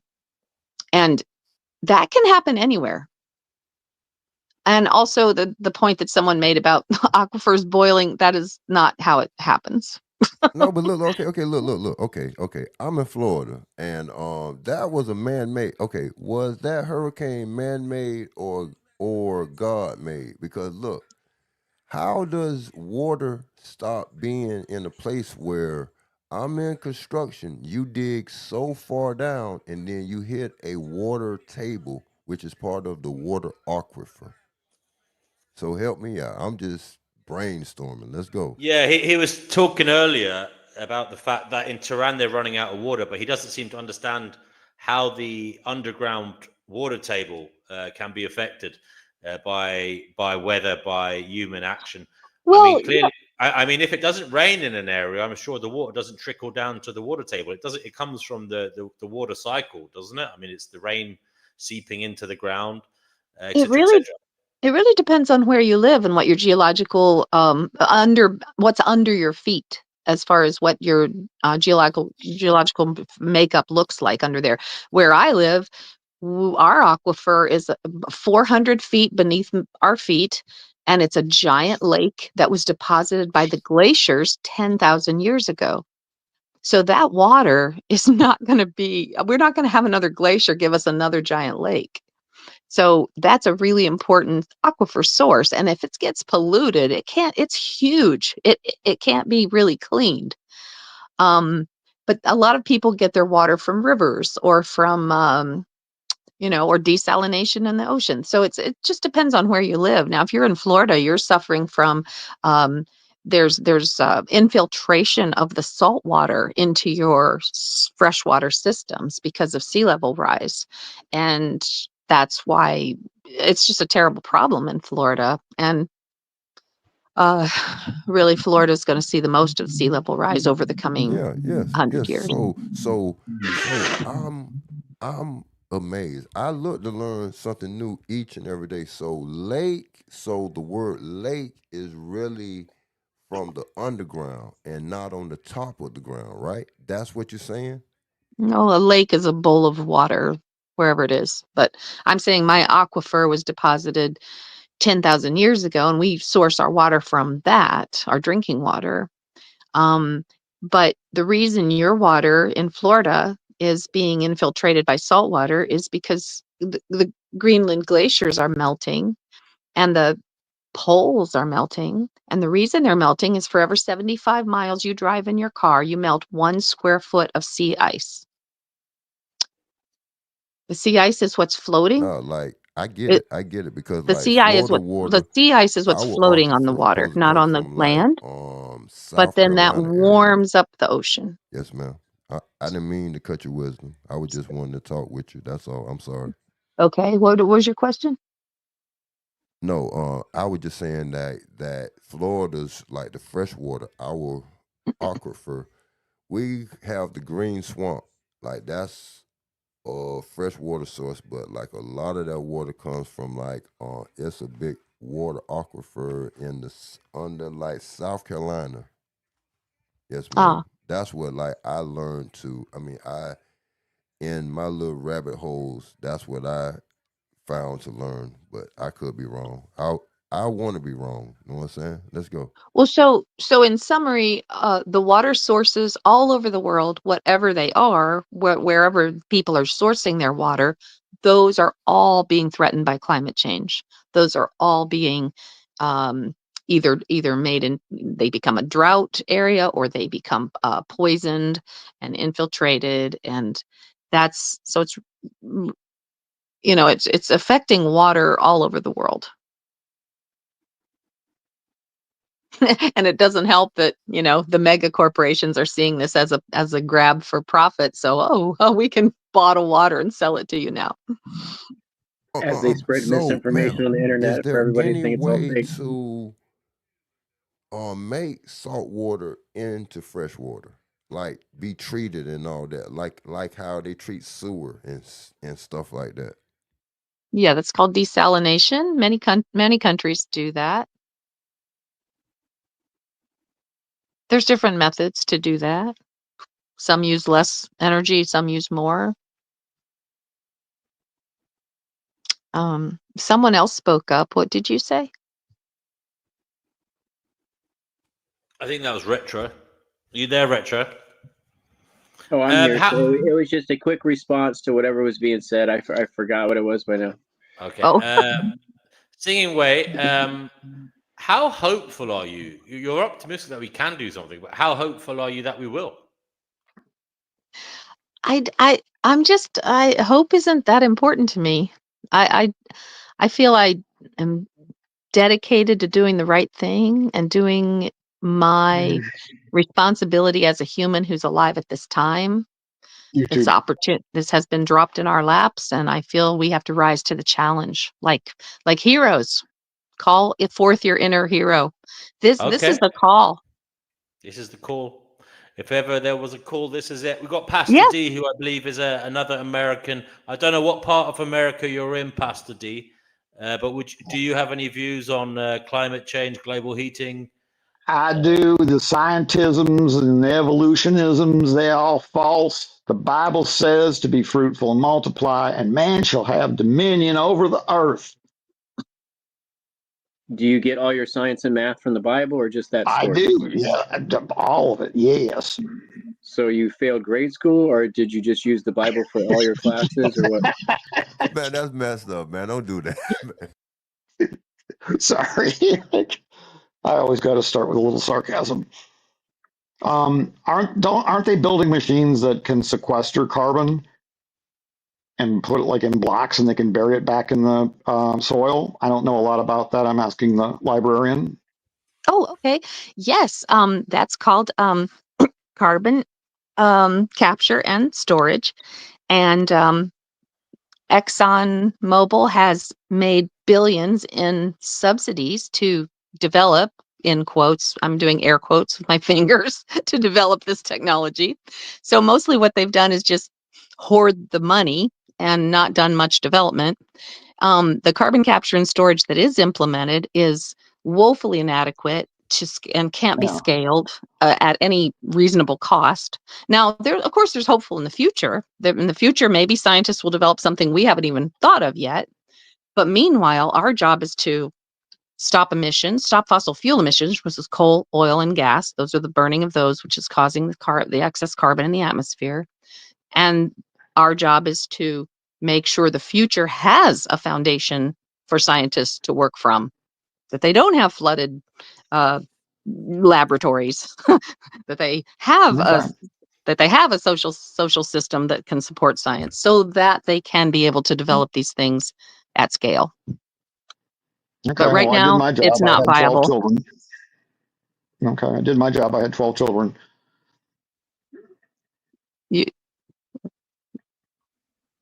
Yeah, I did my job. I got 12 children. And they each 12 have 10 children. I children. thought you said show's over. Okay. Whoa, 12 children. Wow. Yeah. And they each have 10 children. Really? Are you Yeah. kidding? That's No. 120. Well, Are you it kidding? You takes have 120 grandchildren? ingenuity. It takes You human Amish? ingenuity to solve the Ain't nothing problem. wrong with it. What you Muslim, man? What sect you in? Well, we gotta outbreed the Muslims. I'm going to have to mute you now for a moment, Pastor D, so you can come back to talking in your sensible mode. But singing away, is there anywhere you can point people in terms of authors, expert scientists, who you feel we should know about? Well, yes, I think if you're active online, you're going to encounter denier memes and denier talking points that are crafted by the PR departments of ExxonMobil and others. And the answers to all of those are at skepticalscience.com, which is a wonderful website put together by John Cook of Monash University in Australia. And he, so it's Skeptical Science with a K, SKEP. TICAL, skepticalscience.com. And you can put in any question. So say someone says to you, oh, we're just having climate change because the sun is heating up. So then you just go to Skeptical Science, and in the search bar you put, is it the sun? And then it will give you scientific responses from actual climate scientists. It'll tell you a short response or a deeper dive. That way you can have a short response for the person, your curmudgeonly uncle, or you can go into a deeper dive and try to understand it better yourself. Wonderful. I'm on it right now. It's a good. Thank you for that. I'll have a look at that later. Can I just say, Chickpea's here. Chickpea, do you have any questions for our newbie here, singing way? Sorry, what did you say? It's nice to hear what you're saying, actually, and I agree with you 100%. Actually, I must tell you a weird story. I've got daffodils planted outside. It's December, right, in London. My daffodils have got buds, are growing, and the flower buds are starting to come out. It's December, sorry. Isn't that weird? Are you asking me? Well, I'm just saying, it's weird. Don't you think that's weird? That my daffodils are beginning to bloom in December? Yeah, as I said, it's climate chaos, which means that there won't be anything really predictable, and that's what hurts our fruit trees and our agriculture. Yes. So it's definitely threatening our food supply. Yeah, that's what I was thinking. That's what I'm saying. It's that should not be happening. So what's going to happen next spring when they're supposed to bloom? Probably won't be blooming. And right. Food. Yeah. And then it becomes out of sync with the insect pollinators. They go to find their source of food, what they normally find, and it isn't there. Yeah, that's what I'm saying. What about the bees? If the flowers are blooming now, what's going to happen to the bees in the spring? True. You're pointing out the how all the different systems are connected. So it's very much a systems dynamics issue. Yeah. And it's a bigger picture than most climate deniers address in their. But I tell you something. I'm an old lady, and I can't believe how much the world has changed from when I was young, especially in the winters. Winters used to be so much colder than they are now. Mm-hmm. I can remember when I was little, my feet used to freeze and the pavements were covered in frost and everything. Now, haven't seen frost for years. And we didn't know how important that was. We didn't know that being a little uncomfortable or cold in the winter was so important to our food supply in the summer. Yeah. I guess no one should eat the 72 vultures that were dead in the playground in Ohio. Does Oh, anybody no. know what happened or why they all dropped dead at Avian, once? it's avian flu. How terrible. Sad, isn't it? Terrible. I think it's Because, so, you know, so sad. vultures are the cleanup crew, so they eat other things. So, of course, Yeah, exactly. they were overwhelmed by the virus. God, how terrible. I think it's so sad. It really breaks my heart when animals die because of all this. Well, vegan equilibrium has a point there with not eating meat. So maybe you won't get the avian flu even if you're a bird and you eat dandelions. Yeah, but birds, I don't know. I mean, I wouldn't. A vulture's designed by nature to eat meat.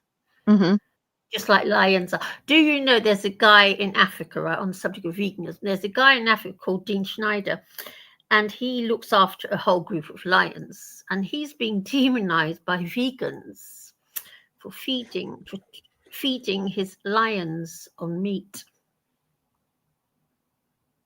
I'd like to respond again to what you said about the flowers blooming at the wrong time, and we have to think about what kind of systems we've bought into. So we've bought the idea that a short-lived species, Homo sapiens, should be able to own a piece of the long-lived earth and should be able to destroy it if we want to forever. That's our property, right? Property rights.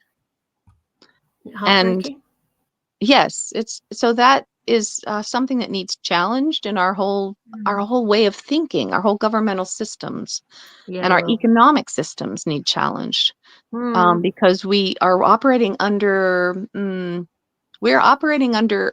a mental construct which is leading us towards really our own destruction and the destruction of the natural world.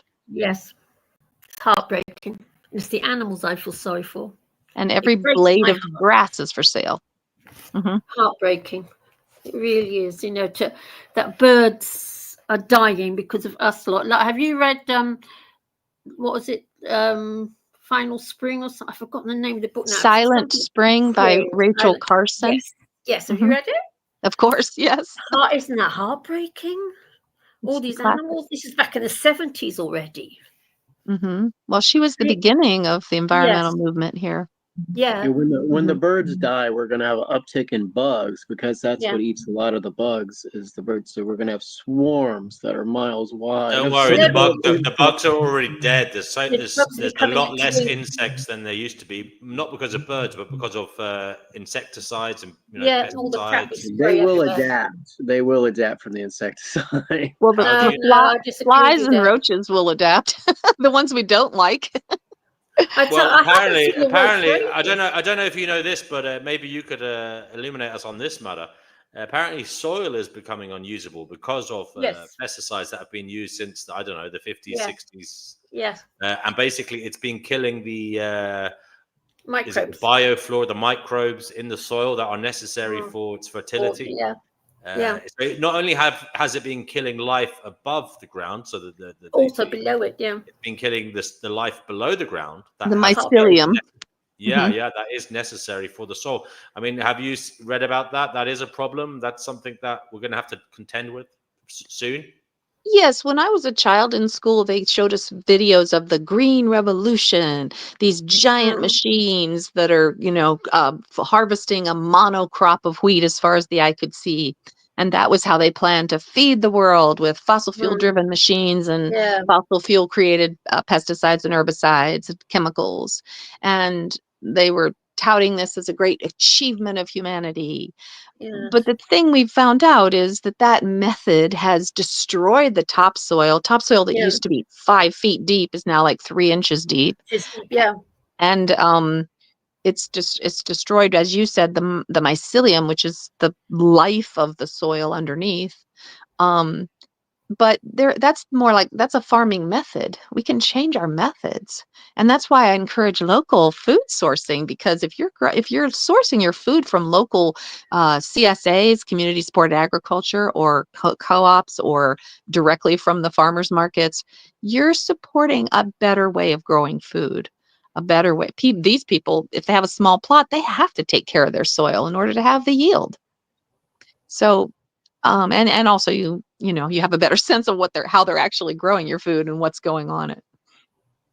But what about this kind of grandstanding by the developed countries, the first world, trying to like tell the developing countries what to do in relation to like burning coal, or using fossil fuels, and using these farming methods that cause problems, burning down forests. We're telling them, please don't do that, but we did it in the past and we benefited from it. How do you feel we should deal with that problem? Because it is a problem. We benefited from causing the problem, okay? And now there are other countries trying to lift themselves up, and part of that is industrialization and using the easy access to energy. Do you think we need to, as a developed world, subsidize these countries, lift them up? Do we have to give them something so that we can compensate them for not using what is easy fuel? I think that's a false dichotomy, because we have shown that this method is polluting to public health. Our public health is suffering from the burning of fossil fuels. And destroys the environment. And now we have ways that they can leapfrog that era. They don't have to go through the fossil fuel era in order to access regenerative energy and use solar and wind, and also different ways of building houses, different ways of building. I get you, but it's far cheaper to use an engine that already exists than to develop a new one or to buy the new technology. They can use the industrialized machinery from the West past. They can buy it secondhand, and that's going to be cheaper than the alternative of buying new tech. So I still feel there needs to be some subsidization, right? Do you not think that? Well, they're being. Here's the thing, that these developing nations are being put into debt to the World Bank by these companies coming in and saying, you have to pay us this much in order for us to lay these gas pipelines, in order for us to set up all of this fossil fuel structure, this heavy, permanent, polluting fossil fuel structure where you didn't have it before.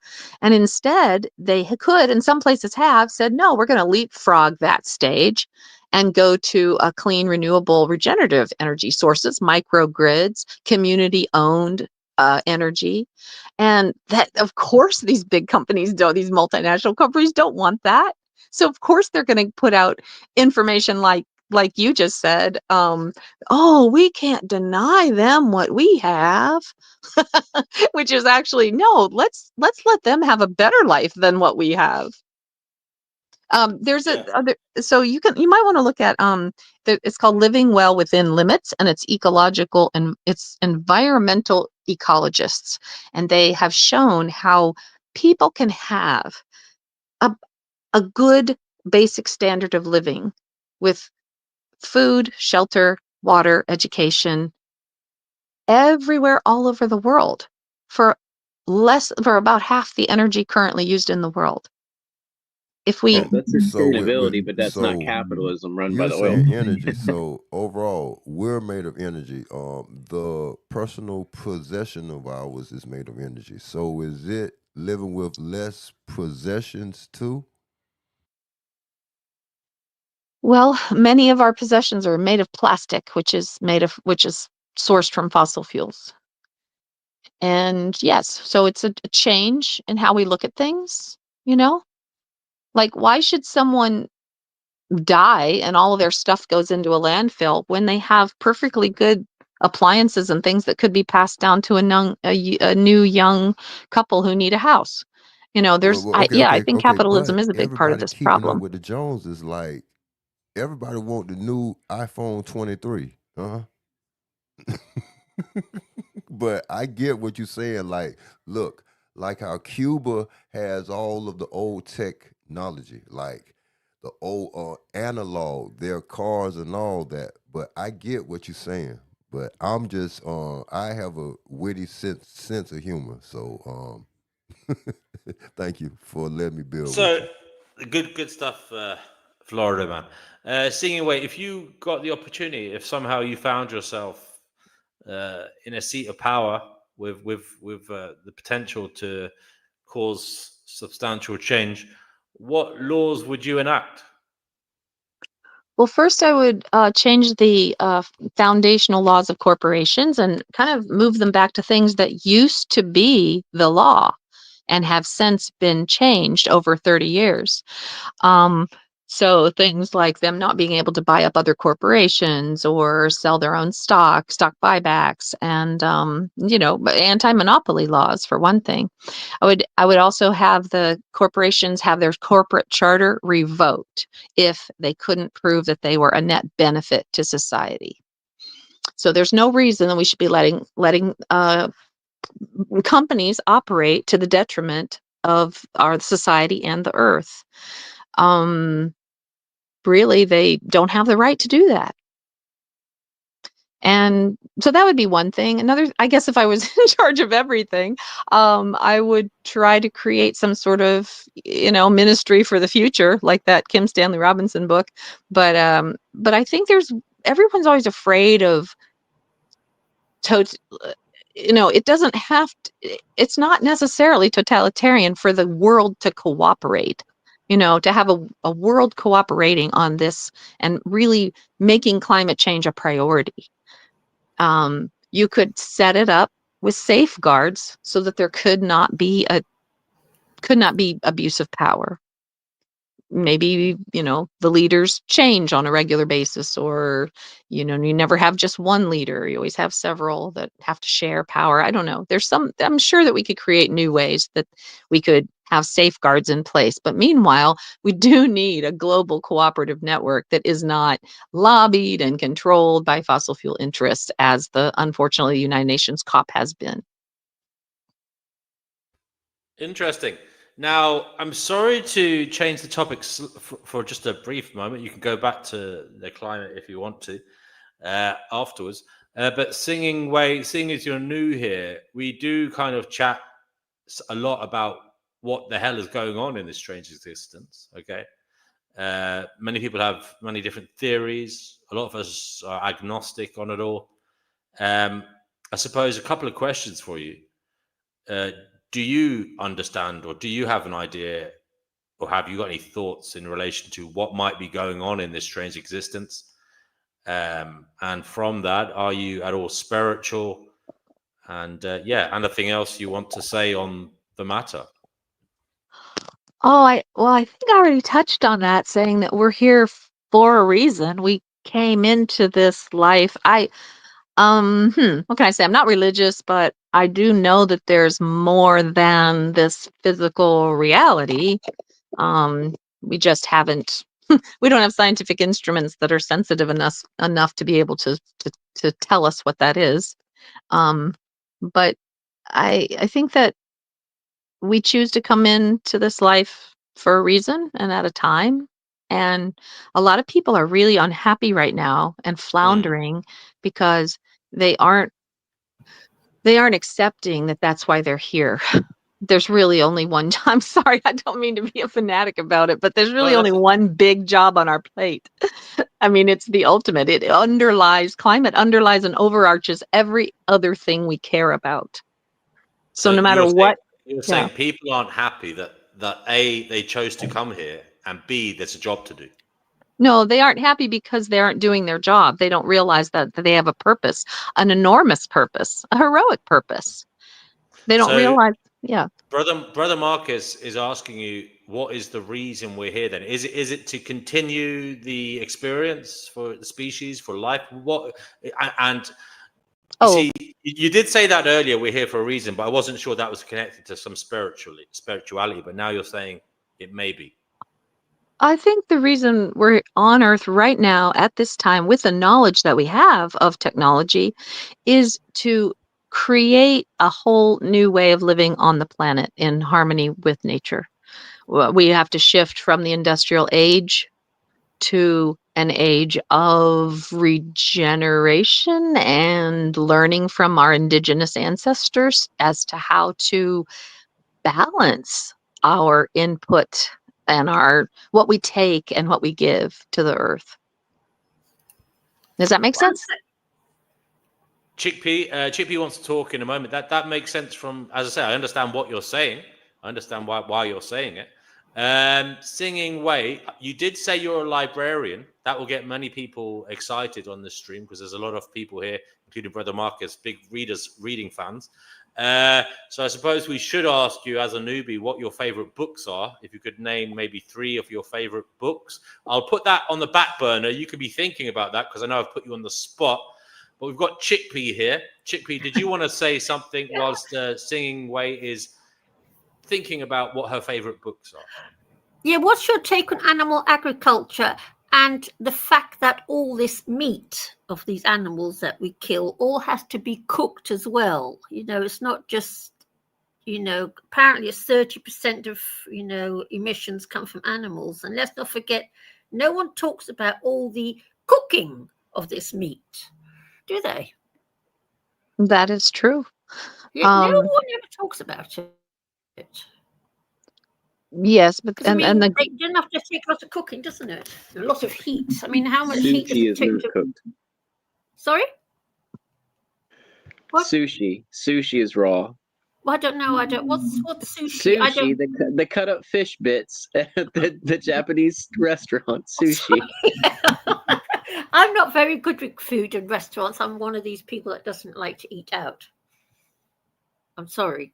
Plus, I'm a vegan. I'm one of those hard and radical vegan people. But Sing Away, because let's be honest, Sing Away, if us humans stopped factory farming animals and stopped murdering them, there would be enough food to feed the world 10 times over because the ratio is 10 to 1. I agree. Oh, you agree? Yeah, I've been a vegetarian for 50 years. You're meaty. And a vegetarian for 50 years and a vegan for about 10. Oh, good. Oh, yeah, good. So you're quite old then. Oh, sorry, yes. I'm 71, so I'm always, it's so lovely to hear someone who's not, because I'm old enough to be everybody's granny. I'm the granny of the group. So again, I think the industrial agriculture is the problem. I think when meat was grown on a more reasonable level, there was less of it. Animals were treated more humanely. Yes. Yeah. It's breaking. I find it quite heartbreaking, actually. But even as a vegetarian, though, I would never control other people's food choices. Some people, I think there's. I mean, I do think people eat too much of it. They eat the bad kind. It's not really healthy for them. They're eating these agriculturally, the CAFOs. They're called confined animal feeding operations, which is just horrendous. And that's not healthy for people to eat. No, yes. But still, some people just don't feel good without having some meat. You know what? They don't eat enough salt. That's why. Oh, I didn't know that. Well, it's obvious. I mean, people who meat, people cover it in salt. I've watched them doing it because, I don't suppose it tastes very nice without a ton of salt on it. Where if you're vegan, you don't do that to your food because I have this problem myself. Don't get enough salt. It's a lifelong problem I've had. But and no one talks about it. Meat is tasty for some of us. You feed meat to your cats. All right. What other subjects are we? What are any other questions in the chat today? But but you can't turn a cat into a vegan. You know what? Now this doesn't get talked about. If you feed your cat on grain, by the time they're 8 years old, they're going to have diabetes from eating. Just like we get diabetes from eating too much sugar, they get diabetes from eating too much grain. Well, I think in the future, with a more regenerative way of life, we'll have a better idea of how to use our resources. So we won't be using much of it, but we'll be using things where they need to be. So maybe we'll still use fossil fuels for like a care flight, emergency care flight. Yeah, You know, I just can't see how it can be any different. Actually, unfortunately, we've built it. It's been built now. I can't see it. When I look at, I'm a pessimist. Unfortunately, What, instead of high horsepower cars for legacy, for people's status quo, and jet set adventures and jet set vacations for status quo? How could they ever? Here's some plastic with that. Yeah, I think there won't be billionaires in the future. Don't you? Or you're an optimist. I think we're total opposite. I reckon that the rich are going to get richer and richer and richer, and the poor, those of us they allow to live, because they know they want to bring the population now to 500 million. This is what they've said. Their greed is going to implode on themselves, exactly. Just like every other time we've seen that in history. No, I think this time they will achieve it. I think I think the guys that are all in the AI thing, those guys right at the top of the pyramid, I think they will achieve it, whatever it is they want to achieve. Personally, but that's what I believe. When you say achieve it, you mean global domination? Yes. Yes, I think they will. I think they'll do it with AI. Have us all with the retina scans and the chips all They in will us. do it. They will. Yeah, I don't think so. I think too many people are they gotta get generationally us. They have to. I think it's gonna be three more generations. So you know what? Our children's children will possibly all be chipped. But I feel like they're not. They can't do it all at once on people that have already been against it. It's just not gonna work. Don't you think They basically have to start it out younger as a missing kid thing. Like, oh, these 12 kids went up missing. We have to do something to track all children. So get them chipped. Like they're going to implement it somehow with a disaster. It can't be on adults because adults aren't going to roll with it.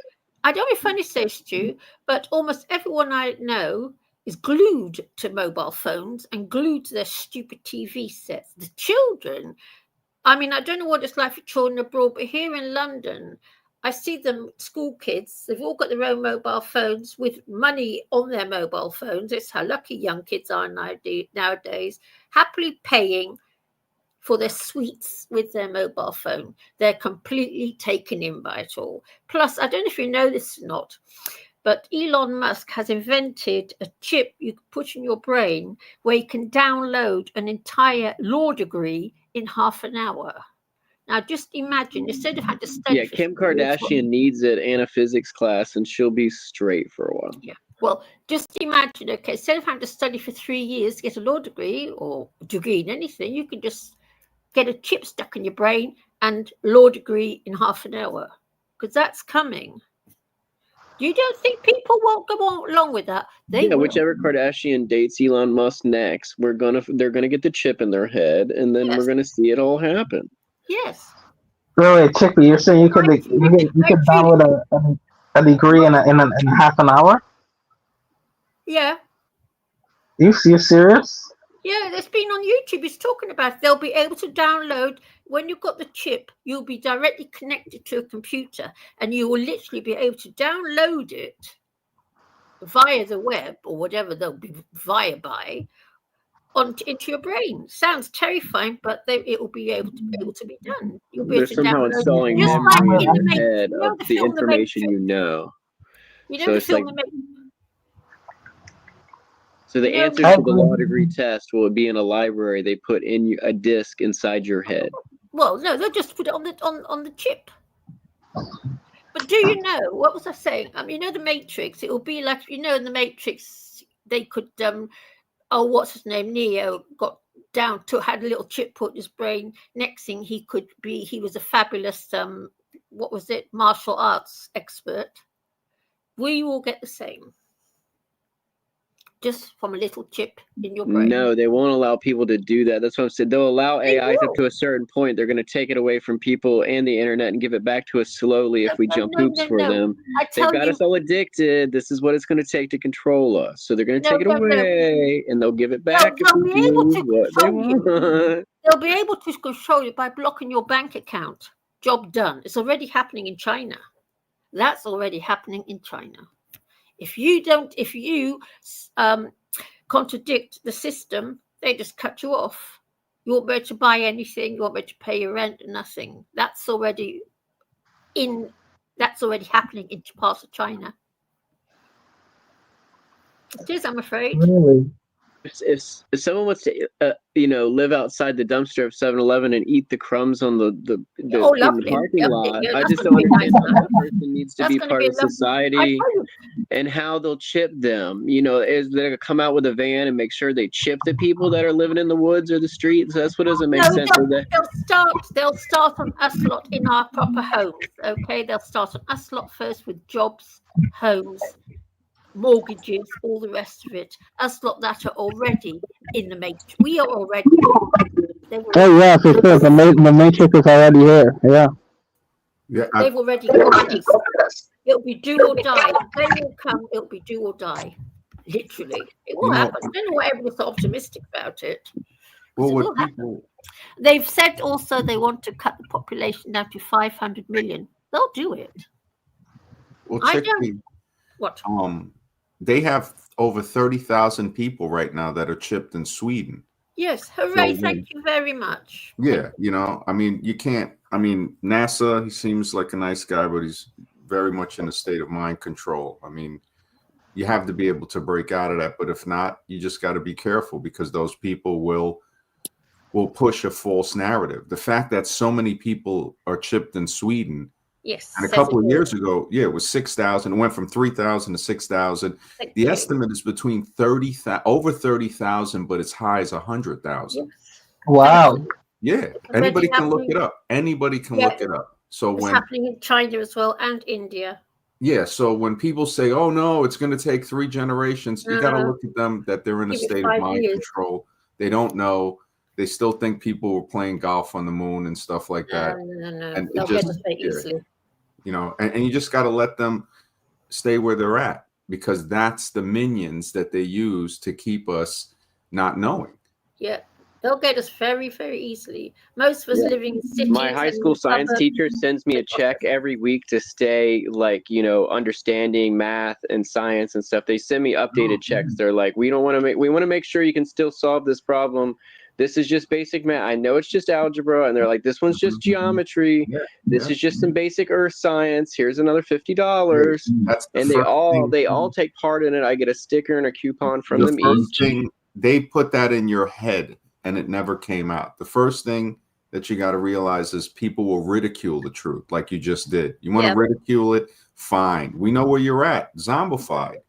You might come back, but I doubt it.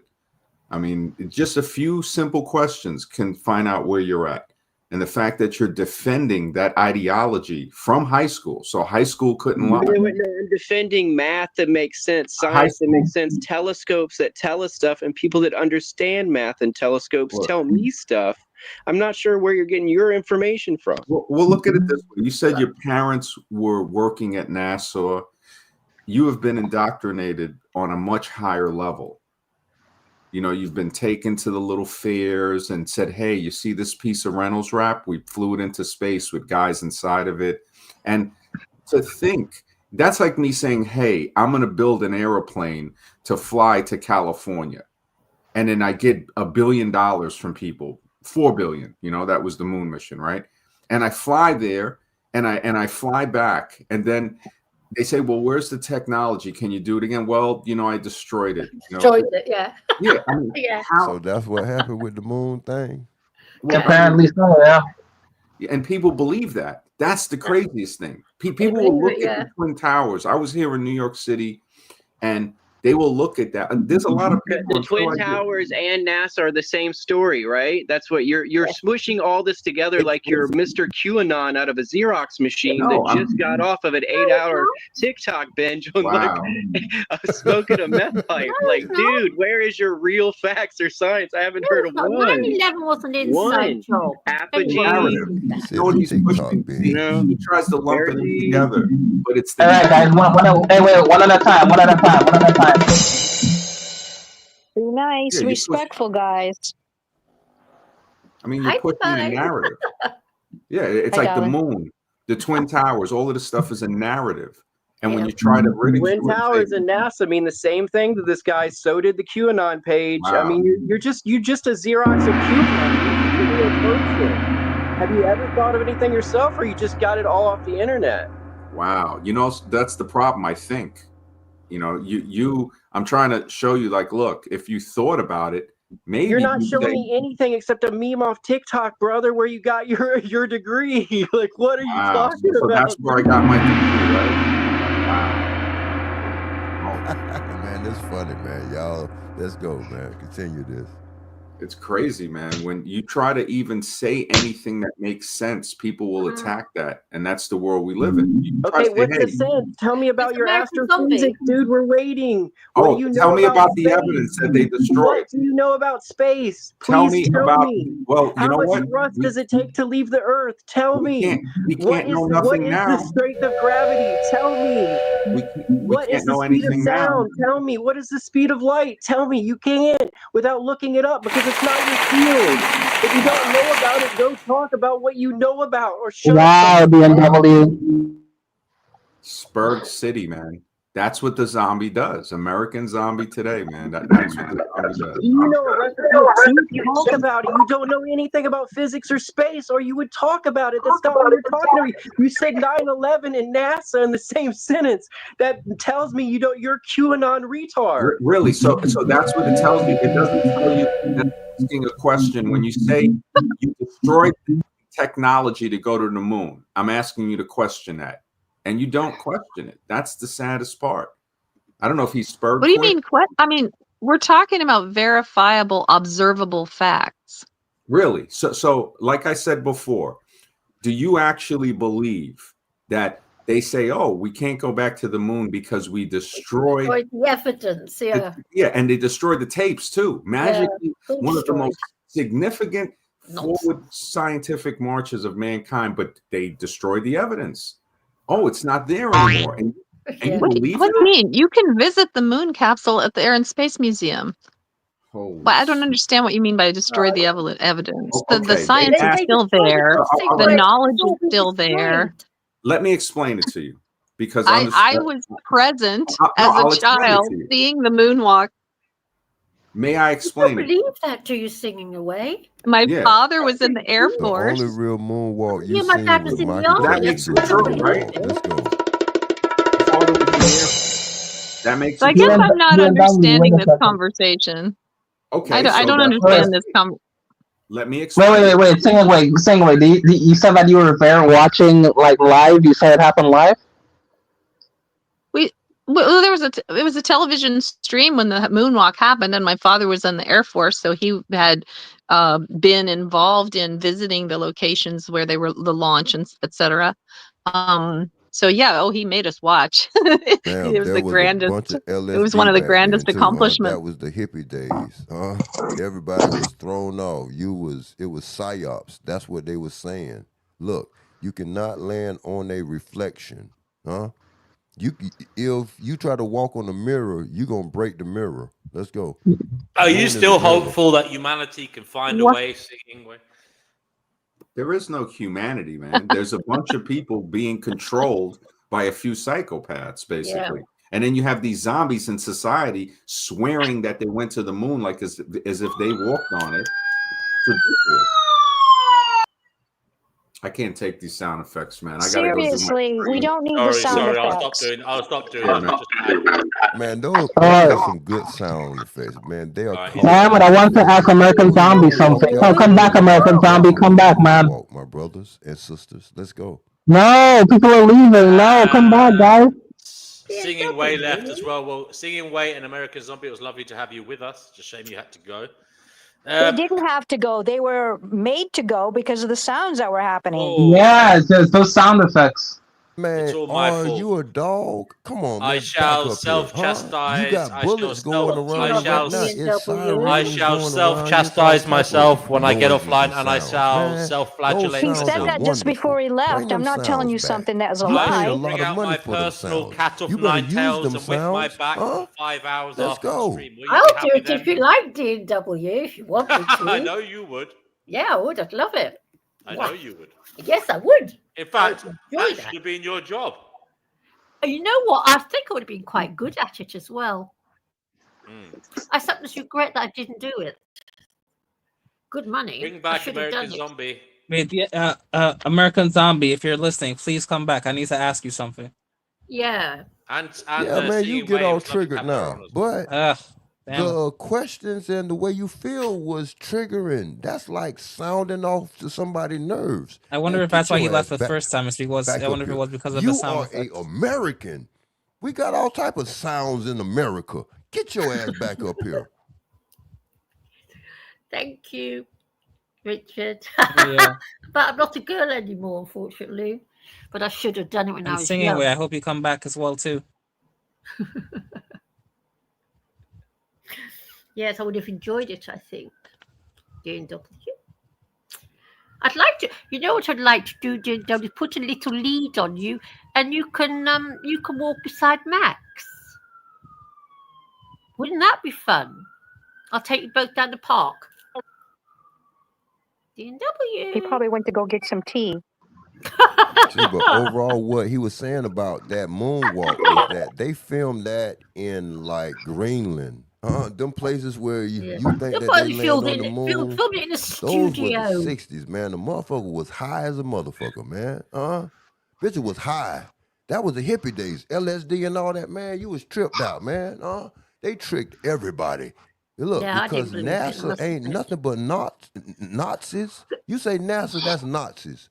You know Wasn't what I Hitler didn't on understand? crystal meth and had everybody on meth? Everybody was concentrated on something. They were concentrated on getting high as they can. A bitch was high. Look, the only moonwalking you seen was Michael Jackson do the moonwalk. Because he jacked the sun. It's in his name, Jackson. Let's go. Thank you very much. I have to say, Judah, when I watched it, I was like, yeah, that landing thing looked like something put together in a kitchen made out of baking foil or something ridiculous. Wow. What? Baking foil. It looked like something made out of baking foil. It must See, aluminum foil back then. See, it was a conspiracy way back then. I'm sorry, baby girl. That was I didn't cut you antenna. loose. Yeah, I'm exactly. sorry. Hey, Singing Way. Hi. Yeah. So wait. So you don't think there's even the slightest possibility that we were lied to about the moon landing?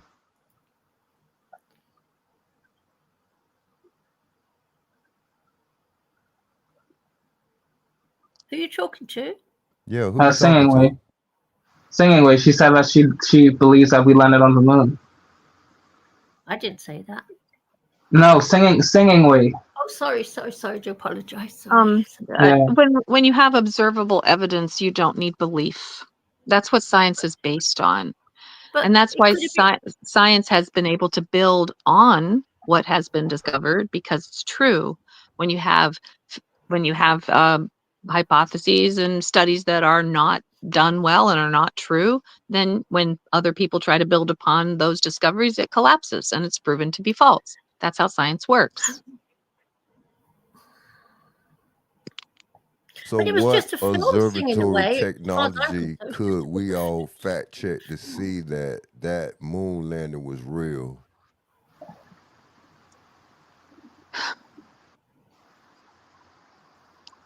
Is it the Lucifer telescope? The Lucifer telescope will tell us when Jesus is going to return, because it's saying in the Bible, man won't know the hour or day, but that technology will. So what's the technology that will fact check that the Nazis really landed on the moon? Sorry. Retro, do come back. It's a pity Cougar's not here, because I know Singing Way and Cougar would have a very good chat. That would be an amazing conversation. I wonder where Sage is. Well, I don't debate. I just No, not a debate. I mean a conversation. Yeah, I just try to find out what it is that people don't know that is informing their belief. So a lot of times people don't really realize what causes Earth's climate, and that causes their confusion, and that makes them vulnerable to misinformation and disinformation by people who profit from it. But have you never stopped to think that perhaps the Americans, NASA, pretended all this to be in order to pretend that they were technologically superior to the Russians. That's what I've always thought about it. Gooey, we've been to the moon. You haven't. We're way ahead of you, Russia. That's what I think about it. Do you not think the Russians would have called them out? Well, I don't know. Maybe, I don't know. I mean, how do you prove something's not true unless you've got actual evidence? Because for a long time, the Russians were ahead in the space race. They had technology, so they would have known what was stopping them from doing it. And therefore, they would have been able to call the Americans out, but they didn't, Chickpea. Yeah, I just, I don't know. I don't know much about all this anyway. So you just believe what you want to believe. Wasn't that what the basis of World War II was fought over? Because look, wasn't the NASA side on the other side, and wasn't Germany versus Russia in World War II? Huh?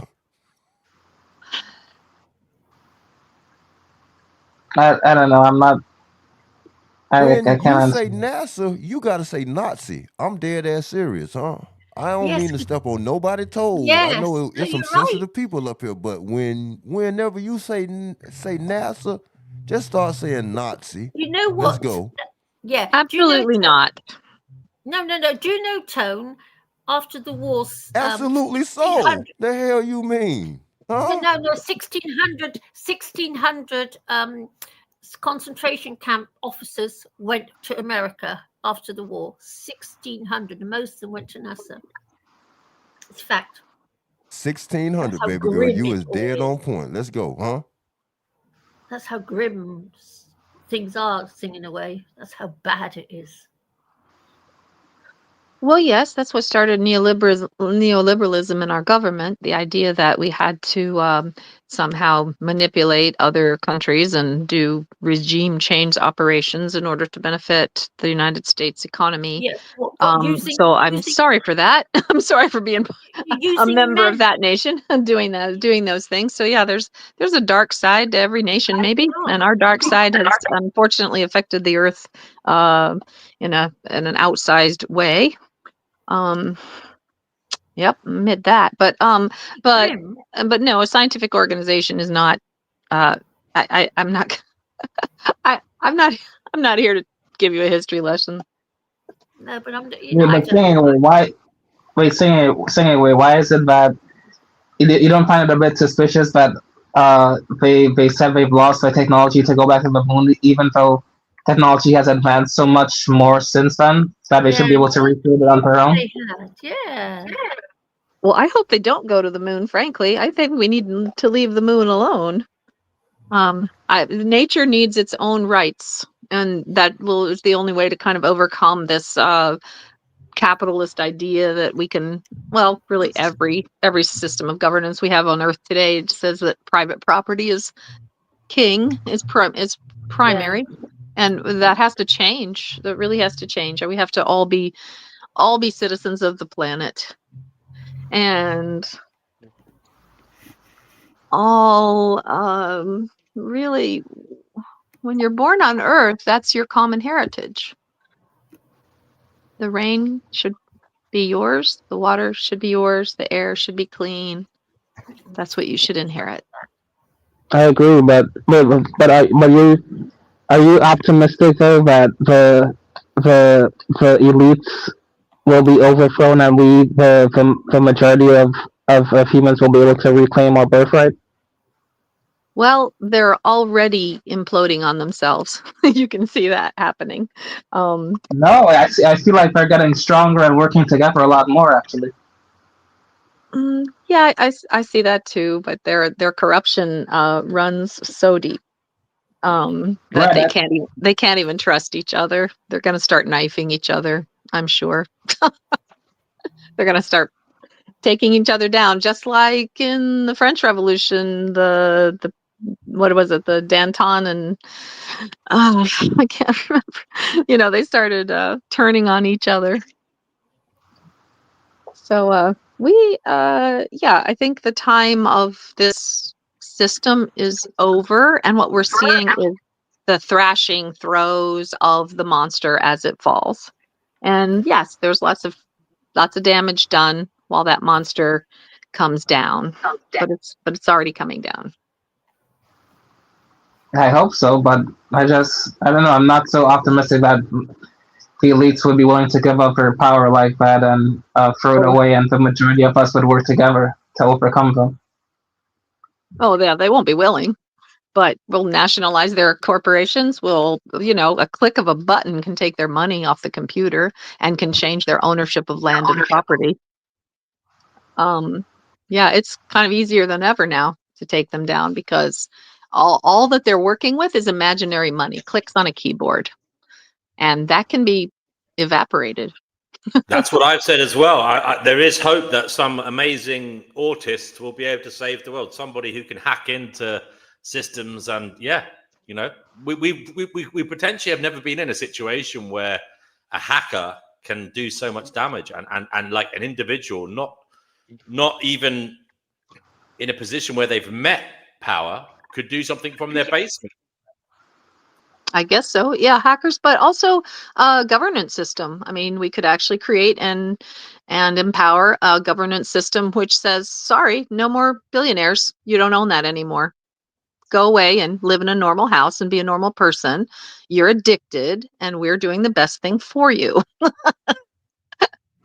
You're addicted. You're a sociopath. What do you think of vegan equilibrium? What did you say? Oh.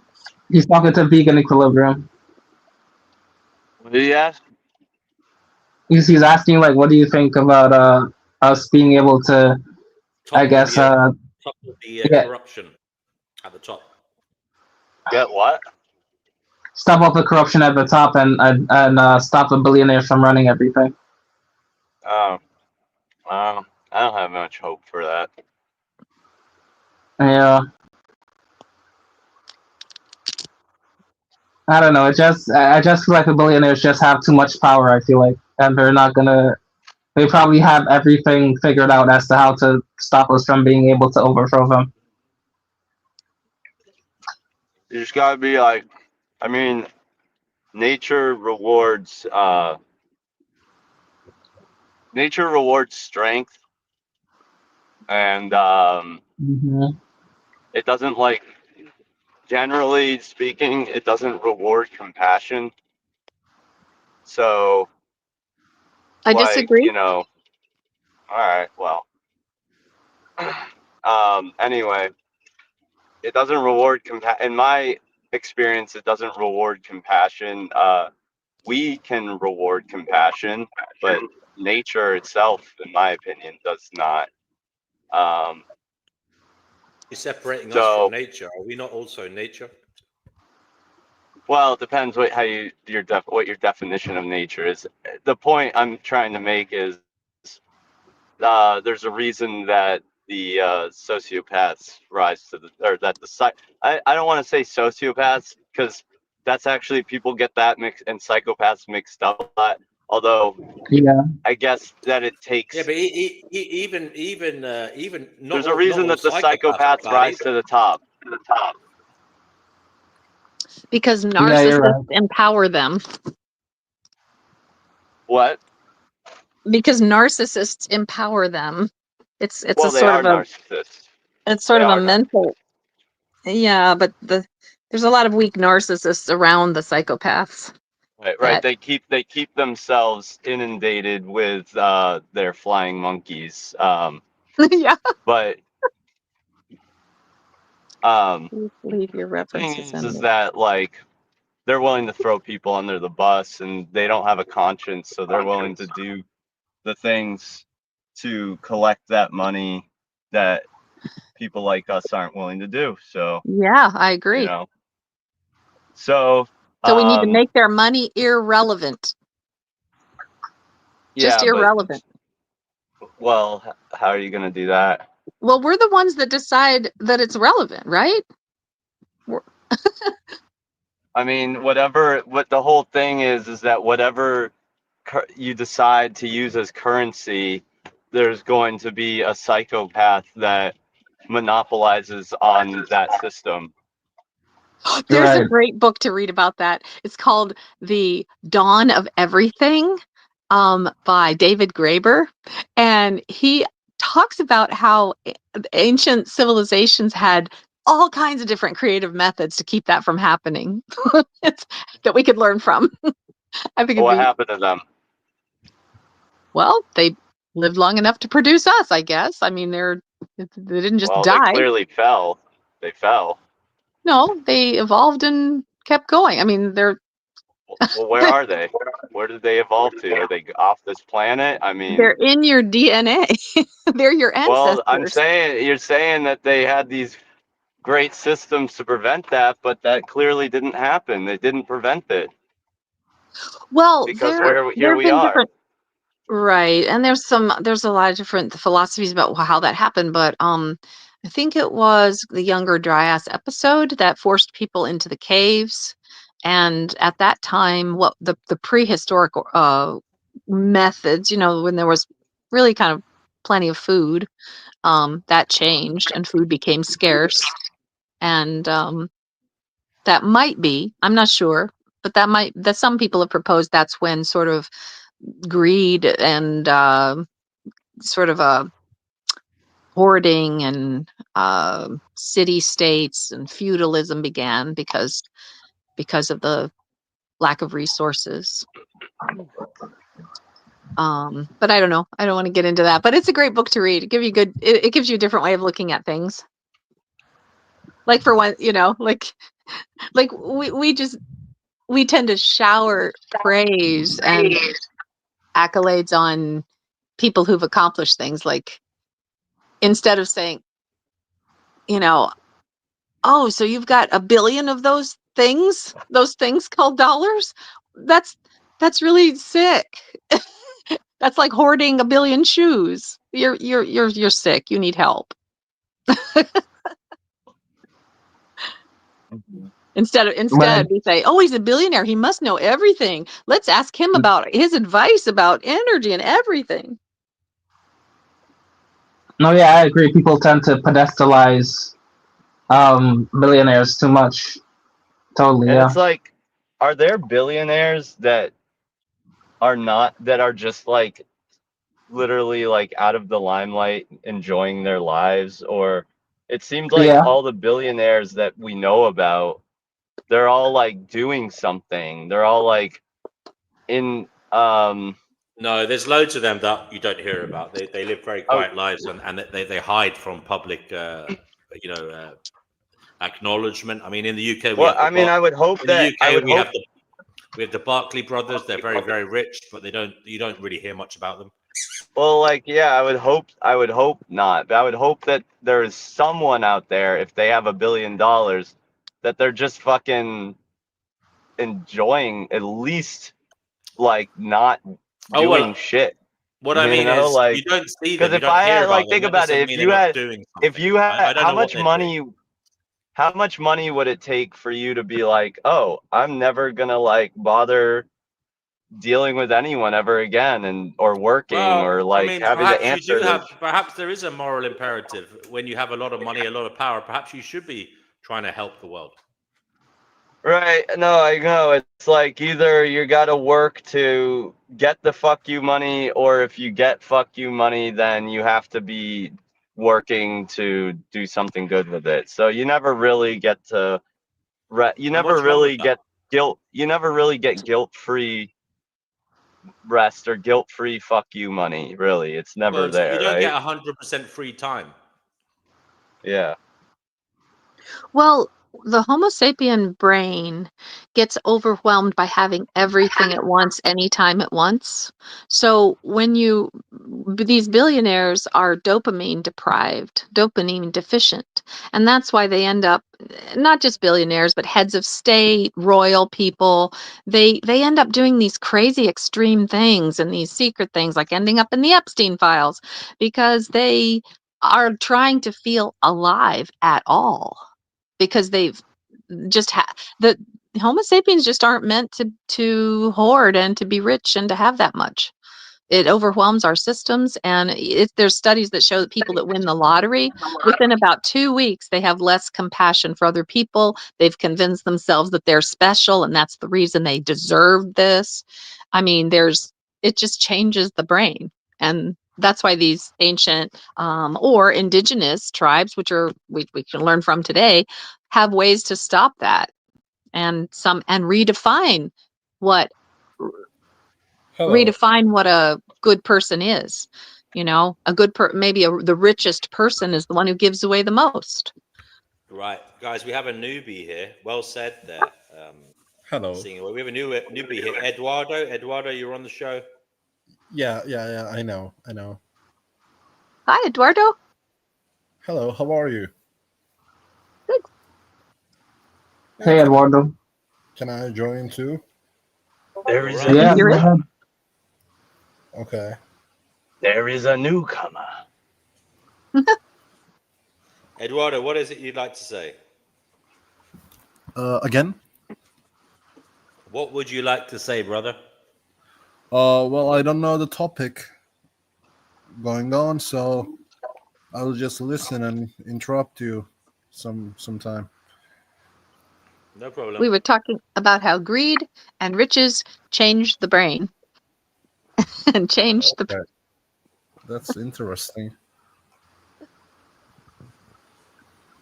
Okay, Eduardo, where are you from? I'm from East Europe. Eastern Europe with a name like Eduardo? I live in East Europe. Where are you from originally? Well, I would rather not to say. That's fine. That's fine. If that is okay. We knew that was coming. We knew it was. I actually thought that was coming. Yeah. I don't know why I did that. Anyway, thank you, Eduardo, for that. No, I really hope it doesn't get taken out because this was a good stream. Shut up. Anyway, listen. Anybody else want to come on the show? We've had somebody doing their thing.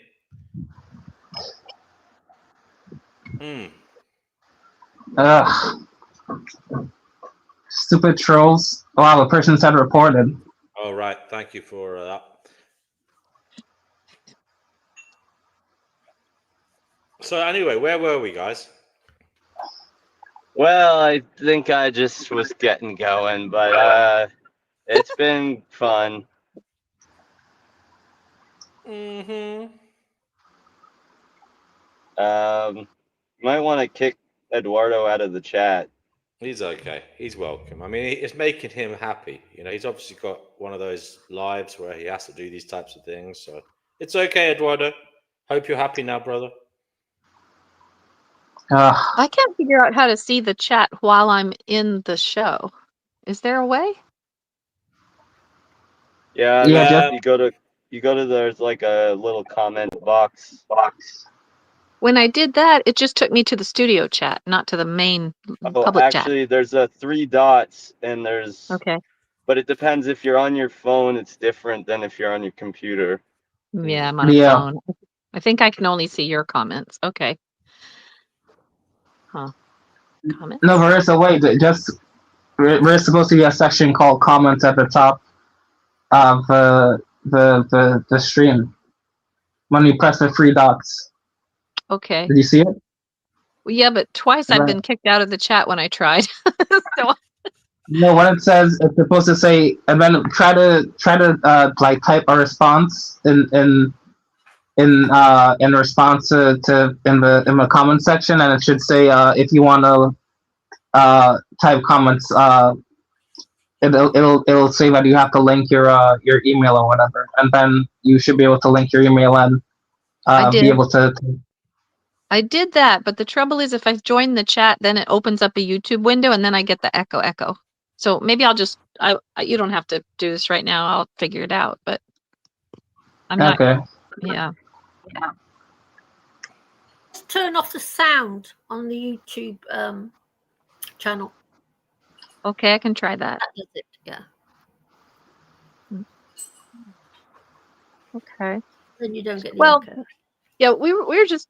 I mean, I think it's true that these very rich or powerful people, some people aren't rich, but they're just in positions of great power, they get to a point where nothing is ever enough because of the dopamine deficiency.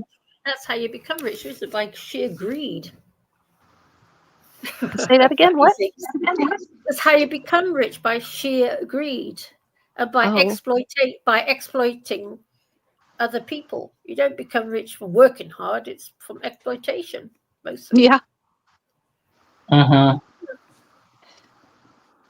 So lucky them. Must be nice though to have a load of cash. Well, not the cash. Must be nice to have some land and a nice big house. If I would love to have a load of land, I could have about 100 cats and a load of geese to play with. Geese? You like geese? Oh, I love geese. I think geese are the most gorgeous, gorgeous creatures. I love them. Not to eat. I don't eat them. I don't eat anything like that. I just think they're just the most gorgeous little creature. I love geese. I've always loved geese. And squirrels. But don't you like geese? Yeah, very all right, I guess. They are most gorgeous, gorgeous creatures, geese. They're such fun and they're very affectionate. D&W, are you still there? Grump. It's gone. There used to be, there's a park in London called St. James's Park. And when I was young, I did my courting there. And me and my then boyfriend, we used to go to St. James's Park almost every day to feed all the ducks. And there used to be all these Canadian geese there. And I loved them. Most gorgeous, gorgeous creatures. Nice. Yes, it was nice. Yeah, I love ducks, geese. I like ducks too. It's humans I have a problem with, fortunately. You just coughed, dear W. I did. Sorry about that. Yeah. No, I thought it was you. No, I was just saying about St. James's Park. You know, there's all the geese there, and there's even pelicans there now. Do you know that? Pelicans have been there for I don't know, a long time, because they were a gift, weren't they? From yeah, they've been there. They were a gift to the royal family. I don't know, a long time ago, hundreds of years ago. They're completely tame, and they sit on the they eat pigeons. I don't know that. Yeah, they eat ducks and pigeons. Oh, I didn't know that. They swallow them whole. Yeah, unfortunately. Wow. They're completely tame, and they sit on the benches when there's people sitting there. And they just sit with you. Pelicans. Yeah. Nature is brutal. Yeah. It's cruel, isn't it? Nature is really bloodthirsty. It really is bad. And it goes right from the top, from the most beautiful, beautiful lions, right down to ants almost. It's pretty grim, actually. Right, guys. It's been a lovely stream. I think we'll close it up soon. Does anybody want to say anything in closing? We'll go around. No. Damn, that guy just ruined everything, huh? No, it's okay. I was going to end anyway. But by the way, you can hang out backstage and talk off air. It's fine if you want to stay. DW, I must tell you something. Amazon is selling the most gorgeous, gorgeous variated ivy. You get 6 for £15. Okay, thanks for that. I bought some and they are gorgeous. Really I worth just want money. Sorry. I just want to say thank you. Thanks for having me. Thanks for letting me say my piece. And DW, you have a great voice for broadcasting. Do you have a background in broadcasting? Yeah. No, this is it. Yeah. Oh. Do you read some of his grumpy stuff? Hopefully, seeing where you can come back again and hang out with us. Yeah, I do work I do work at this time next week, but maybe the next week after that I could. Well, we go live a few times a week generally. As I said, just keep your notifications on, and you click notifications for all live streams, and you'll hopefully sync up with us at some point. Okay, thank you. That'd be great, because we loved having you on. You gave a nice, you gave an authentic voice that was backed by a lot of reading and knowledge, I'm sure. So thanks for that. We need that. And yes, and you asked me for my book recommendation, so I went. Yes. Everyone to check out the book called "Cranky Uncle versus Climate Change." It's really good. Okay, wonderful. All right. We'll have to check that out. Is it where's the best place to get that? Amazon? Your public library. Oh, there you go. Keeping it going, eh? Right. Your Cranky Uncle versus Climate Change. Is that what it is? Yes. No, just Okay. Cranky Uncle versus Climate Change by John Cook. Lovely, lovely. By John Cook. Okay. Thank you to everybody who watched. Brother Marcus says, have a good day, everyone. Thanks for the live stream. Bye, Brother Cheers. Marcus. Daniela Thank you. says, thanks to CNW, and thanks to everybody who commented and everybody who joined the panel. You know, it was a fun one. But we will be back, and we'll be back soon. So keep your notifications on, turn them on fully, make sure you don't miss out, and invite others. You know, we are trying to find Gnosis, as I put it, and by that I mean knowledge that will help us in our lives going forward. So thank you, everybody. I will let you guys chat backstage if you want to. But other than that, we're going off air. Take care, everybody.